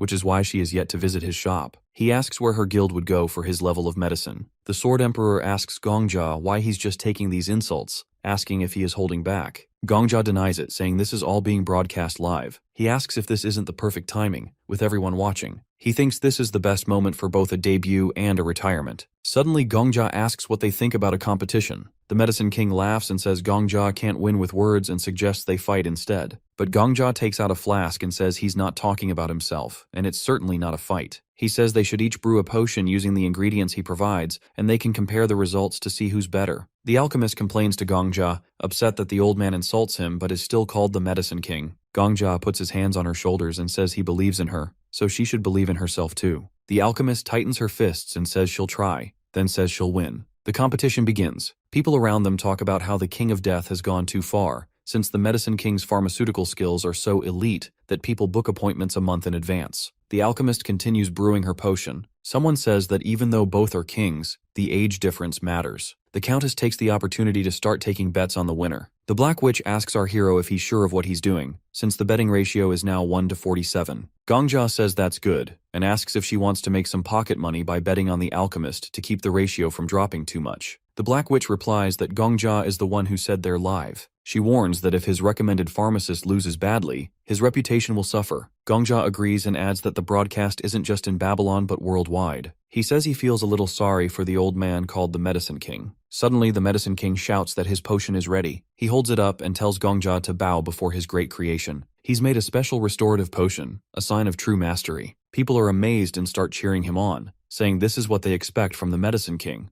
He stands with his arms crossed, head held high, as people fight to buy his potion. Then, the alchemist finishes her potion. It shocks everyone because it produces an unimaginable light, so bright it blinds people. The great library is filled with light as the pharmacist girl creates a potion near divine level. If stored right, it could even help regrow a lost body part without any problems. The King of Medicine and the pharmacist girl stand facing each other. The pharmacist girl now has this overconfident evil smile, checks the potion, and hands it back to the King of Medicine, asking if that's all he's got. Gongja watches nervously, wondering if she's one of those people who gets more cocky with success. The pharmacist girl calls the King of Medicine an old man, and he calls her a lucky brat. She asks if he thinks his skills are bad. The King of Medicine, holding his beard, jokes about his past, saying when he made $17 million in 10 minutes on Wall Street, he thought it was all because of his skills. The pharmacist girl challenges him to another round. He warns her that the goddess of luck doesn't smile twice. After several rounds of making potions, the King of Medicine, though amazed, keeps saying it's her luck, not her skill. The Sword Saint, embarrassed, tells the King of Medicine to stop and admits that the pharmacist girl is the best pharmacist. The King of Medicine yells that his experience will beat her luck. The Sword Saint apologizes, admitting he was wrong and praising the pharmacist girl's skills. The pharmacist girl crosses her arms and says it must be hard for the Sword Saint to have such a dumbass senile friend. The Sword Saint agrees, saying while the King of Medicine isn't as skilled, he's at least useful as an assistant. At that moment, the Countess sees a chance and rushes immediately to offer the pharmacist girl an exclusive contract, promising the best terms. The pharmacist girl, overwhelmed by the attention, says anyone who wants to make a deal with her must first talk to the King of Death. Miss Paladin, who already has agreements with her, is the only exception. The Countess isn't happy, but Miss Paladin and Gongja smile behind her. Gongja gives a thumbs up, suggesting they talk about it after finishing the Annals of the Heavenly Demon. The library manager confirms that the team has been chosen. He repeats that if they die in the apocalypse, they die in real life. The only way out is to avoid stopping the release and bring everything to a proper ending.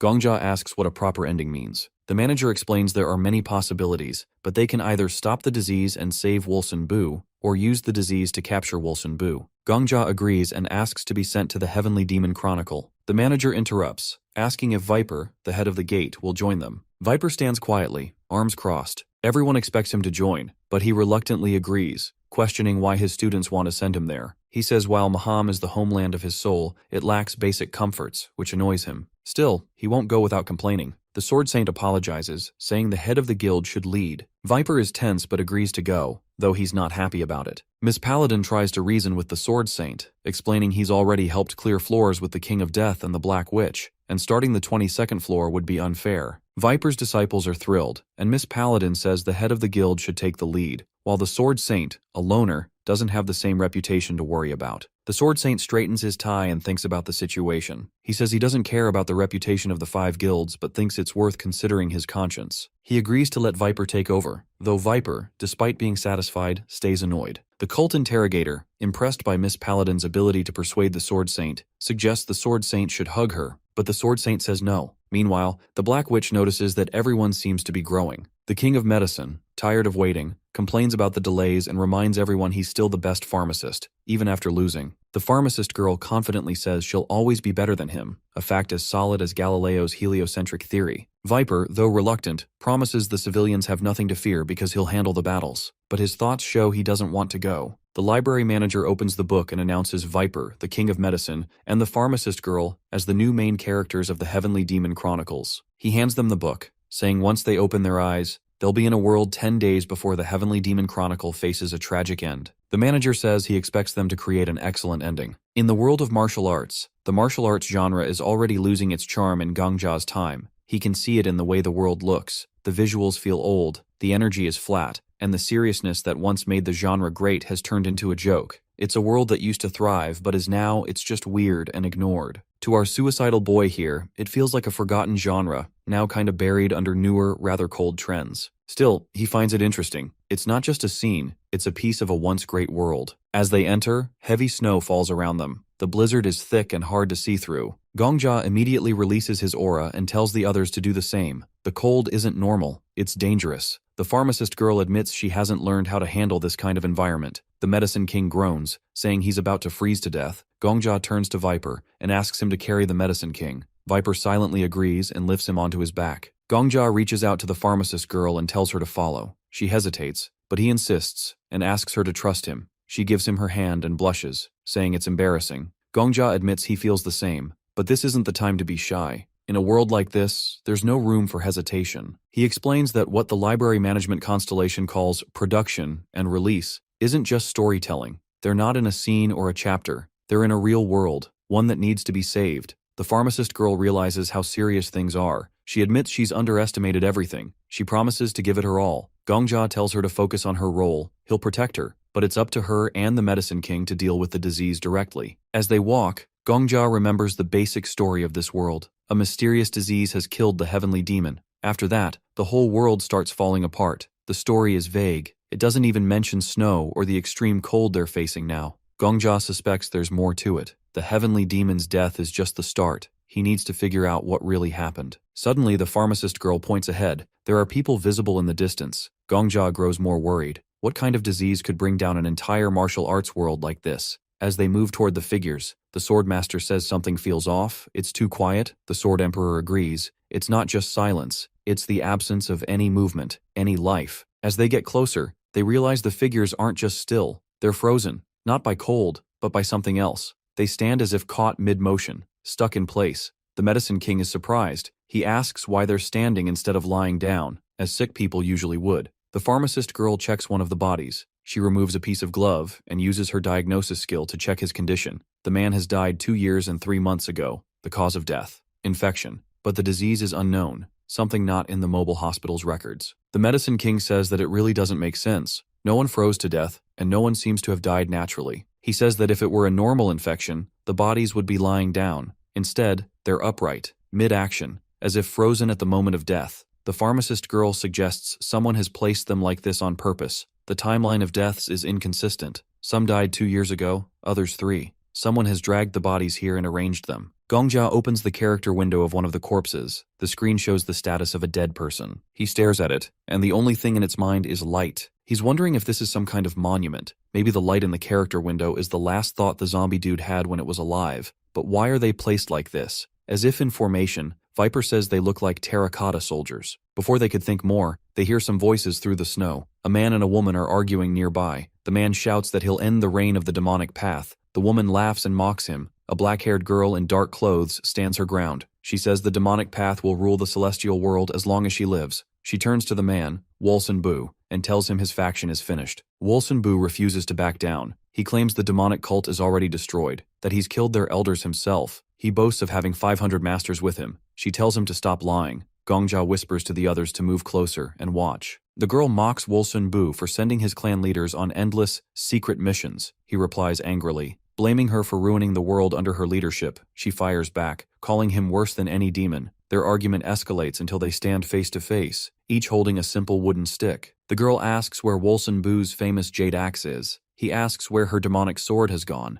She says her wooden stick is a new weapon she's made herself, the demonic heavenly blade. He mocks the name, calling it pretentious. She replies that it's just a rod. He laughs and calls it a demonic wooden whip. They argue over names while standing in the middle of a battlefield. Suddenly, it begins snowing again. The weather has changed without warning. Wolson Boo asks her why she said it would be clear. He says that even a street fortune teller is more reliable. She shouts at him to stop talking and get ready to fight. From the bushes, the heroes watch in confusion. The pharmacist girl asks why the two are acting like this, and our boy has no answer. Then someone appears right behind the heroes. The pharmacist girl gets scared and they all turn around at once. Something has arrived, something worse than they'd expected, so they all run away. This is a world where martial arts rules everything. The heavenly demon has tried to unite the martial world under one banner. The demonic path and other factions have been on the brink of war, but before battle can begin, something else strikes. A super epidemic. A plague that doesn't just kill but changes everything. What destroyed this world isn't war, it's a zombie virus. The group continues to run, and the Medicine King points at the zombies coming closer, shouting he's never seen anything like this,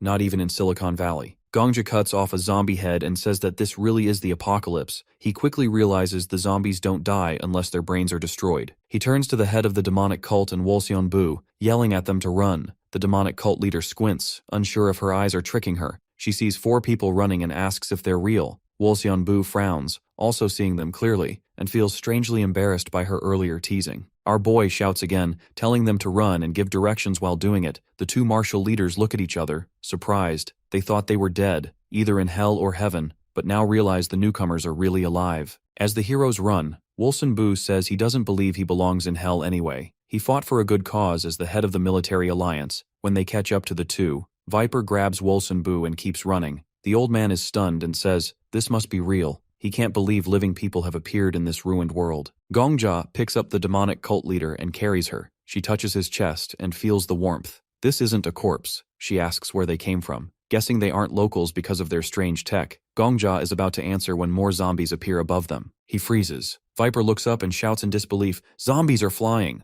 The demonic cult leader corrects him. That's her personal movement technique, one she borrowed and improved from another martial artist. These are her real demonic sect members, warriors who haven't forgotten martial arts even after death. Gongja, alarmed, asks if that means zombies can still fight. She confirms it. Martial artists don't lose their skills after becoming Zhangshi. In fact, her students are even more dangerous now. She explains they're trained to sense blood in their sleep. Even as corpses, their form and execution are perfect. She's proud of them. The group keeps running, but they can't outrun the undead forever. The Medicine King yells at Viper to go faster, threatening to bite him first if he turns into a zombie. Viper snaps back, cursing the old man and asking why he ever agreed to carry him. He wonders why he isn't paired with Gongja instead, who at least has the girls. Gongja shouts at him for complaining in the middle of a crisis. The Sword Emperor is also panicking, barely staying ahead of the horde. Gongja asks the demonic cult leader for the Zhangshi's weaknesses. She says they can be killed by destroying their heads. Gongja asks if there's an easier way. She pauses, then points to the sky. Sunlight freezes them. Gongja turns to the demonic cult leader and the pharmacist girl. He apologizes in advance and tells them he's about to throw them. Using his aura, he launches them ahead. They both land in the snow. One lands upside down.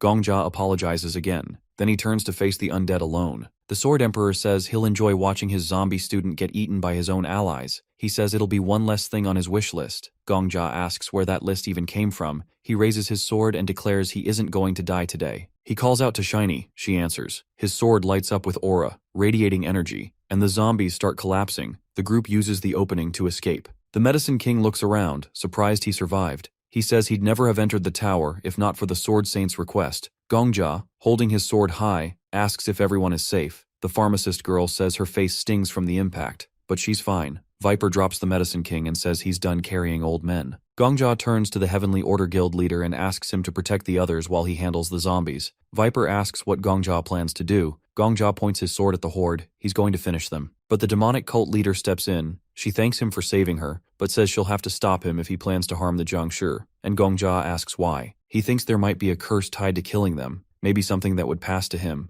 But she says that's not the reason. They're her subordinates, her students, her sect members. She explains the Great War to wipe out Wolson Bu's faction is almost over. Every warrior matters. The demonic sect has already lost too many. She can't afford to kill more of her own. Gongjia stands silently, thinking. The world of the Heavenly Demon Chronicles is already falling apart. Where do they still find the strength to fight? He remembers the library manager's words. When they woke, they'd be in the Heavenly Demon Chronicle world, 10 days before its fall. The manager hoped for an amazing ending. That means only 10 days are left. The demonic cult leader says she and Wolsenbu swore an oath on their honor. Wolsenbu introduces himself as the leader of the military alliance. The demonic cult leader announces today is the 989th day since her subordinates became Zhang Shi. But they can still use their martial arts, she says, since they're still part of her sect. She can't just kill them. She adds if they have to kill anyone, they should target monks instead. Wolsenbu explodes. He shouts it took him years to gather the elite warriors of his clan. He reminds her of their promise, to settle the war between the two of them without using Zhang Shi.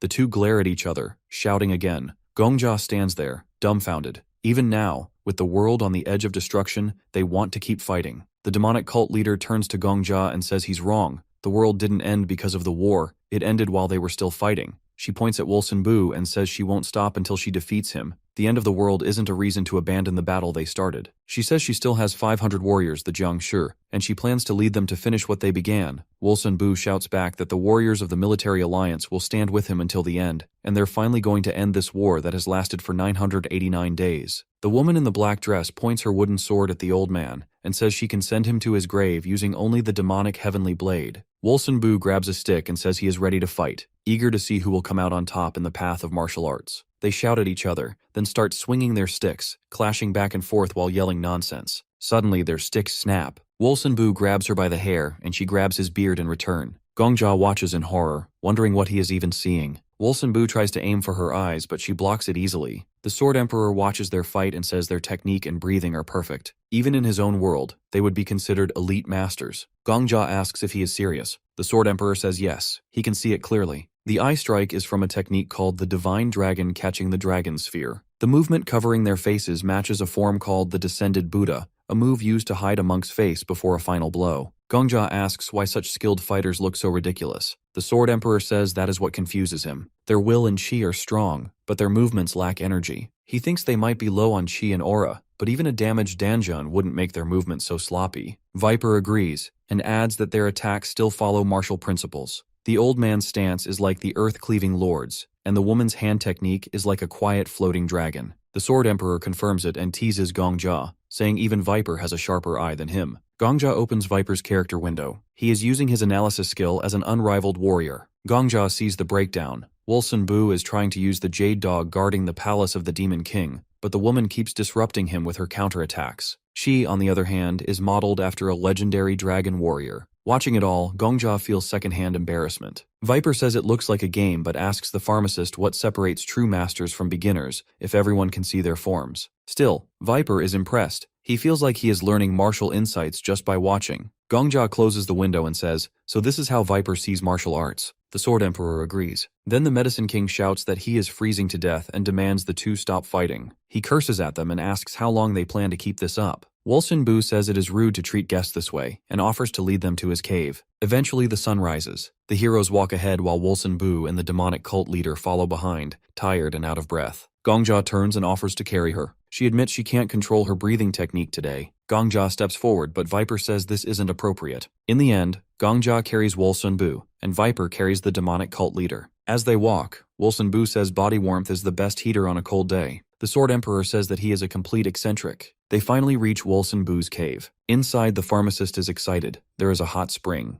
The demonic cult leader says she found this place long ago, but didn't expect guests from another world to end up here. She tells the group to bathe while she and Wolsenbu look for food. He asks if there is anything besides roots and fruit. She reminds him that's why they are going out to search. As they walk off, still arguing, Gongjia and the pharmacist look at each other. The pharmacist says it is strange. These two were trying to kill each other moments ago. The Medicine King says it is natural after 3 years of fighting. They probably know each other better than most couples. The Medicine King says the cave is warm and cozy, though he still feels gross from holding Viper's hand so long. He tells Viper he can let go now. Viper says he doesn't understand why the Sword Saint would be friends with someone like the Medicine King. The old man snaps back, saying he allowed the Sword Saint into his circle, not the other way around. Soon, Wolsenbu and the demonic cult leader return with grain balls. Wolsenbu explains they usually hunt, but no animals are left. Gongjia thanks them anyway. They taste the food and are shocked. The pharmacist asks if people can survive on just this. The demonic cult leader says, more or less. When asked how long they've lived like this, she looks at the stone wall marked with tally lines and says 2 years. The pharmacist is skeptical. Grain balls alone can't provide enough nutrients. The demonic cult leader says she doesn't know what nutrients are, but they get by. Suddenly, the medicine king loses it. He shouts that he can't take it anymore. He uses his skill and real food appears. He says it's no wonder they can barely walk. They are starving. He starts cooking right away, pouring water into a pan, adding ingredients, and preparing a full meal. He says it isn't fancy, but it's enough.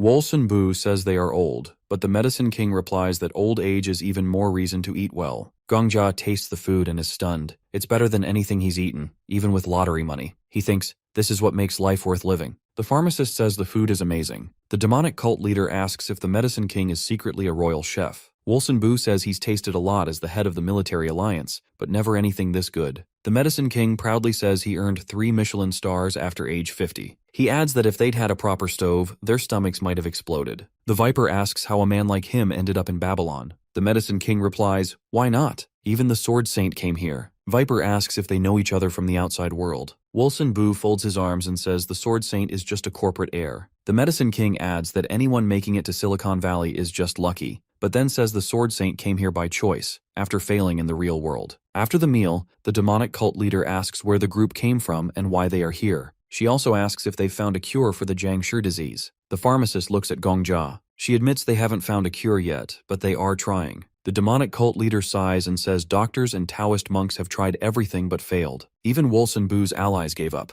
Gongjia asks if there really is no hope. He points to the pharmacist and says she saw how they prepared food. That alone shows their knowledge is different. He says she is one of the best at curing disease and creating medicine. The medicine king scoffs and says she is just lucky. Gongjia replies that the medicine king can at least serve as her assistant. The two martial leaders look at each other, and our boy says if they help, maybe a cure can be found. They admit it might not be a full cure, but it's a start. The pharmacist asks what they mean. The two lead her into a dark cave. After some time, they return, carrying a wooden coffin. They place it on the floor. Gongjia and the others gather around. Inside the coffin is a chained, nailed-down Jiangshi. A very horrifying sight indeed. Gongjia asks what it is. The head of the demonic cult says it's the head of the Wudong sect. She leans toward the coffin and says he gave his body to them after the Jiangshi bite so they could study it. But the only thing they found was to press the acupuncture points of the chi energy. She removes one nail from his throat. Suddenly he screams horribly. The pharmacist girl gets scared and falls back. The head of the demonic cult puts the nail back in place. She says pressing the chi point between the brain and spinal cord helps put a Jiangshi to sleep. But it's not a cure, just a temporary fix. She says, a person bitten by a Jiangshi gets infected with corrupted energy through the vessels and chi points. She closes the coffin lid and says no matter how much a person meditates, they can't fight it. Whether it's a cultist with demonic chi or a monk with righteous chi, nothing helps against a Jiangshi bite. While Wolsun Bu stands quietly, looking away, the head of the demonic cult says the body feels like it's on fire, as if the person is burning, and soon they turn into a Jiangshi. She also says the Shane monk lasted the longest. He stayed sane for a year after his hand was bitten. But that's 1 in a million. Even the best martial artists can't last more than 2 weeks. She asks if the strangers are sure they can find a cure. But the medicine king and pharmacist lady look tense. The head of the demonic cult stands up and says, meeting strangers when you think there are only 2 of you left on Earth is a blessing. Wolsun Bu says he'll prepare a place for them to sleep so they can rest. He suggests they discuss the rest tomorrow. Then night comes. All the heroes are sleeping. But even in his sleep, the medicine king curses the sword saint. Meanwhile, Gongjia can't sleep. The sword emperor asks why he's awake. Gongjia says he needs to check something. Gongjia then covers himself completely with the blanket. 2 shadows appear above Gongjia. The two think the heroes are sleeping and decide to take their chance. But Gongjia isn't sleeping. He stands up, shocking Wolsun Bu and the head of the demonic cult, who are standing in the water. Wolsun Bu shouts they thought he was asleep. The head of the demonic cult looks at Gongjia quietly. She says he's smart and asks how long he's known. Gongjia says things seemed strange from the moment he first saw them. Gongjia says they were lightly dressed and standing in the cold. He says it was so cold they couldn't survive without using their aura, or chi energy, meaning they used their inner strength to protect themselves from the cold. It seemed strange to Gongjia that out of nowhere, those who perfectly controlled their chi energy got tired after being beaten by children. Gongjia points at them and says they're focusing all their energy on something else. He asks if they've been bitten. While the Sword Emperor watches with displeasure, Gongjia continues, saying like the heads of other factions, they're using their chi power to suppress the corrupted energy. The head of the demonic cult looks up silently. Suddenly Wolsun Bu starts screaming in fear.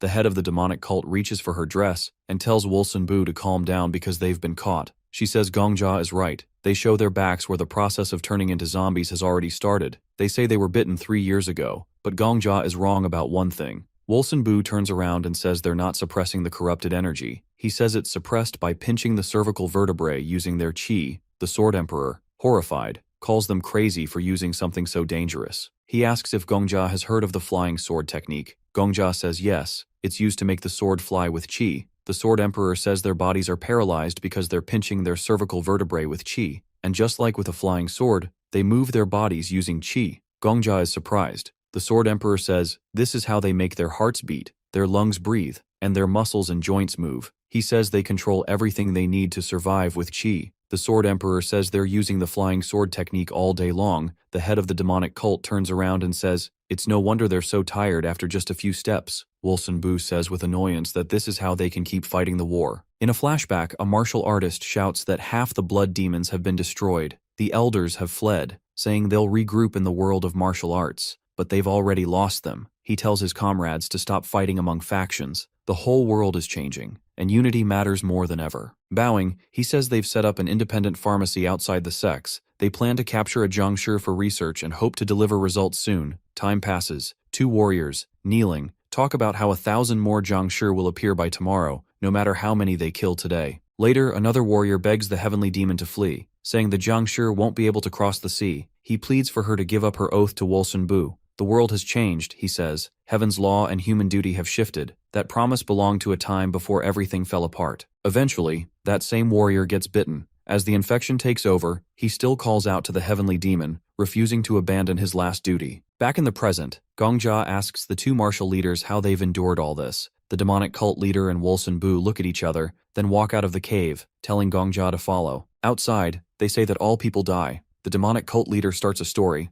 There was once a master, invulnerable, immune to all poisons. His body as hard as stone. No weapon could pierce him. No poison could kill him. In every way, he was nearly indestructible. Then she asks how he died, and our hero asks her to explain. She smiles and says he was killed by a succubus. She says pleasure, the unity of yin and yang, isn't a poison or a sword, but something more dangerous. The succubus was clever. She didn't overwhelm him with pleasure from the start. She waited, slowly, gently. She lured him in. In the end, the master was consumed by it. During their final moments together, he didn't even feel the pain. The succubus's whip felt like bliss. Everything brought him joy. At the final moment, she wrapped her hands around his throat and strangled him. His face, even in death, was smiling. Invulnerability meant nothing when happiness itself became the weapon. The demonic cult leader turns back to Gongjia and says that that's the lesson. Wolsenbu suddenly shouts that this isn't just a story, it happened. They approach a group of frozen Zhangshi. The demonic cult leader explains the man was once a respected martial master, raised in luxury, but sent to his death by seduction. She says young martial artists misunderstand the path. They think mastery is about immortality or invincibility, but it's not. Even someone immune to poison or swords can die in another way. Dragging a zombie by the arm, she says, martial artists don't just choose techniques. They choose what kind of warrior they want to be, and what kind of death they'll accept. Everyone dies. The only choice is how. She doesn't want a death like this. Not by Zhangshi. Wolsenbu, dragging zombies too, doesn't argue. The demonic cult leader goes on. Death by poison is acceptable. Death in battle? Fine. Even being betrayed by a comrade is tolerable. But not this. Not eaten alive by soulless corpses. That's unworthy. Gongjia silently watches them. He remembers the pharmacist girl's earlier words. The cause of death is the same, but the dates are different. The 2 martial leaders stand facing each other again. The demonic cult leader says few have lasted this long. The moon the night before stopped a Zhangshi, dim light, but enough to slow death. Gongjia realizes this is their great war. A war not just for survival, but for control over how their story will end. Wolsenbu shouts that his faction will never fall to the Zhangshi. The demonic cult leader yells that her sect will never be brought down by corpses. He says if his faction dies, it will be by her sword alone. She responds if the demonic sect vanishes, it will be by his. Gongjia thinks that even if all the great schools disappear, even if martial arts scrolls turn to dust, the spirit of martial arts is still alive in this standoff. The 2 bow to each other in respect, and Gongjia says there are billions in this world, but all have died, except them. And if even one person can choose their end, then the collapse of this world won't be due to disease, but choice. Years pass and only 2 remain. The heavenly demon says they fought all this time to decide how the world should end. Wolsenbu enters their 99th duel. She asks if they'll fight until surrender or death. He chooses death. They clash again, and our boy watches. Their movements are slow, childish even, but they keep fighting. Gongjia says that this can't go on. He calls it absurd, meaningless. The two fighters rise again and continue. Sword Emperor says, while it might seem noble, what can Gongjia do? Kill them both. He says maybe that would be a fitting end, a gift even. But Gongjia disagrees. These two aren't asking to be saved. They simply want to die by someone's hand, not as zombies. Gongjia stands and says he'll end this world his own way. Later, the heavenly demon tells Wolseonbu it's dark already. They return to the cave. She promises she'll beat him tomorrow. Viper asks where they've been. The pharmacist girl tells Gongjia they've been dealing with infected ones. Gongjia asks if there's any progress. The medicine king answers flatly, none yet. The heavenly demon sighs and goes to rest. Gongjia turns to the pharmacist girl and asks how long a cure will take. She removes her glasses, hesitates, and says at least 120 days, maybe more. The medicine king says it could take 300.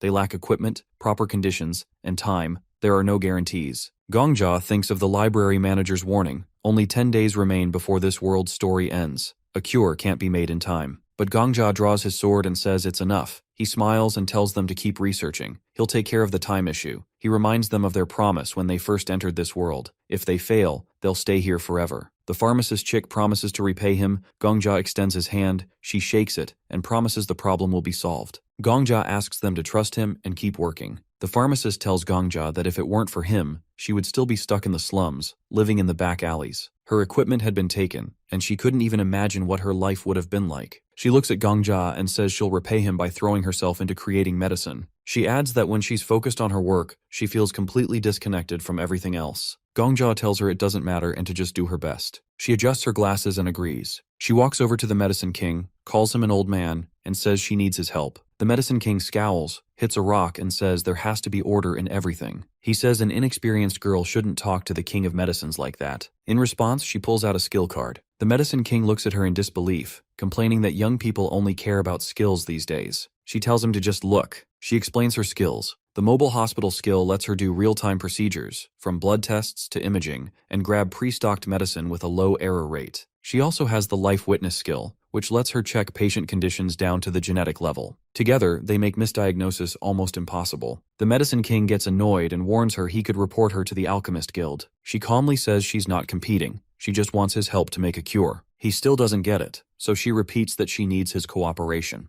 Then she asks if he's upset because she's young and talented. The medicine king is stunned as she keeps talking. She says he's probably mad because she'll be praised longer than him. She offers to share her formulas without taking any credit. Suddenly, the medicine king slaps her. Her glasses fall off. She picks them up and says she's researching the zombie disease and needs his help. He tells her she'll face failure eventually. She wipes her glasses and asks again for his help. He says someone will surpass her someday. She puts on gloves, sits by the coffin, and tells him to leave. His breathing is distracting. The medicine king turns to Gongjia and says they need more samples. A child, a youth, an old person, different genders. Gongjia makes a mark on the wall. The medicine king also tells them to gather medicinal ingredients. Time passes, and the team collects samples. Days go by, and the heavenly demon and Wolseonbu keep fighting. The others bring specimens back to the cave. The pharmacist and the medicine king keep working, even while the others sleep. A week passes since the fall. A snowstorm hits, and the heavenly demon says they can't leave today. She warms her hands by a candle, saying days like this aren't rare. It had been unusually sunny before. She remembers a storm that lasted 30 days, during which they couldn't go outside, and the Jiangshi kept moving. Gongjia says that without sunlight, the Jiangshi will wander further. The heavenly demon agrees, noting her sect once had 1,000 people. Wolseonbu's faction had similar numbers, but people disappeared as the Gangshi spread. Staring at the fire, Gongjia says the worst part is waking up and realizing the Jiangshi from yesterday are gone. The heavenly demon asks if he really thinks she can feel fear. He says yes. She says in another life, she'd have taken his head for that. She calls him a child of the Outer Lands and says he should be glad the world has ended. Gongjia says even their chi has limits.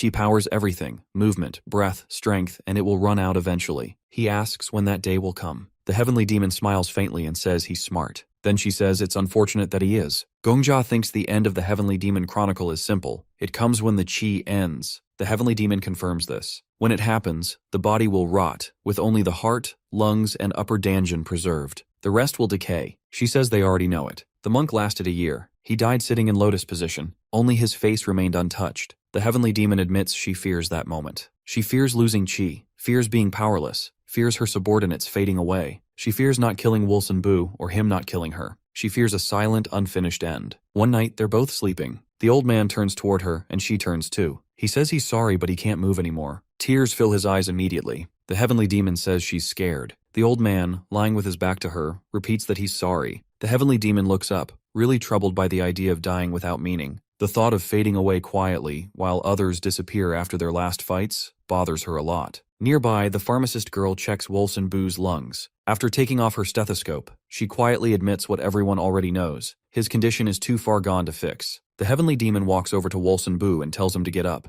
but Wolson Boo keeps his eyes closed and just says he's sorry. She gets frustrated as she didn't come here to hear apologies or watch him give up. She reminds him of the promise they made, his vow to challenge the celestial demonic world and raise the banner of the righteous faith at its highest point. Everything they planned, every alliance they built between the 9 great schools and the 5 noble clans, all of it will mean nothing if he lets himself die in a bed. As she gets angrier, a dark aura starts to form around her. She yells again for him to get up and take his weapon. Gongja and the pharmacist are both surprised and silent. The heavenly demon insists he doesn't even need his axe. She'll be happy if he just fights her with nothing but defiance. But the old man only lowers his head and apologizes again, his voice very empty and tired. Despite her rage, he doesn't move. He admits he's weak, saying every breath hurts and his energy is completely gone. Even his physical strength has faded beyond recovery. He says she might live another year, but for him, the end is already here. He asks her to finish it, not because he's giving up, but because he wants to die with dignity. He doesn't want to rot away like others have. The heavenly demon asks if this is really what he wants.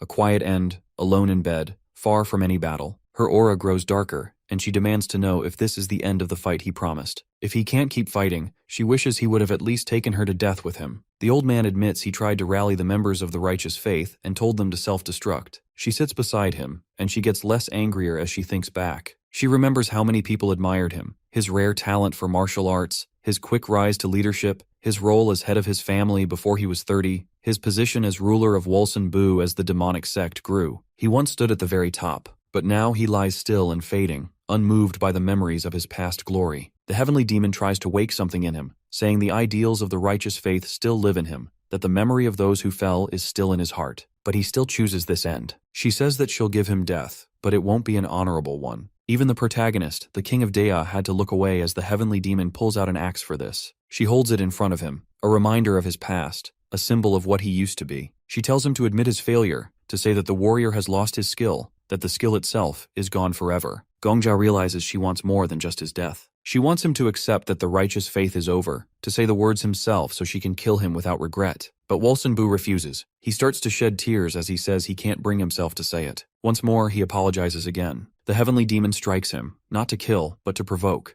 Her sword lands near his head, kind of more of a warning than an attack. She reminds him he's already said he's not really alive anymore, just existing, like a Zhangshi. If he dies now, it won't even count as death. She leaves the axe stuck in the ground and walks away. Saying no word to anyone, she thinks about the difference between life and death, wondering if it even matters anymore. To her, everything feels empty. Heaven and earth, the world itself has lost its meaning. Around her, the other heroes stand quietly as Wolson Boo's body gets worse. Gongja sees that another day has passed, another mark carved into time. The pharmacist chick, now studying the decaying body, says she's gotten a rare and valuable sample. With it, they can watch the infection's progress in real time. Unlike others who turned instantly, Wolson Boo's body shows some kind of delay. The infection seems to spread slowly through the brain. The Medicine King hands over a report about their research. Gongja reads it carefully as the King of Medicine says that the pharmacist's got skill in creating things, but she kinda lacks clarity in explaining them. She admits a cure is probably impossible, and our boy asks if it's just a matter of time. She confirms, saying they'll need at least 90 days, maybe even 120. Before they could talk more, Wolson Boo's body starts to twitch. He screams and kicks wildly, and everyone freezes. The heavenly demon steps forward with her blade in hand. She walks up to the hymn and says, "This is what's left when humanity is stripped away. Nothing more than an animal." She puts her fist in the zombie's mouth and asks it to eat it. Viper tries to stop her, but Gongja holds him back. The situation is already out of control. The zombie bites her and she raises her hand to the sky, now glowing purple. Something inside her is wrong and terrifying now. She starts to scream, with her mind falling apart. The Sword Emperor says that she's been taken over by the devil. Her aura grows stronger, and her words become really terrifying. She accuses them of being sent to assassinate her, and dares them to come throw hands. The hero yells for everyone to run away, but she's too quick for them. She kills the Medicine King, slicing his head off. Gongja runs, carrying the pharmacist, while Viper tries to fend her off for as long as he can. The Sword Emperor says her chi has been fully unleashed, pushing her beyond human limits. Even at his best, he admits, he wouldn't stand a chance against her now. The heavenly demon, lost in darkness, raises her sword again. She says heaven is crying, the earth is sleeping, and the universe is burning. She claims only ashes will be left of Mount Wudang. As Viper tells Gongja to run, the heavenly demon says she is the will of the demonic sect. She calls out, asking where Nam Gun-woon is. The pharmacist looks back in horror, seeing Viper's body already fallen with blood splattered everywhere. Crying, the heavenly demon says only Nam Gun-woon can face her now. She appears behind Gongja and raises her sword. The pharmacist says that she believes in the King of Death, which eventually turns out to be her last words. Blood spills across the snow, and Gongja's last thought is that this world makes people keep going even after everything has burned away. The tower responds, saying its time starts to respawn. He goes back to 24 hours prior, saying that this time, he will save her world. In a flashback, a little girl walks through a heavy snowstorm. She calls out for her mother, and a woman ahead turns to look at her but then walks away without a word. The girl stands there, surrounded by snow, watching her mother disappear. Her eyes are filled with sadness and confusion. This girl is Baekhyang, who will later become the heavenly demon. At that moment, she doesn't know if her mother has abandoned her, said goodbye in the storm, or simply vanished forever. The truth remains a mystery to her. Meanwhile, our boy's on the floor in his psyche again. The Sword Emperor stands nearby, holding his head, and Gongja asks if the Sword Emperor remembers anything that Miss Pharmacist writes in her documents. The Sword Emperor admits he remembers a little, and Gongja scratches his head, saying that if they combine their memories, everything fits together like a puzzle. But they need to act fast before they forget anything. The Sword Emperor picks up one of the silver cards, and its glow lights up his face as he reads the title, Demonic Heavens, rank A+. Gongja sees that it is the same demonic technique they have just witnessed from the heavenly demon. The Sword Emperor explains that whether it is martial arts or something else, every technique depends on how one chooses to deal with the world. If Gongja approaches the world with acceptance, he aligns with the orthodox faction. But if he wants to strike the world like a storm, he belongs to the demonic sect. To demonstrate, the Sword Emperor punches the air and wind swirls around Gongja. He explains that the name of the move doesn't matter. What matters is how one makes it their own. But then the Sword Emperor demonstrates the demonic arts, and the mood all changes. Shadows rise around him as he speaks of anger, pain, and grief. You're meant to feel these to fully harness the demonic arts. He remembers being held down by bandits, his younger sister taken away by the magistrate, and digging her grave in the frozen ground with his bare hands. His nails are torn, his hands bloodied, but he keeps digging until he can bury her. The shadows of his pain and rage are so much behind him, and the hero stands there, sweating, imagining claws that can tear the world apart. The Sword Emperor warns Gongja that learning demonic arts will drain him completely, like a squeezed lemon. He insists that Gongja is being fooled by illusions, and that demonic arts are worthless compared to proper martial arts. But Gongja remains calm, and repeats his decision to learn the skill. The Sword Emperor is surprised, thinking that our boy has been kinda swayed by the heavenly demon's power because of how cool it looked just now. He can't understand why Gongja would choose such a path. The protagonist makes fun of his ghost friend and says that he's just jealous that he wants to learn martial arts from someone else and not him, which pisses him off. He admits that the Sword Emperor is the best the world has ever seen, but he wants to learn the demonic arts to clear this food perfectly. Even if they create a cure, only 2 people can be saved. The others have been dead for over 2 years and won't survive, even with treatment. Gongja raises his hand, asking what the real ending will be. Will Lord Wolson Bu and the heavenly demon become like Adam and Eve? The Sword Emperor rubs his chin, finding even the idea of the two of them being head over heels for each other disgusting. Gongja picks up the skill card, saying that he wants to give Wolson Bu and the heavenly demon an ending they can be happy with. The skill is copied, but a penalty is applied, and he is now a rank D. He has to endure the same trauma the heavenly demon has faced, though the penalty level is medium. He is then sent to the Hungry Ghost realm. Back to the past, they're walking through the thick blizzard again. The old man and the Viper walk through the snowstorm, shivering from the cold. The pharmacist smiles at Gongja, thanking him, and Gongja asks Viper to care for the Medicine King. Miss Pharmacist points ahead again to spot the shadow she can see. Gongja points out the dirt in one of the frozen zombie man's teeth, bits of meat, as if he has been biting someone. The pharmacist girl summons a screen, revealing that the DNA from the body doesn't match the flesh in its mouth. The man dies 3 years ago, but the flesh is from someone who dies 2 years ago. The pharmacist chick says that despite the corpse dying like 3 years ago, it has been moving for a while now. The old man shivers, saying that he hates all these monsters from horror movies. He can't understand how Gongja remains so calm. The pharmacist and medicine king turn, noting that progress is faster than before, and Gongjia tells them he has an amazing skill. He remembers when he and the Sword Emperor sit together, discussing the second page of the research. It contains the results of cell experiments, and Gongjia's skill analysis matches it perfectly. The pharmacist lady is impressed by the research method, saying it's without flaws and she can't criticize it. Our boy smiles, proud of how she is asserting herself now with more confidence. The old man pats his head, relieved that the research time is shorter, and says that it seems the research time won't be as long as he thinks, though for now he wants to stay away from zombies. The old man spots the two fighters again, arguing. They decide to stop the demonic rain. The girl smiles, remembering sitting in a cave with a candle, once terrified. Even heaven trembles. The demonic angel declares that the demonic path will survive as long as she lives. She tells Wolsenbu to say goodbye to the Wolsenbu faction. The girl believes she is the best. Gongjia stares at her like she is the strongest woman in the world. The heavenly demon turns to him, and he kneels before her, declaring that he has come after hearing of her greatness. He admires her and asks her to accept him as her student. In another flashback, little Baekyang lies in the snow. Her face looks sad and pale. She feels cold, and the sky above her is covered in gray clouds. Snowflakes keep falling quietly, and everything is silent. There's no smell in the air, no movement, and no one else around.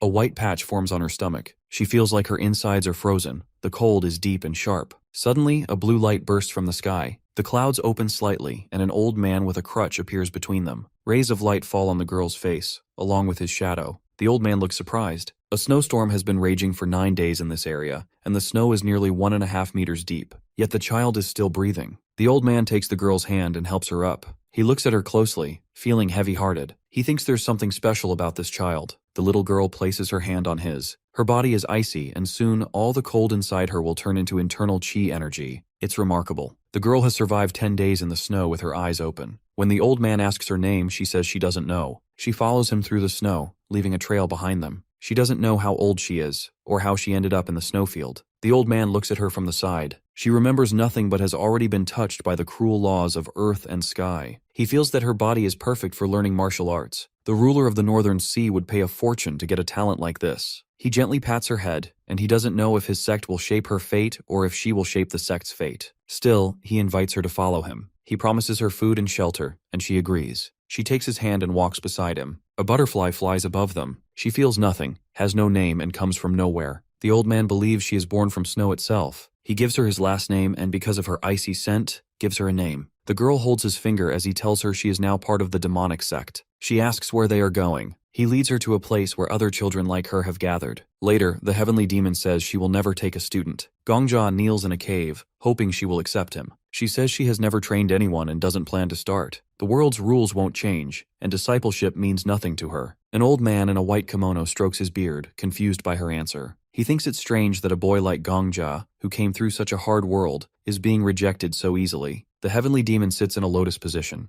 The old man says Gongjia's efforts deserve some praise. She replies that maybe they do. The man sits down too, and the girl says their sect has strict rules. Only abandoned children can join. People think the demonic sect is selective, but in truth, they are more careful about who they allow in. The old man offers to take Gongjia as his own student instead. He says he is Namgun Woon, ruler of Wolsenbu and head of a noble family. But before he finishes, Gongjia turns to the heavenly demon and asks why she can't take him in. The old man looks surprised, and Gongjia ignores the man completely and waits for her reply. She explains that only children rejected by the world can be accepted into their sect. Gongjia says the world has changed. People have turned into Jiangshi from a strange disease. The Orthodox and the other sect have fallen. He smiles, saying that everyone is now abandoned by the world, whether they want to admit it or not. He also says he is a hunter and an orphan, someone who has given his life to the tower. The girl doesn't look convinced, and the old man asks if this situation doesn't meet the conditions of rejection. Gongjia says maybe he hasn't been rejected by the world, but maybe he has rejected it instead. The heavenly demon tells our hero that if truly he believes in what he says, she will test him. He will have to try the 3 basics technique. She explains the test will prove whether he is truly worthy, as she thinks he only speaks well, not fights well. Gongjia bows his head and grabs his sword. He thanks her for the chance, and red lines like lightning immediately appear around him. His skill activates, his eyes glow red,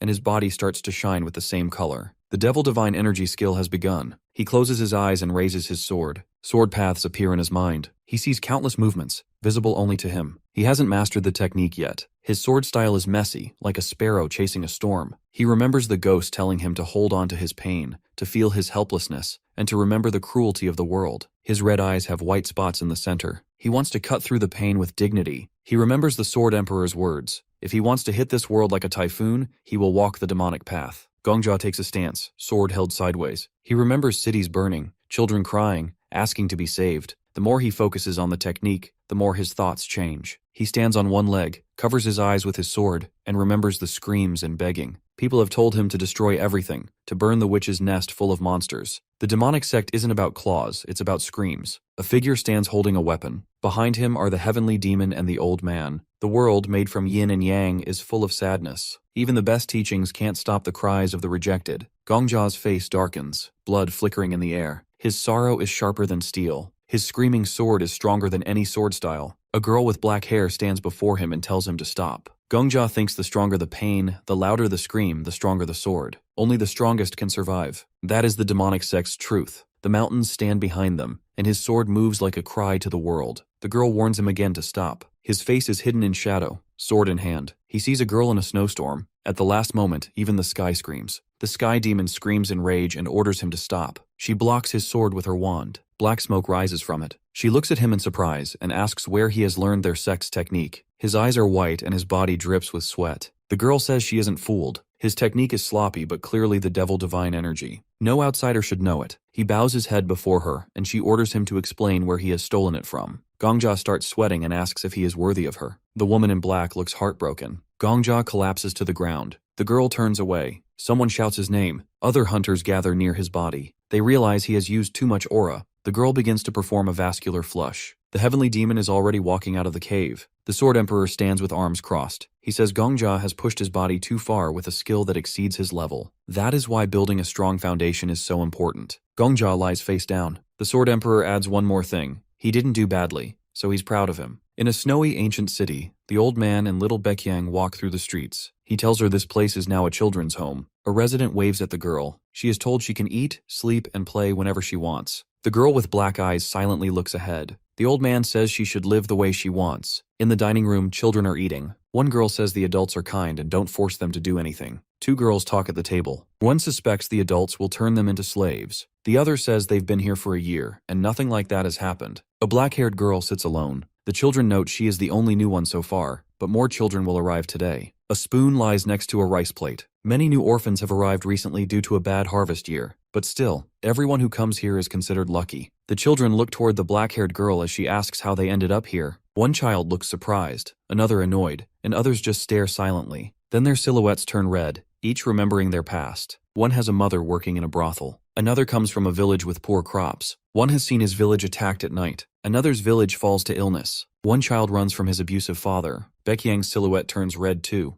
Then she remembers a jar of poisonous animals. Snakes, frogs, insects, sealed together. They devour each other until only one remains. That survivor becomes the deadliest of all. Every time the children speak, it is like poison pouring out. This place isn't a paradise. It is a vessel to raise the most poisonous creature. Baekyang sits with Viper lying on the table. She asks if the children are happy. They all smile and say they are. One boy thinks he won't have to work for his mother anymore. If he gets sick, he'll be cared for, and no one will beat him. That is good enough. The woman walks through snow again. Snow-covered mountains shine in sunlight. A man opens a door and calls the children to breakfast. Most are still asleep. One bed is empty, Baekyang's. In this place, children can rest and eat freely. But Baekyang often disappears. She helps adults in the fields instead. A large building stands in the distance. Children think Baekyang is odd. She always works with the adults and doesn't eat much rice. The old man approaches her. They haven't seen each other in a while. She greets him quietly. Near the river, a child sits alone. The old man asks why she works so much. Her braids move in the wind, leaves flying overhead. He has heard she volunteers to help with harvest. She says yes. She touches the water, making ripples. Her clothes and blankets are hand-sewn. The old man asks why she works if she doesn't need to. Baekyang holds a maple leaf. The man says this place is called Utopia. Adults farm and gather food. Children are meant to rest. But Baekyang speaks of a farmer who lost both daughters to the county ruler. Mr. Choi, who works in the garden, lost one son building a fortress and another after reporting injustice. Baekyang remembers Mr. Choi waving at her. He and his wife join the sect after burying their sons. The maple leaf slips from her hand. The adults feeding and clothing the orphans are victims too. This place isn't heaven. Baekyang stands and walks away. She says other children don't realize nothing is free here. The old man asks why the adults give so much. Baekyang says they hope the children will take revenge. One man lies beneath a tree filled with anger. Many adults can't forgive the rulers who ruin their lives but lack the strength to fight back. Adults can't learn martial arts anymore, so they work for children who still can. That is the truth of utopia. Children don't live free. They are being raised to fight the world. The old man looks at his staff. He calls Baekyang's name. Her black eyes show her sadness. He asks if she has anything to say to heaven. She remembers snowstorms and red silhouettes. She says she has a lot to say. The old man raises his staff and closes his eyes. Then he opens them and says the world will be forced to listen. Wind picks up. He introduces himself as Mabel, one of the 7 elders. He smiles. Baekyang asks if there is Buddha in hell. He says Buddha is useless if not in hell. A man's shadow with a weapon appears. Baekyang has passed the test. She has not been blinded by comfort. Her poison is clear. She should now call him her mentor. Her sword will scream for her. Baekyang kneels, and the man touches her head with his staff and asks for an initiation ceremony. The woman asks our boy to get up. She's sitting on Gongja, who lies under a blanket, and says he can't stand if she stays on him. She teases him. The heavenly demon walks toward the cave exit, and she tells him to go wash up.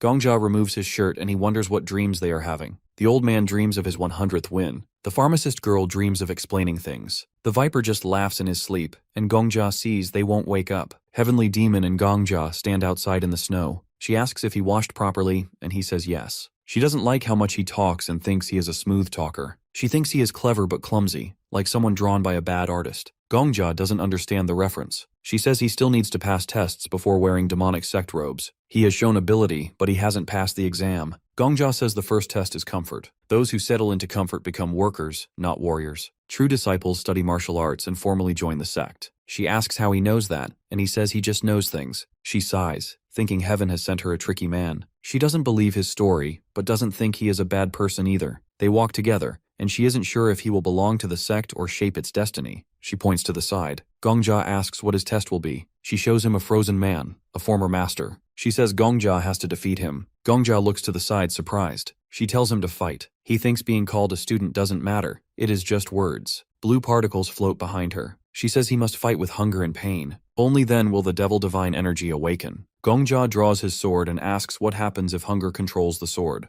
Her face appears beside a broken house. A person who has never starved can be cut down in one strike. Half of the righteous faith faction is already gone. Red silhouettes scream. Gongja remembers. First comes hunger, then thirst for death. One must use a sword born from both. He will learn all 9 swords. They can change the world. He raises his sword and says it is interesting, and the heavenly demon smiles and asks what he is waiting for, and that he should jump right in. The Zhangshi blasts our boy to space with an air bust. It's a wind wave, formed by its palm strike. The Zhangshi pushes him upward, and does this super cool flip in the air. The heavenly demon watches the fight and yells at him to show his hunger, not just swing his sword around. She reminds him that if he doesn't carry the pain of those who died from hunger, his sword stays hollow. Without that feeling, the devil's divine energy means nothing. The frozen Zhangshi nearly bites him. Gongja says he's not starving right now, but the heavenly demon scolds him, calling him a fool. She says just because there's no red rice ball in front of him doesn't mean he can't imagine hunger. He's supposed to bring that feeling out, even if his stomach's full. The Zhangshi tries to strike again, but something invisible blocks the hit. White spots flicker around Gongja. He still can't bring out the feeling of hunger, and that's the problem. Students of Devil's Divine Energy must use their imagination and summon emotion freely. The heavenly demon folds her arms and keeps watching. She tells Gongja to remember the last time he was truly hungry, what he wanted to eat most, how long he fasted. Red lightning crackles around him. He admits the longest he's ever gone without food is 3 or 4 days. She looks at him with pure disdain. She can't believe someone not from a noble family has only fasted for 4 days. In the Celestial Empire, hunger is a way of life. One bad year just follows another. His answer means nothing to her. Gongja leans back to dodge another strike. She questions how he, supposedly a commoner, has barely starved. He explains his homeland is slightly better off than the Central Middle Kingdom regions. The heavenly demon says that hunger is one of the sharpest pains.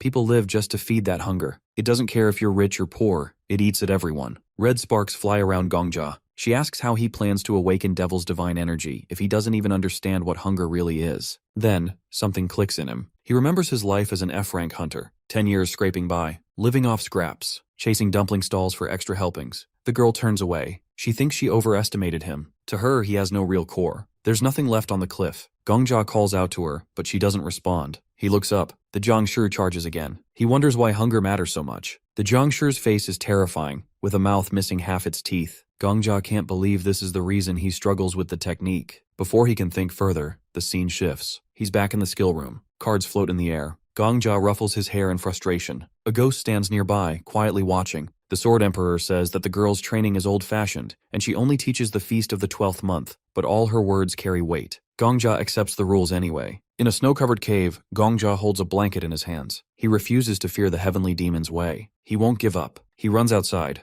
A man with an eye patch sees him and asks where he's going. Gongjia says he needs something to clear this stage. He remembers he's already burned alive once. He's not afraid of hunger. The Sword Emperor grabs his head in disbelief. He thinks the boy's lost it. Gongjia runs through the snow. The Sword Lord follows. They're getting ready for 10 days of training. Back in the cave, Gongjia stands with his eyes shut. The Sword Emperor looks at him and shakes his head. He realizes Gongjia plans to sit in the cave and starve. The Sword Emperor tries to stop him, but Gongjia raises a hand. The Sword Emperor asks how long he plans to last. Gongjia says he saw the heavenly demon's old injury. She once survived without food for 11 days, so now he'll endure 112 days. The spirit calls it madness. The Sword Emperor points toward the exit, frustrated. He says Gongjia won't survive 100 days in this cold. He asks how Gongjia plans to keep his aura from fading. He watches the boy, who now just stares at the ceiling. He says this isn't hunger anymore. This is something else entirely. If Gongjia's never truly faced 100 days of starvation, he shouldn't talk about it like it's simple. Gongjia asks if the Sword Emperor has ever gone hungry. The Sword Emperor sits and says he fasted for a few days in his youth, like monks do. After 2 weeks, the hunger fades. But that's not fasting, it's mental training. Gongjia looks at his palm and says he needs to fast for 15 days, then relive that same hunger again and again every 15th day. He says he'll trap his body in a cycle of hunger until it hits 112 days. His aura won't weaken, and the hunger will stay sharp. The Sword Emperor says he's insane. He tells Gongjia to just train with the spirit instead of following a strange sect master. He can't understand why Gongjia pushes himself this hard. Gongjia closes his eyes, saying he wants to master Devil's divine energy completely. The heavenly demon had already lost hope in the world. Her world is crumbling, and our hero feels that too. He doesn't want that kind of ending. He says it's easy to live like the Flame Emperor, a man with a cheat skill which is his oversized ego. That man only takes on fun stages, mocks the world, and laughs at everything. Gongjia says that cynicism isn't childish, but living your life by it is. Arguing can be immature sometimes, but finding a solution through arguments isn't. Gongjia admits the Flame Emperor is cool, but he's a person too, and a person must live. And now he knows how. A week passes since our boy started starving. He out here meditating, and the first days are the worst.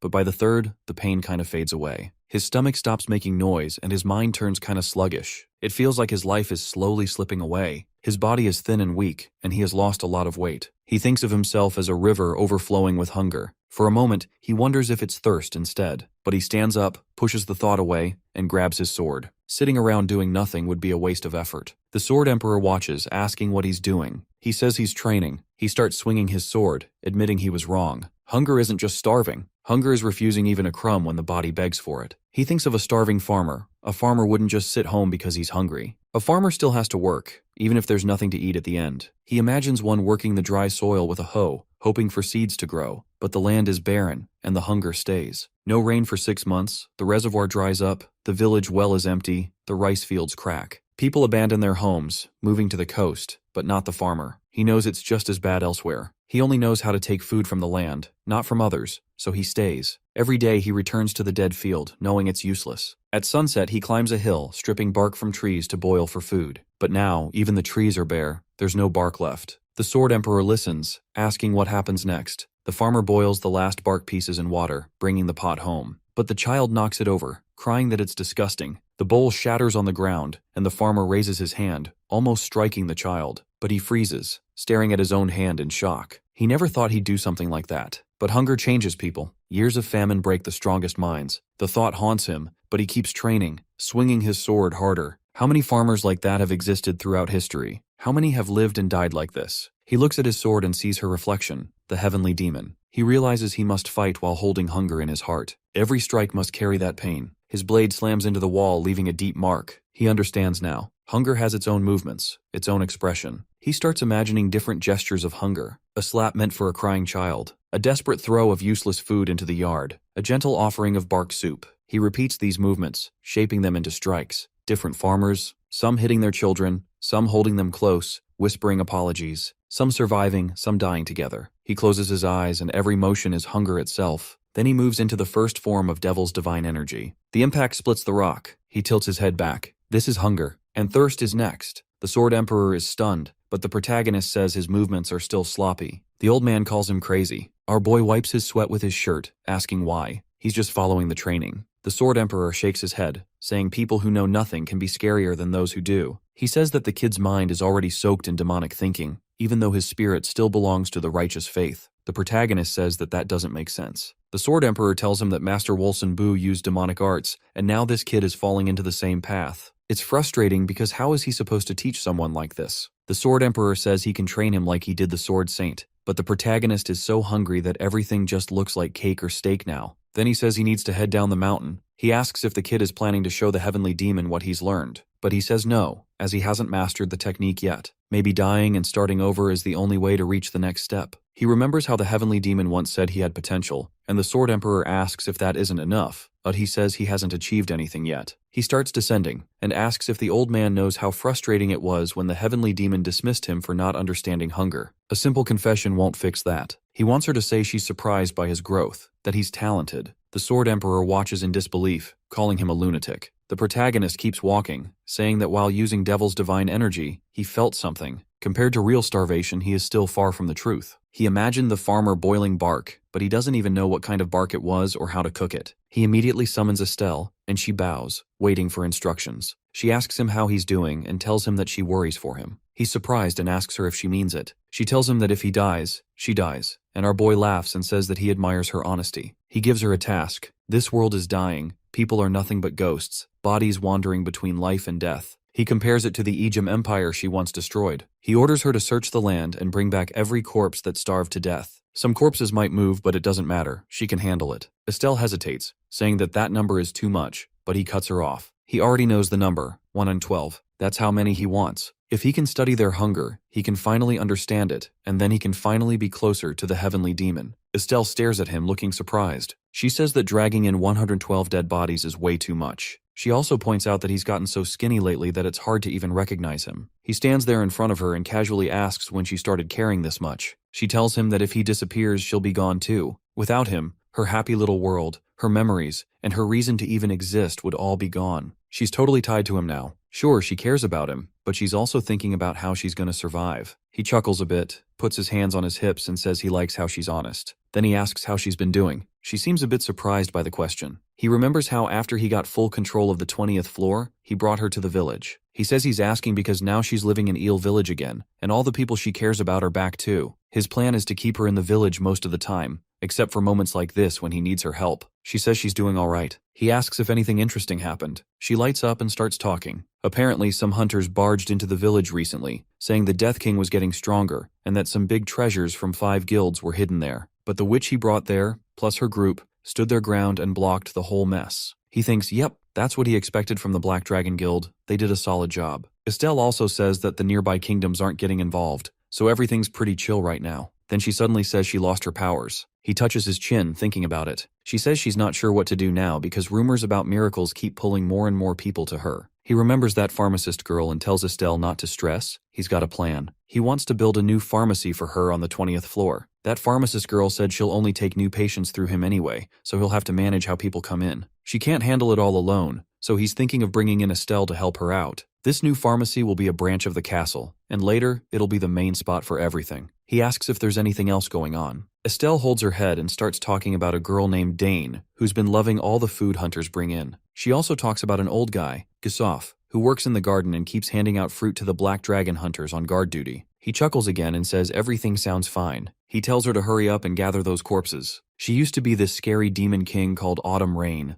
a fallen star who once wrecked the world. Estelle reaches out and says they first need to find a town or village that has a government office. He figures out she knows how to do corpse collection properly. She sends out skeletons to dig up maps from the old records. She says if they piece together all the maps, they can find even the tiniest fishing or farming village. She also tells the skeletons to find kids crying next to their dead moms, and to carry the bodies of prisoners who were stuck and couldn't run. She wants every person who starved, or got sick, or cursed their fate to be brought back. Not long after, Estelle shows up with 112 selected corpses for him. He takes off his shirt and tells them to drop the bodies. He tosses his shirt away and gets ready for action. Then suddenly a corpse bites him. He yells in pain while more of the dead start attacking. He ends up dying. Then all the pain from those who killed him starts playing in his mind. First, an old man is riding a boat on a quiet river. He says he's ready to die alone. His hands are freezing. He grew up in a fishing village and worked there all his life. Now he just floats quietly under the moon, waiting for the end. Another corpse bites him and another memory starts. A worker tells the mayor there's no food left in the storage. In a week they'll run out. The mayor says to cut the food rations. Kids and old people get 1/3 less, and everyone else gets half. The worker says people will riot, but the mayor says he'll starve first if needed. Still, even that won't fix anything.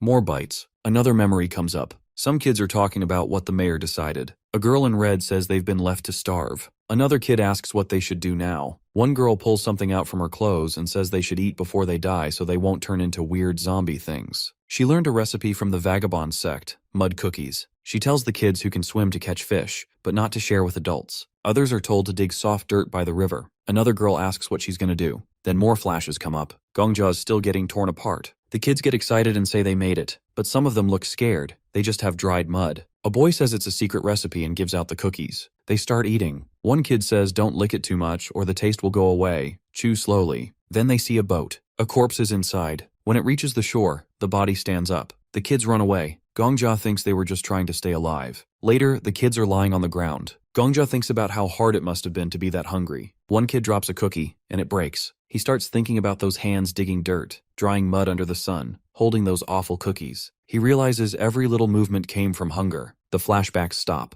Gongja's on the ground. The system checks his condition. He opens his eyes and sees snow. He stands up and says maybe now he'll figure out how to cook tree bark. Then he starts digging. He digs like crazy, thinking real life is worse than any story. Tree bark sounds like a luxury. People even ate dirt when things got bad. He reaches the soil and makes mud cookies. He picks one up, takes a bite, and tells himself to enjoy it. It tastes awful, no, even worse than awful. He wonders how something like dirt, which grows everything, tastes so nasty. He grabs some snow and wonders why it smells and tastes so weird. He looks half insane, face covered in dirt and snow. He scrapes more snow, then thinks that sometimes you can't say things out loud, but your hands can show it. He thinks martial arts is about using what your hands can do. He picks up his sword and says he's going back. He's gonna face the heavenly demon and show her what he learned. Then he meets her. She says she just threw a jiangshi at him. If he can beat it while staying hungry, she'll train him. Our boy knows he doesn't know much about martial arts. He doesn't understand all that yin-yang stuff or 5 elements. But she told him his strength should come from pain and hunger, not feelings or thoughts. He remembers the starving kids and thinks maybe real martial arts is hidden in their pain. He jumps down with energy swirling around him. He thinks if swords carry heaven's power, then his sword carries all the pain from people heaven ignored. His sword turns red. He believes anger and sadness bring out the true power of demons. He charges the enemy, still tasting dirt in his mouth. He mixes 2 energies, one from heaven, one from darkness, because he's looking at the sky full of rage and pain. He swings the first move of the devil's divine energy, Hungry Sword, and the heavenly demon looks surprised. Our boy asks whose head he's taking next. After a while, Gongja and the heavenly demon sit facing each other. She starts explaining the devil's divine energy technique, saying it has 9 sword forms. What he used earlier, Hungry Sword, that's only the first. Next is the Thirsty Sword. He sits there and talks about how people die without water too. She agrees and tells him he did well with the first form. If he keeps this up, he might actually become a solid member of the demonic sect. But he interrupts her, acting smug. He asks if she just admitted he's good. He starts teasing her, joking that even after doing something awesome, all she says is good, like his confidence isn't already hanging by a thread. She gets annoyed fast, warning him not to act cocky just because he pulled off one move right. He keeps laughing and pushes again, asking if she really thinks he's talented. She finally snaps, slamming her knee on the floor, yelling if he'll only be happy if she bows down to him. He just watches her get all worked up, clearly enjoying it. She shouts again that she's the teacher here, he's just the student. He asks if she officially accepts him now, not just some outsider, but her real first disciple. She avoids answering straight and says she doesn't want to talk about it like that. But she admits she'll teach him, so he better pay attention. Gongja doesn't say anything, but deep down, he knows she's already accepted him. Even if she won't say the words out loud, her actions make it obvious. He starts to realize that this whole master-student thing is more complicated than it looks. It's not about fancy titles, it's about trust. The heavenly demon suddenly tells him to listen properly.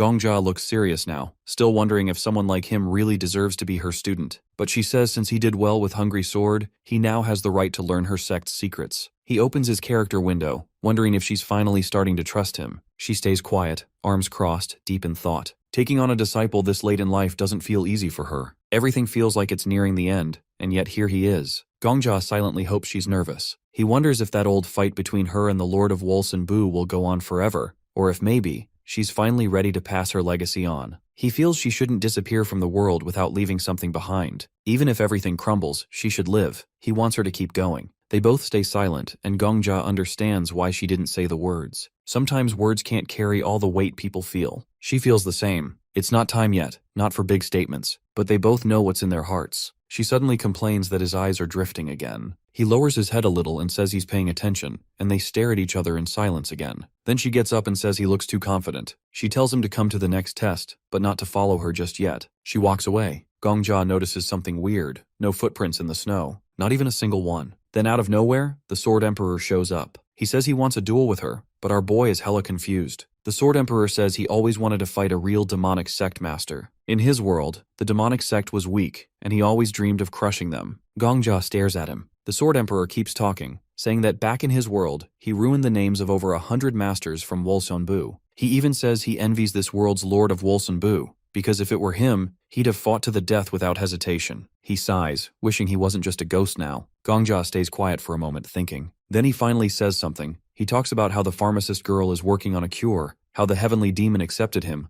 but still, something feels off. The Sword Emperor steps back a little when Gongjia reaches out his hand, saying the old man's words just completed everything. The Sword Emperor calls it a bad omen. Gongjia, standing with his back turned, says there's still a debt to settle. He asks how many deaths it took for the Sword Emperor to reach the 19th floor. The old man goes quiet. Gongjia reminds him of their bet. The Sword Emperor said he'd die at least 100 times, but he only died 97, so Gongjia won. He turns, smiling, and asks him to do one thing. Later, the heavenly demon is standing there holding a corpse. She says this one used to be part of her sect's elite force, the Blood Ghosts, her best assassins. Gongjia, holding a sword, realizes this fight's on a whole different level now. This isn't just about martial arts. It's a real killer he's up against. She tells him not to stress. She picked an opponent that fits him. He realizes she's gone out of her way, probably even wandered through fields of zombies just to find the right one for him. It feels like her own way of caring. She tells him to show the same skill he showed earlier. He agrees, saying this time, his heart will be filled with thirst. She agrees. His mind should be empty except for that feeling. He gets ready for the fight but dies again. When he opens his eyes, he's in the middle of another snowstorm. He shouts about how strong the zombie is. Then he rushes to the pharmacist girl and the king of medicine, handing them a book. It's a plan to study the virus properly. They look surprised, as it feels like the kind of work they'd write themselves. After some time, our boy is now inside a cave. He raises his hand and calls for Estelle. She shows up,